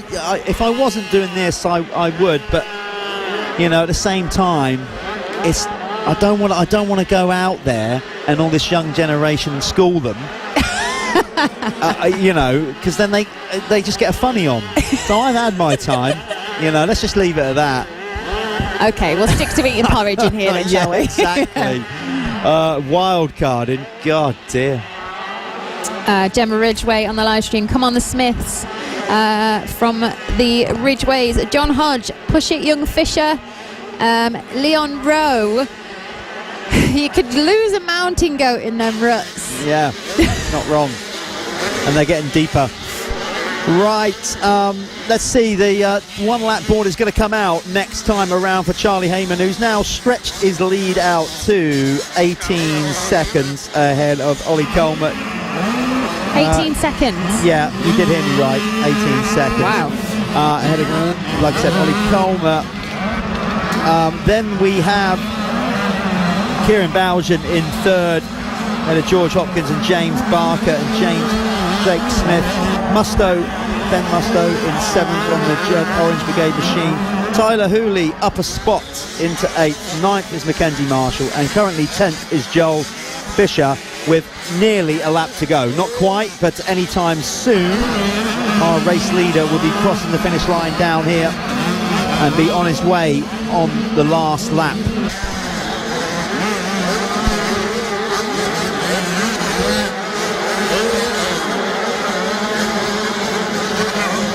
So as we have more and more people tuning into the live stream from Little Silver this weekend, let us know what you think.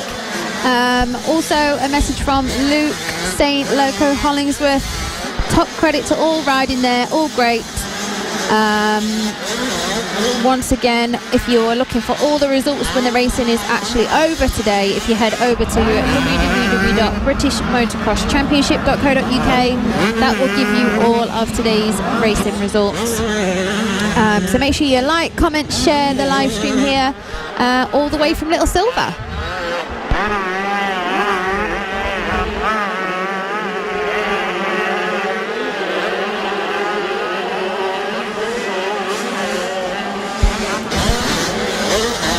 Just with one lap to go here on the big wheel, 85 class at Little Silver.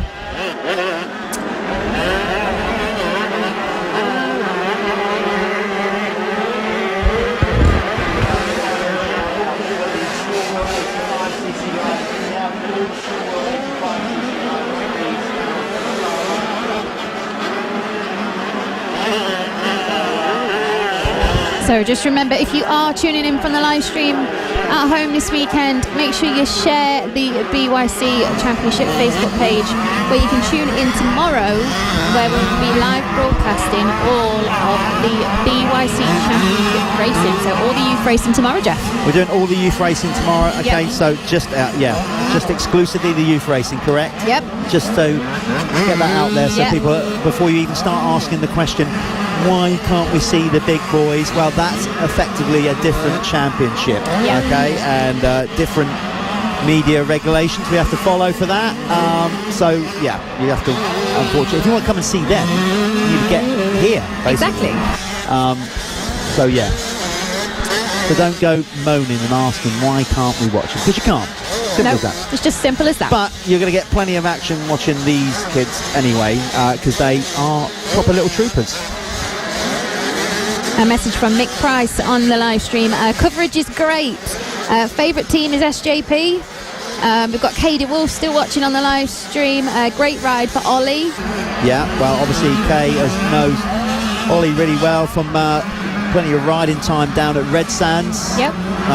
Ollie's spent enough time down there with Kay and probably got a few tips off of him as well. Of course, a lot of the pro riders and the EMX and GP teams go down to Red Sands, and now some of these young riders out here are getting down there in the off season as well. Actually, it's pretty good. It's just a hive of activity, a good place to be actually, and it's sunny, obviously. I think I might pack up and go next year.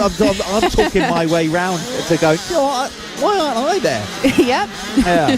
So good shout. I think it's a good place to be. Hello to Jack Wilson on the live stream. Come on, Ollie and Finley. Right, the flag has dropped, and it has dropped to number 22. Another race win for Charlie Coleman. So Charlie Coleman, I'm joining the two together. That Charlie I'm merging. I'm merging the Ultimate Rider. Sorry, Charlie Heyman taking the race win on the SJP Moto Husqvarna ahead of Ollie Colmer on the GRT whole shot KTM. Then Kieran Belgian just coming in just behind him, and I mean just behind him, 1 second behind Kieran Belgian, behind Ollie Colmer. Then there's going to be a bit of a gap, but to George Hopkins. George from down the southwest, actually, sort of this neck of the woods. I'm sure he's done many laps around here. Is he going to get a fourth? No, we're still waiting for him to cross the line, but that'll be good for George. I think he'll be relatively happy with a fourth if he can bring it home. He was just ahead of James Barker. Here he comes. So the number 4 over the line on that rather slick looking Passion Racing Husqvarna. Great colour scheme from those guys this year. Then 410, James Barker. Of course, some of these riders have changed their numbers this year because they're going to be riding the European Championship. So Jake Smith comes in 6th, 7th Tyler Hooley, 8th for number 163 on the Judd Orange Brigade machine, Ben Musto, 9th Mackenzie Marshall, and in 10th, if he can, he's showing 10th, but he's not over the line yet. So we're waiting for the 10th place rider to cross the line.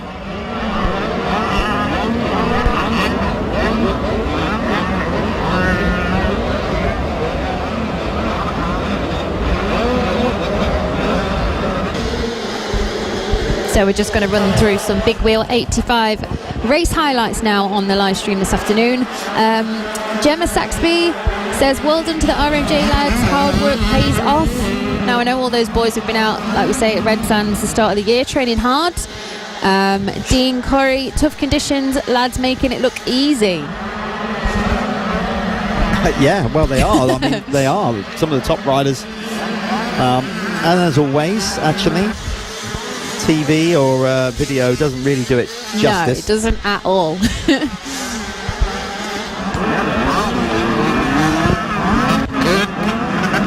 We've got more people tuning in from Tenerife. Still, I bet they're sat round a pool, sun lounger, beer. I try not to be that guy, but yeah, stop talking about you're in Tenerife. Just loads of people really loving the live feed action this afternoon from Little Silver. I hope you've enjoyed it. I mean, I certainly have. I don't know about you, Jeff. It brings a different dimension to the racing. No, I think it's really cool. Yeah, well, obviously I wish more people could do it and we could do it more often. It would be great. It's always a bit of a balancing act. I get that, regards of wanting to. We also want people out to the events as well. Yep. But obviously not everybody can always make it. So it's another alternative way of watching it, particularly for these youth riders. And as we said, we need to start making these kids the stars of tomorrow, really stars now if our sport's going to progress and grow. So, and this could be the way to do it. I hope it is. Yep, me too. They deserve the recognition for sure.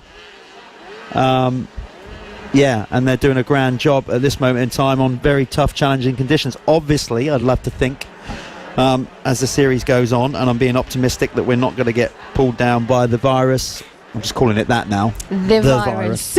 That we're going to see more good racing throughout the year. And of course, we're getting into spring, hopefully, summer, and then we'll be able to give you even better action on better tracks. Not that Little Silver's a bad track. What I mean is, obviously, the weather has certainly made it it's a bit more difficult on to our race. side. Yeah. Adrian Hoskins watching all the way from the US of A. Cool. Which is good. Do you know what I'll be interested to look at after tonight is you can have a look at a map to see who's been watching from where when it's all finished. Can you? Yeah, and you can see what sort of areas we've had the most coverage from around the world. So the tiny little track down in Exeter, Little Silver's going worldwide this weekend. Good stuff. Yeah, that's cool. It's just great to have people, logging in from all over the world and watching British Motocross. So, what is then not to like about that? Exactly. Got to get this sport out there further afield, and if we're getting it to people on the other side of the world, modern technology, really. Man, I'm showing my age now. Don't get you started on that. I can't even begin to believe when I started this game. I mean, I was racing GPs and had to have a phone card to phone home. Didn't even have mobile phones. Oh my god! Get the violins out. The old man is complaining the good old days. Just a quick notice on the live stream for everyone that's tuning in at home. We've got the small wheel 85s currently doing their sighting lap before they head down to the start gate. Also, we will get the link posted again to the timings, which you can check out at the rest of the day. More people tuning in. I'm really surprised this time. There seems to be a bit more people tuning in from when we live streamed Fat Cats last season. Good. Which is good. Also, what's the time? We're getting into the afternoon. They've been out and about. They've come in. Yes. Coming in for a brew. 4:30. Speaking of brews. Oh, yeah. If there's anybody watching the live feed here at the venue. Yes. And you can hear us. Please see bring that grey hut at the bottom of the track near the finish line. Mine's coffee with 2. Yeah, I said, do you know what? Let's go 2 sugars. I normally have 1. Treat yourself. Well, I'm getting to that stage of the day when I need a hit. A sugar hit. Right. Just Hayden Moody agreeing with us on the live stream. Great footage and commentary. Exactly what the sport needs. Which is good. Great. Loving it. We'll have to start giving away prizes. I'm going to put it out there. I'm not saying that we will. It's just be a good idea if we can start. Maybe we should start giving out a spot prize for the best comment of the weekend. I mean, the trouble is then you have to go through, or somebody, I'll say you. Somebody has to go through the entire comments to pick the best. There's probably the best about comment. 1,500 comments, probably near on 2K at the moment. Darren, this is your job. You can do that bit. Shaking his head, no. Someone's watching from Iran. Who said what? Someone's watching from Iran as well. Iran, apparently. Blimey, we are getting about. We are indeed. Right, people, and this goes for everybody at the circuit as well. We are still live feeding it on Live Motocross and RHL and the British Youth Championship Facebook pages. If you want to go and look at that on your phone, but don't spend too much time on your phone because you're here, so you can also see it live.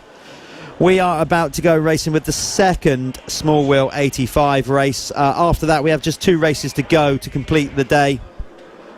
As you can see, the small wheels, we're coming down the hills here and whatever. Obviously, when we get to the, I'm guessing when we get to the 65s and autos, we're going to keep the same track out along the top. Although the track's drying, it's still looking very, very hard going.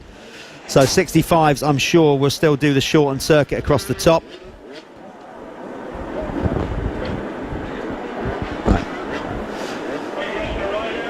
So they're coming to the line here. So Billy Askew.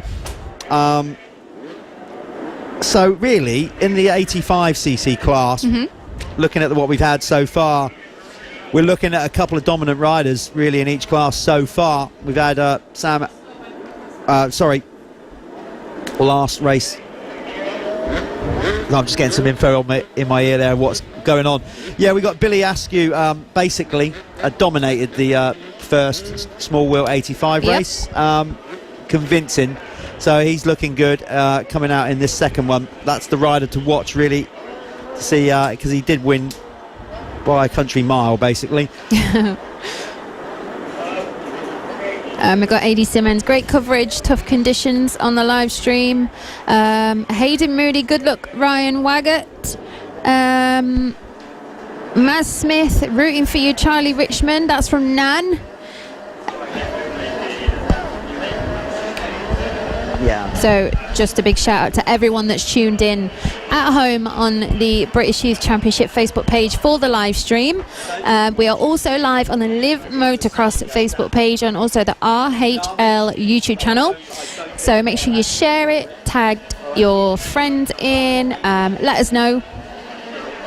And let us know who you are following or supporting this weekend for the BYC. But very shortly we'll be having the small wheel 85 class heading out. Okay, a bit of a track announcement. I'm not sure. Marshall, I don't think you can hear me that well. The sound goes the other way. Another message from Jamie Lynn Ellis, Bailey 45 to win. Simon Ellis as well, send it Callum Johnson. Let us know on the live stream as well if you're enjoying what we're doing here at Little Silver from me and Jeff. We'll also be back tomorrow live streaming the British Youth Championships. Just so everyone knows, we won't be streaming the ACU Championships. There we are, so we're about to go live very shortly for the small wheel 85 race 2.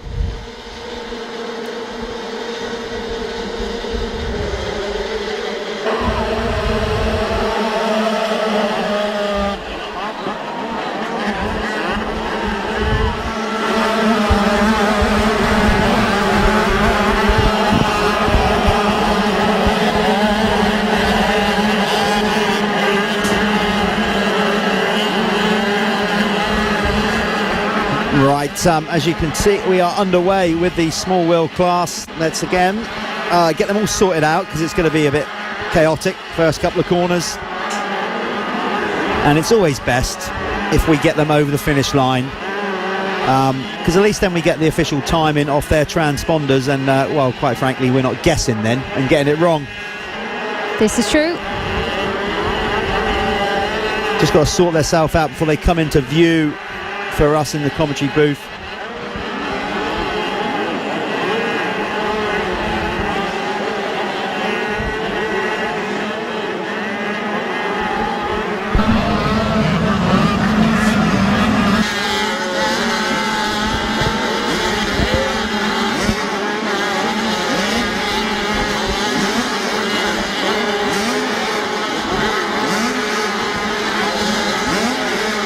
So we're just waiting for the leaders to head down towards us on the small wheel 85 class, and I think there's been a bit of a pile up on the first couple of corners. It's carnage at the bottom of the hill.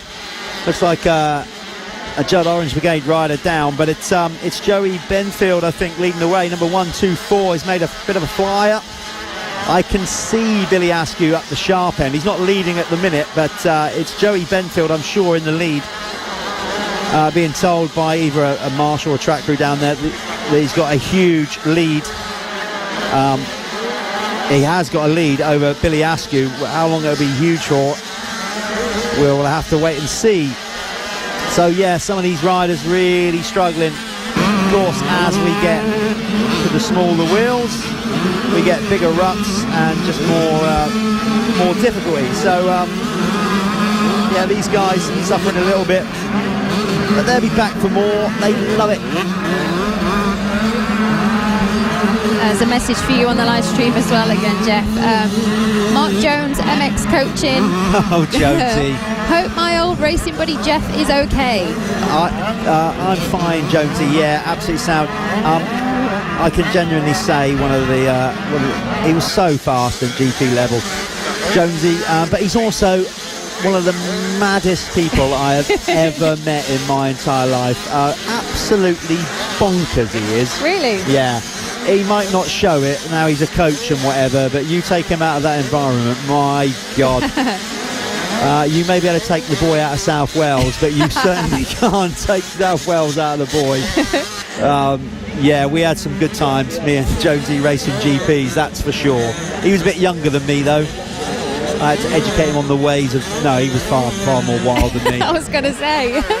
Hello to Jenna Webster. Come on, Reece Jones, number 104. Chantal, come on, Joey, you little demon. Andrew Pickford, come on, Billy lad. Richard Eckley, go on, Joey.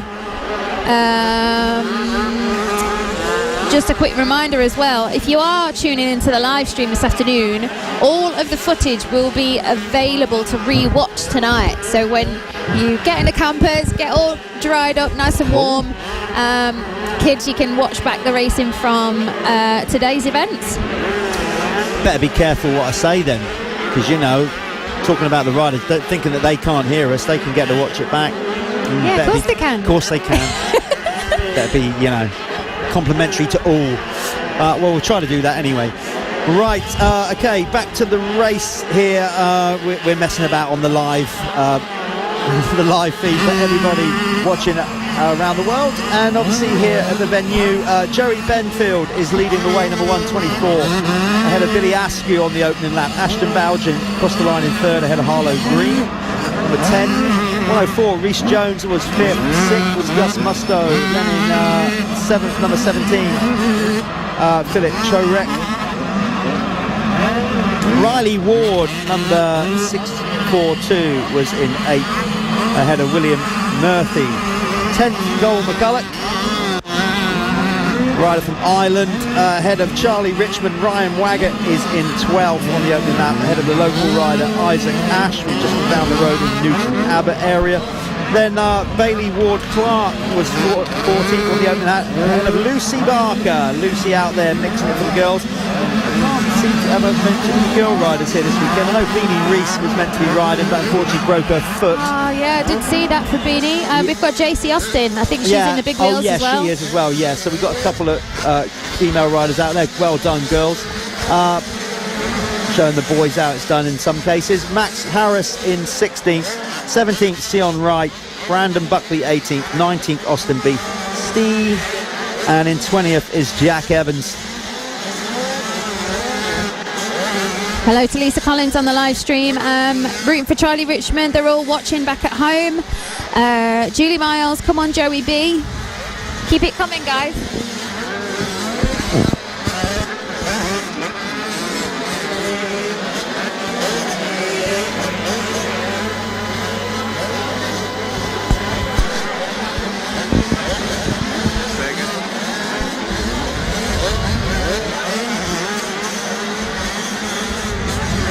So just remember, if you are watching on the live stream from home, give us a like, give us a share, and tag your friends and family into the live stream. We've got Lisa Byers, go on Lucy. Alfie Payne, go on Joey. Alfie Payne again, go on Charlie, Alfie. There's loads of comments flying around now. Loads of likes, which is good. And also we are live on the Live Motocross Facebook page also, and if you head to the RHL YouTube channel, we're also live streaming on there. So if you have a smart TV at home, you can get the YouTube channel on there and watch it on the comfort of the big screen. Lovely. Look at that, sat up on your sofas. Yeah, that's a good way to do it, isn't it? Yeah, you can. I think you can ping it off your phone as well. You can put it onto the smart TV if you've got one of those. Of course I haven't. I'm still black and white, Sophie. Come on now. Looking at it real.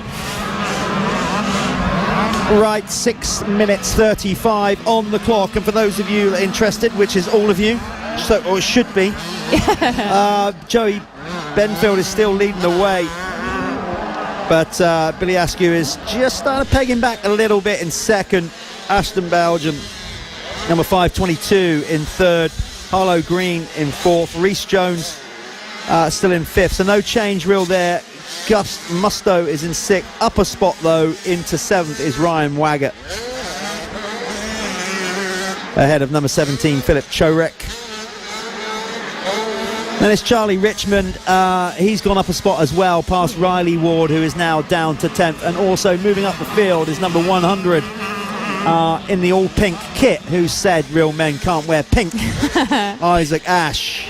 Great ride from him today. Yeah, into 11th place. Mark Taylor, come on Joey. Dylan Anstis, go on Tyler Rossack. He is currently a little bit further down the field.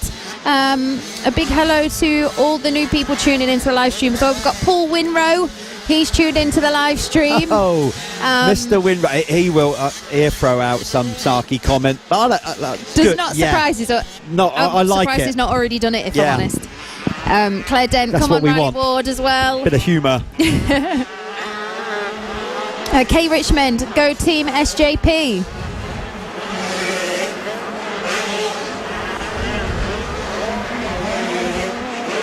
Well, do you know, regard to the actual mud on the circuit right now and the actual, it is drying up considerably. You'll notice that the bikes aren't so clagged up or heavy, but that's on the racing line. What we're starting to get now, of course, is an obvious line around the circuit. But you know, that could be good for the 65 class coming up next. And then, of course, well, tomorrow is a whole different ball game, or it will be, because the track, whatever the weather does, is going to be in a different condition, because by the time the pro riders get out there, then that is when these kids will definitely have a different challenge on their hand. Of course, some people, depends which way, if your glass is half full, half empty. Some people say that it's probably not so good for the kids on the road track. I tend to think that it's better, because it makes the track slows it down a little bit, makes them think about it, and ultimately makes them a better rider. So we got a good scrap going on for second. I've got a change in the lead, by the way. Billy Askew is your new race leader. He's found a way past Joel Benfield, and he's done it in some style. Absolutely ripping out there. He has set a lap time. Let's just put this into perspective.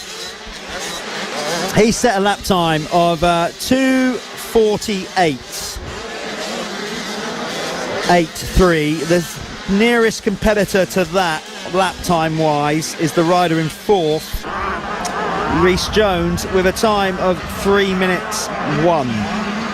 So basically he is 13 seconds quicker on the track than anybody else. Billy Askew, number 441 on the SJP Moto Husqvarna.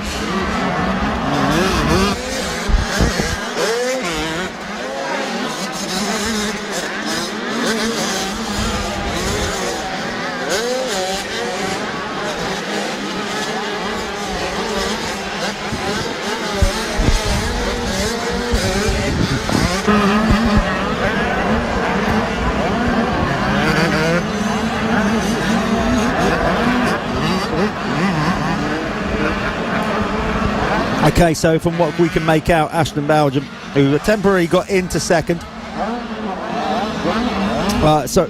Sorry, Joey Banfield, who got in, is now dropping down. So Joey Benfield, who was leading, has just binned it somewhere, and he's just dropped back to third again now.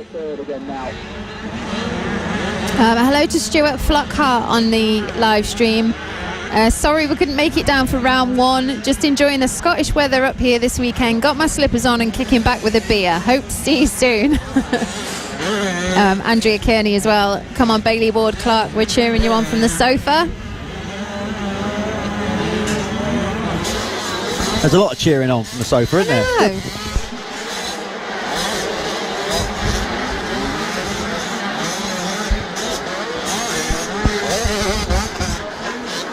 Hello to Yasmin Morland as well.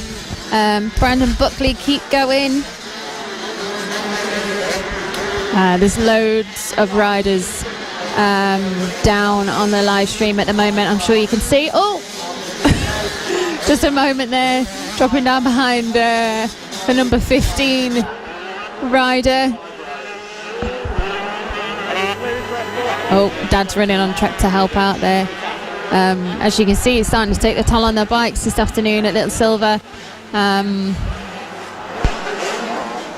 There we are, they've started to get back on track now at the moment. Don't forget, if you are watching on the live stream, give us a shout. Tell us where you're watching from. And I'm sure Jeff would love to hear all your funny stories. Oh yeah, of course we would. But you know, within reason. Remember, this is family motocross.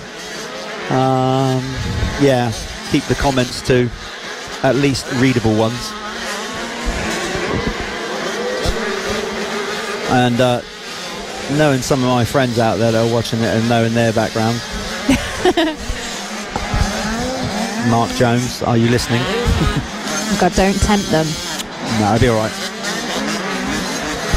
Oh, okay, we got riders, well, basically doing terra firma knack-knacks now, off the side of the bike, one-legged, just basically doing their best to get around, no doubting the race leader. I can genuinely say, and I'm not making this up, the first time I saw Billy Askew ride, I was thinking straight away, there's a kid who has got some style and confidence. He genuinely has got a great style, and he's not scared of busting out the big jumps, but he's obviously improving all the while. Just looks well balanced on the bike, feet on the pegs, looking really good. Of course, he's grown a bit now onto the small wheel, and he looks really good as he pops over the tabletop, over the finish line to get the one lap to go board for your race leader, 4:41.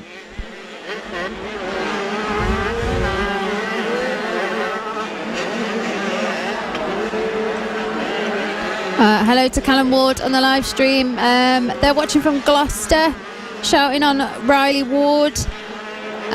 Rich Mosley watching at home from the Smart TV. Come on, Sebastian Moore. Paul Winrow is rather happy that he's got a shout out on the live stream. He's just commented. Mark Jones, MX Coaching. Oh, this is one for you, Jeff. right, okay. An Englishman, a Welshman, and a Scotsman. I've i.e. started Billy him off on the Mack. jokes.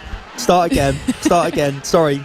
An Englishman, Welshman, and a Scotsman, i.e. Billy Mack in brackets, walked into a Spanish bar. That's all he said. Yeah, well, yes, that's got, that, as you can imagine, that's got loads of perpetrations and ways that could end. Think of the worst one, The worst. and it's possible probably outcome. true.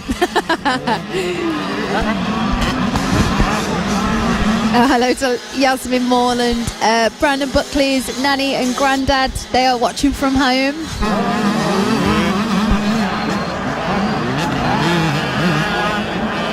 Right, we are just waiting for, I say just, he's still got to bring it home, of course, Billy Askew, but he has got a nice big old lead to do so. He's got time to play with.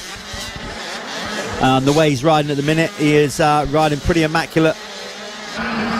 He pops up over the big step up, which is on the left-hand side of the circuit. Obviously, for those of you watching on live feed, doesn't really make sense, but from where the finish line is down the far left-hand side of the circuit, he's got some lap traffic in front of him. To be fair, he doesn't need to overtake any of them. He's got such a big gap, he could just sit behind them and bring it home. So we are ready with the checkered flag here. It's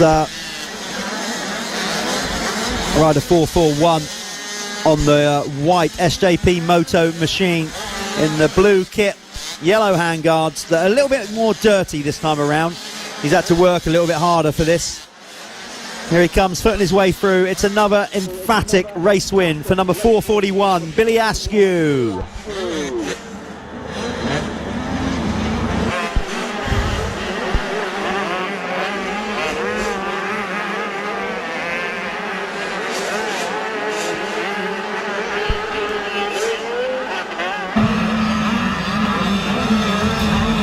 There's people tuning in on the live stream from all around the UK at the moment. Stu and Freddie watching from Bristol. We've got Talis Price, we're watching from South Wales. They're sending some support to Riley Small. We've got nannies, granddads, aunties, uncles, all sorts of bits. We've got the and bobs. world watching. That's what we got. We love it. So Ashton Bowden comes in second there again in the small wheels, number 522. Obviously by his race number, that signifies to me that Ashton's going to be racing the European 85cc Championship. So that'll be good to see how that pans out for him. Jerry Benfield, solid ride. He led for at least the first lap. And he gets a solid third ahead of Rhys Jones, number 104. There's Harlow Green coming in fifth, number 10. Right. Up next is the 65cc class. There is no sighting lap for the 65 class because, light is getting greyer and greyer out there and the track's getting harder. So we're going to crack into it. Of course, they won't ride the hills. Or the big ones in the middle of the circuit, at least. They're going to tear across the top. So while we've got the rest of these small wheels coming in off the line, we are going to go straight to the highlights.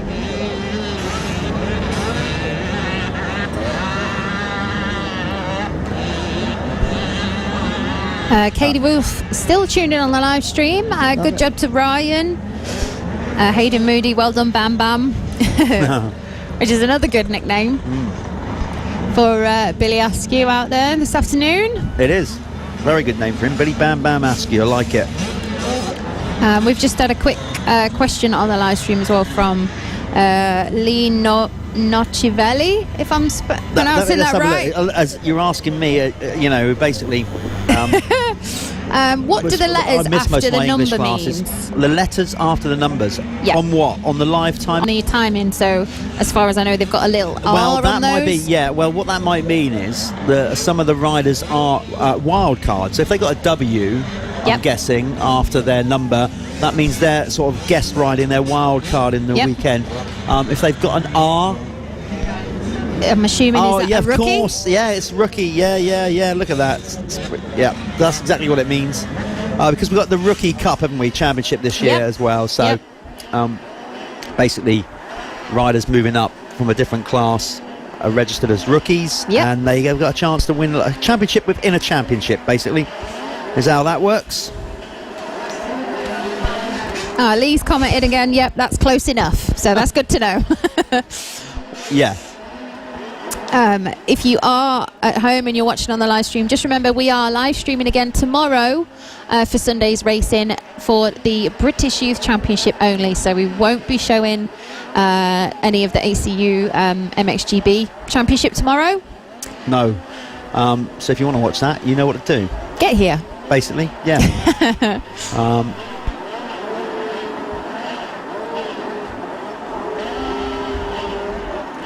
So hello to Maz Smith also on the live stream. They're sat at home watching on YouTube. Well done Charlie Richmond again. Right, we are not far away from the start of the 65cc class in this one. I can see on the TV screens, I think Gareth is out there trying to orchestrate them. He's like a conductor trying to G them up. Or is he trying to tell the parents, right, that's your lot, come on, get off. We need to go racing. What I'd just like to point out as well is we've got a full grid pretty much of 65s. Yeah. And there he is. To see. So the green flag is up and we are indeed about to go racing with the 65. So the final moto of today for them at least. Autos should be rolling out on track next. Oh, Jeff, you want to turn around at the moment? I believe that it's unreal. Our prayers were answered. This may not sound dramatic to the rest of you, but Stewie Edmonds is doing the best thing he possibly can to get plenty of mentions by bringing a hot brew down to the trying to get brownie points. Yeah, he is, isn't he? Fair play to him. Thanks, Stu. Yeah, well, and I've just been told that basically, Stu, if you bring, you'll get guaranteed live coverage if you give the technicians a brew as well. Just give that some consideration. Good question from Jake Cunningham as well on the live stream. Who's the favourite in this race? Do we have a favourite? Can we're not allowed to do favourites? No, we can't. We can't do favouritism. Does it? Do you mean who do you reckon's best to win? You mean? I guess what he means by that. Favourite to win? Well, I would say the guy out in front. To be fair, normally a good place to start. I mean, correct me if I'm wrong as well, Jeff. The track, kinda. They're ripping around now. They're, as I said, it's drying out all the while. The issue for these kids now is it's getting the ruts are getting deeper. Yep. And some of the mud has got heavier and stickier. So if they go offline, they are going to get absolutely parked up early. I would say Jaden Jones. He smoked the first race. He had an incident, came back again, and still won. And he's leading this one right now. So that's probably who would I say favourite. Yeah. But I meant favourite to win. I'm not singling him out as he's my favourite. Right, we're underway. As we can see, getting round to complete and getting over the line for the first lap. It is the winner of the opening moto. Lovely up on the pegs technique from Jaden Jones as he did a little shimmy through this rut to get the bike counterbalance. Did it well.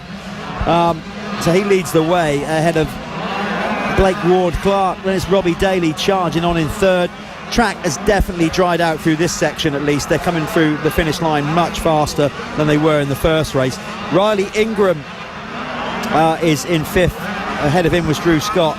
Then it's Alfie Geddes Green for sixth. Seventh, Liam Bell. Sonny Rooney is in eighth. Ninth is Michael McCulloch. I'm not sure how you pronounce that. He's on the sparing floor machine. Archie Britton in 10th. Zane Stevens in 11th on the Judd Orange Brigade. Then it's Harrison Davies. Joe Winstanley Dawson in 13th. 14th is Jensen Seven. Then it's Finley Pickering. Hayden Stat is in 16th. 17th, Jaden Anderson. Logan Burns.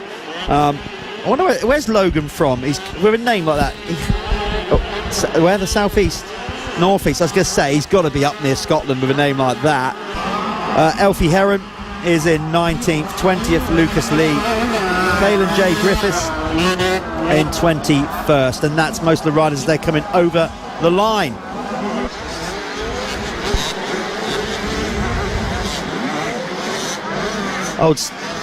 You can't see it on the live feed, people.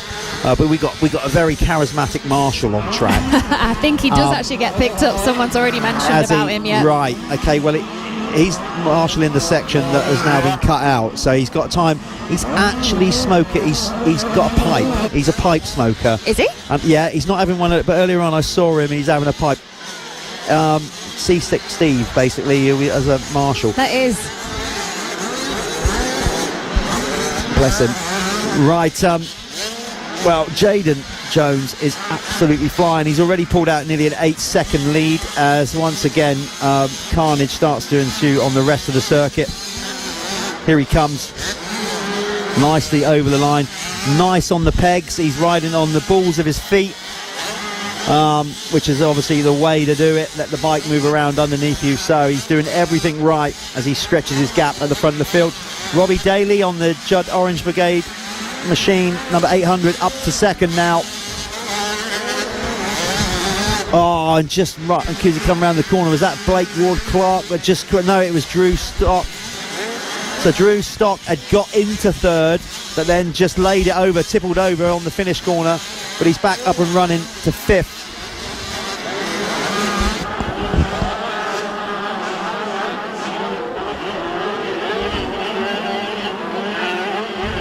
Just a few more shout outs on the live stream this afternoon. Stuart Flockhart's tuned back in to watch on the live stream. He's tuned back in, Stewie, has he? Yeah, apparently he's so. obviously been to the kitchen to get another beer, hasn't he? Come back. We've got Sue Main. Now, I'm not sure, did we figure out where Barla was earlier on? No, I haven't got a clue. To be fair, geography at school was not my... In fact, I didn't even sit my exam. I remember I was told by my teacher, it's like, I'm not even going to put you in for the exam. This is true. Sound. I mean, she has put a Welsh flag next to it, so we could be really okay, well, naive, that's and she all right, might yeah, yeah. actually be in Wales. So, Yeah, Sue, could you let us know on the live stream where you actually are in the world?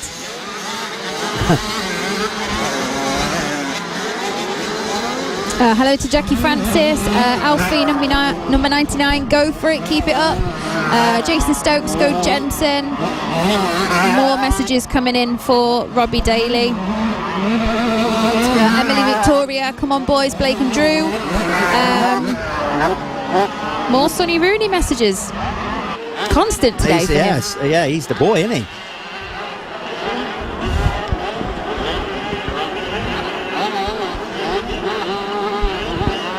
Another message from Lewis Petfield, giving some support to Hayden Stat on the live stream.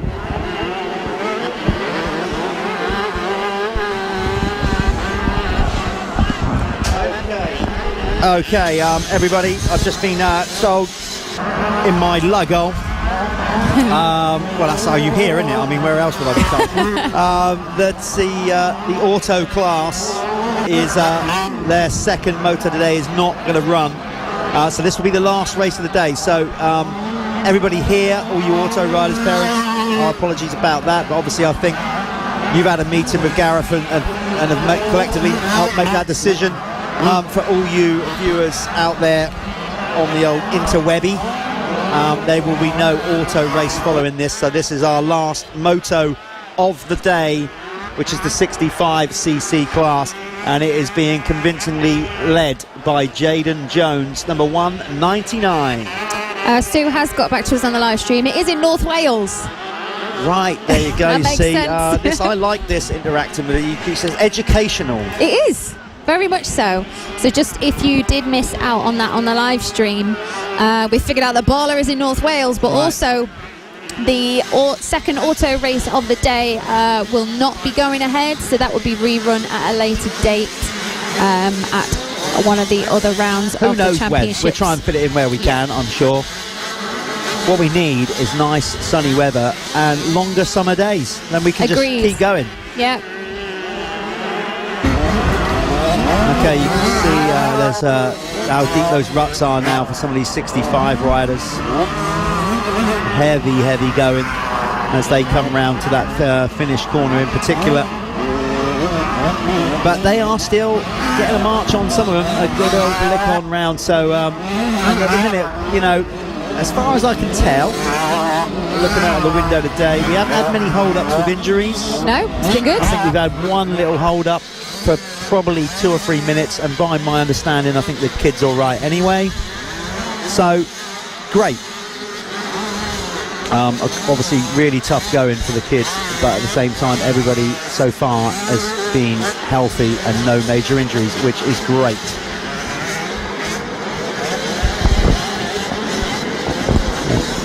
Valid point, yeah. Obviously, soft ground helps when you crash as well. Yeah, it does.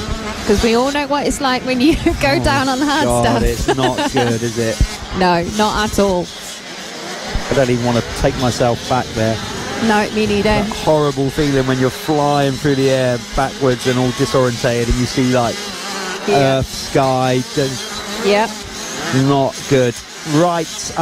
Anyway, let's not think those negative thoughts. Back to the leader, number 199, Jaden Jones. He's out there in that bright kit. So we got 3 minutes 16 left plus a lap, and it's still number 199, Jaden Jones, out there moving up from the auto class last year, and he's basically doing a great job of it.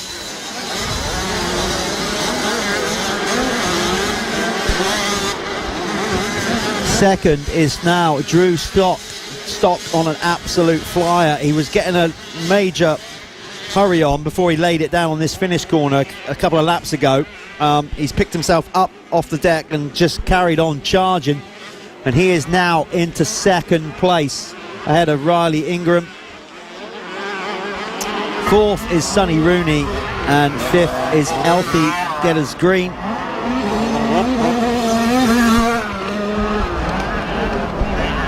And then it's Robbie Daly who's dropped down. He was in second. He is now down to 6th position. 7th should be Liam Bell, and then Michael. I don't know. It's not McCulloch. Is it McCulloch? I don't know. Somebody let us know how to pronounce Michael's surname there. Number 226. McClure, I suppose it might be as well. Anyway, I'm sure somebody will set us right on that. Zane Stevens in 9th, and in 10th is Archie Britton. That is your top 10. And we are probably, well, looking at their lap times, we're basically 2 laps away from the finish of today's racing.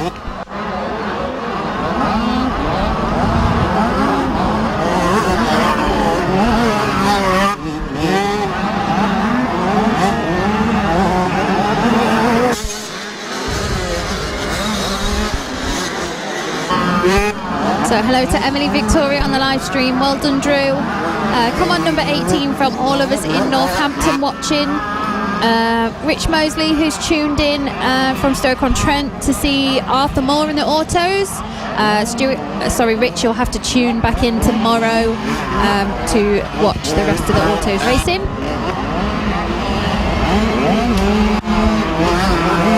Another from James Purchase. Hi Jeff, loving the live stream. Great idea for the sport.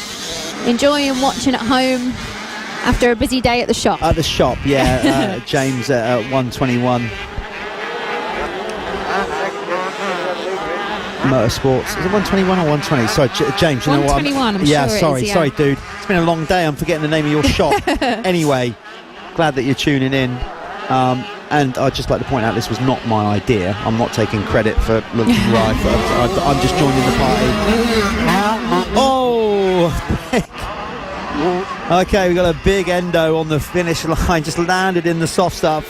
A classic Endo. Here comes Dad, or somebody's dad. Uh-oh. Oh my God! They're jumping over the bike. It's 193. Basically, yeah, that was touch and go. So they've had to move the bike out of the way. Okay, so I don't think that was showing on the live feed, but for everybody here would have seen that. He snapped his clutch lever off, I think. That's his moto done. That is the very least. That could have been a whole lot worse, because Could indeed.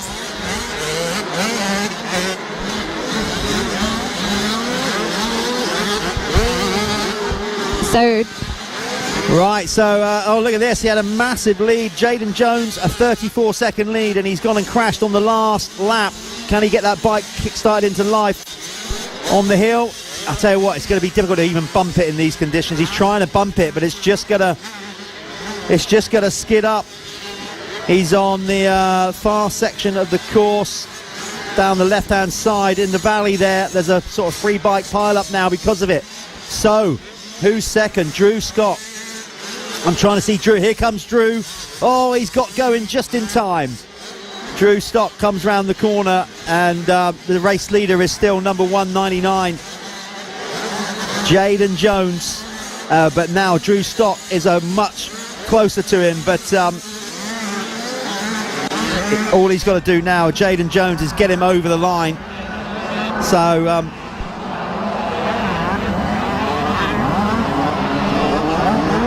here they come. We're waiting for him to come round. Got to go up and down the steps. Has he got stuck again? No. Deep old ruts down there. Drew Stock has just got stuck. I can see him footing it through.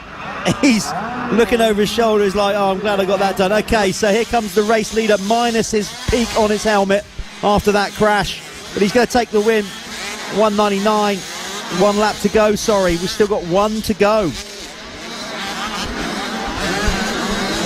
So Drew Stock has still got a shout here then. He's gained valuable time on him. So Jaden Jones cannot afford to make another mistake. So just remember, if you are tuned into the live stream at home this weekend, we will be back live tomorrow. So if you want to join me, Sophie McGinn and Jeff Perrott, of course, in the morning, we will be live streaming the BYC races tomorrow, which will mean the youth races, obviously not the British Championship adult races tomorrow. So make sure you get yourself down to Little Silver tomorrow if you wanted to watch the MXGP races. Indeed. Not sure what time exactly. Let's just have a look. Hopefully the schedule will stick to plan tomorrow. That's the other thing, of course. There could be some heavy rain coming in. But it's scheduled. The first race tomorrow Yep. for the British Youth riders will be at 10:15 is the first race tomorrow, and that'll be the 65s. If, Perfect. of course, It all sticks to it plan, sticks yeah. to the schedule. I'd probably say just to keep an eye on the BYC Facebook Absolutely. pages in the morning, just to make sure everything is still running smoothly. Right, we are counting down this last half lap. Jayden Jones safely round the corner, which he just binned it last time. So he's not making that mistake again. Drew Stock still in second. And remember, this is the last moto of the day. We are going to look to run the auto race at another time.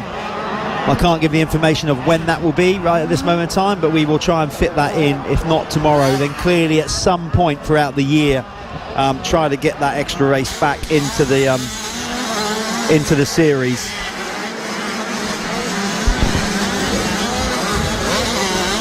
Tough times for these kids, but as we said, they've loved it. They're probably going to sleep very well tonight. So here he comes, the race leader, number 199. He's going to take the race win. Lost his peak. He's probably more concerned about that than anything else.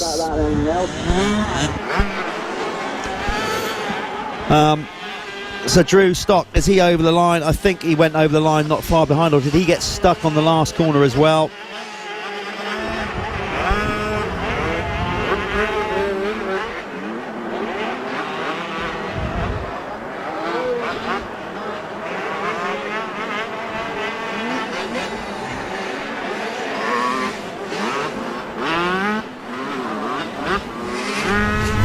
There's just a few new messages coming in on the live stream.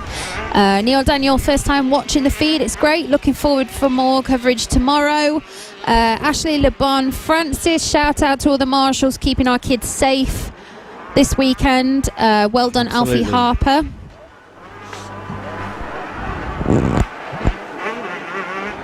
Right, indeed, it was Drew Stock in second. Riley Ingram came in third ahead of Sonny Rooney, and Liam Bell taking fifth. Would you like to close the string? Zane Stevens crosses the line in sixth ahead of Robbie Daly. Alfie Getters Green in eighth.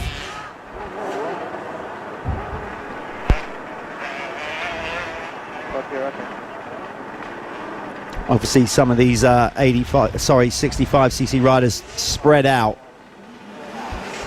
a lot. Right. So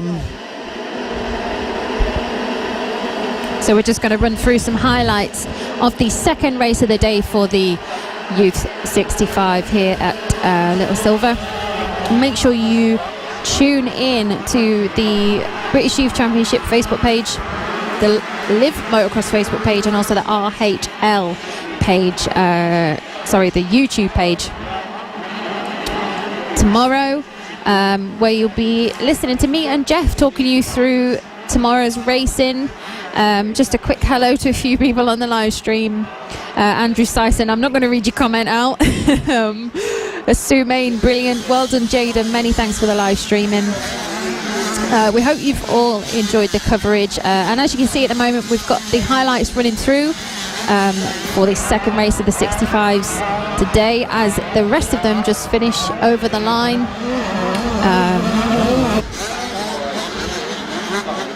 So we will shortly run through your top 10 riders in a moment on the live stream.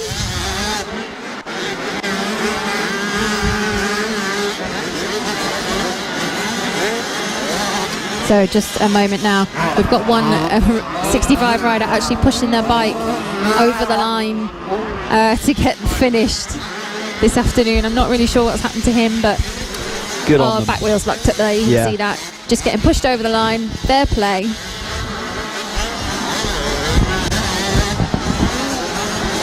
Well, Yeah, they do actually get points anyway. They don't have to cross the line. I've just been told, but you know what? Let's not tell them. Let's not tell them Okay. because it gives it gives extra Dad something. incentive. Gives Dad something to do. Yeah, Yep. got to encourage them to be not quitters, winners. Exactly that. Let's give him a little round of applause, dude.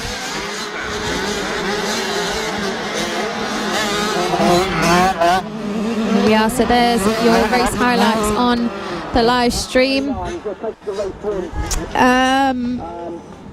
Andrew Syson on the live stream. Give Jeff a kiss. Yeah, give Jeff a kiss from me, and tell him he's nearly as good as Roger Paul. Oh, thanks a lot, Andrew. Yeah, I'll tell you one thing, Soph. I certainly wouldn't want a kiss from him. I don't know if I want to be compared to Roger Paul as well, no, you exactly, and me, yeah. on the live stream. Yeah, he's good for that. I want to. You said there was a comment that you can't read out. Yeah, it was I wanna read Andrew it now. Syson again. Oh dear. I know. Little He says that all rascal. the time. So just for everyone that's watching on the live stream this weekend, just remember we are going to be live again tomorrow from Little Silver. Just keep an eye on the Youth Championship Facebook pages just to make sure we are running ahead with schedule. But if we are, we should be live around 9 o'clock tomorrow morning. Great stuff. Oh, 9. 9. Blimey. 10? I'm just, Do you want a lion? Well, I'm just thinking I got a nice bottle of red waiting for me, so Oh, it could no. be. You might be on your own for the first hour.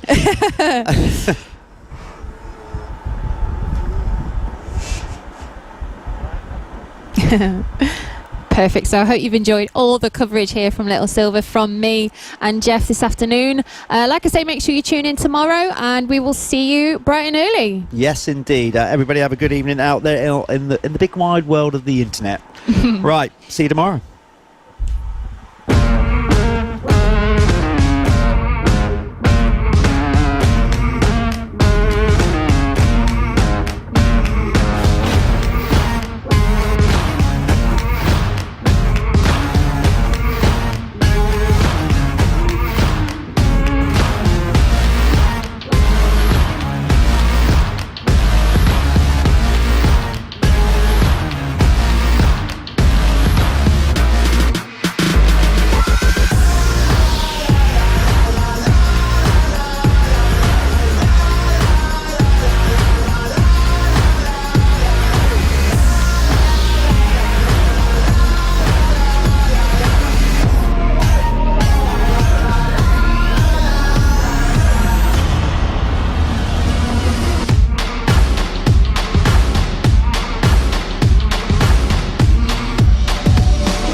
And I'm going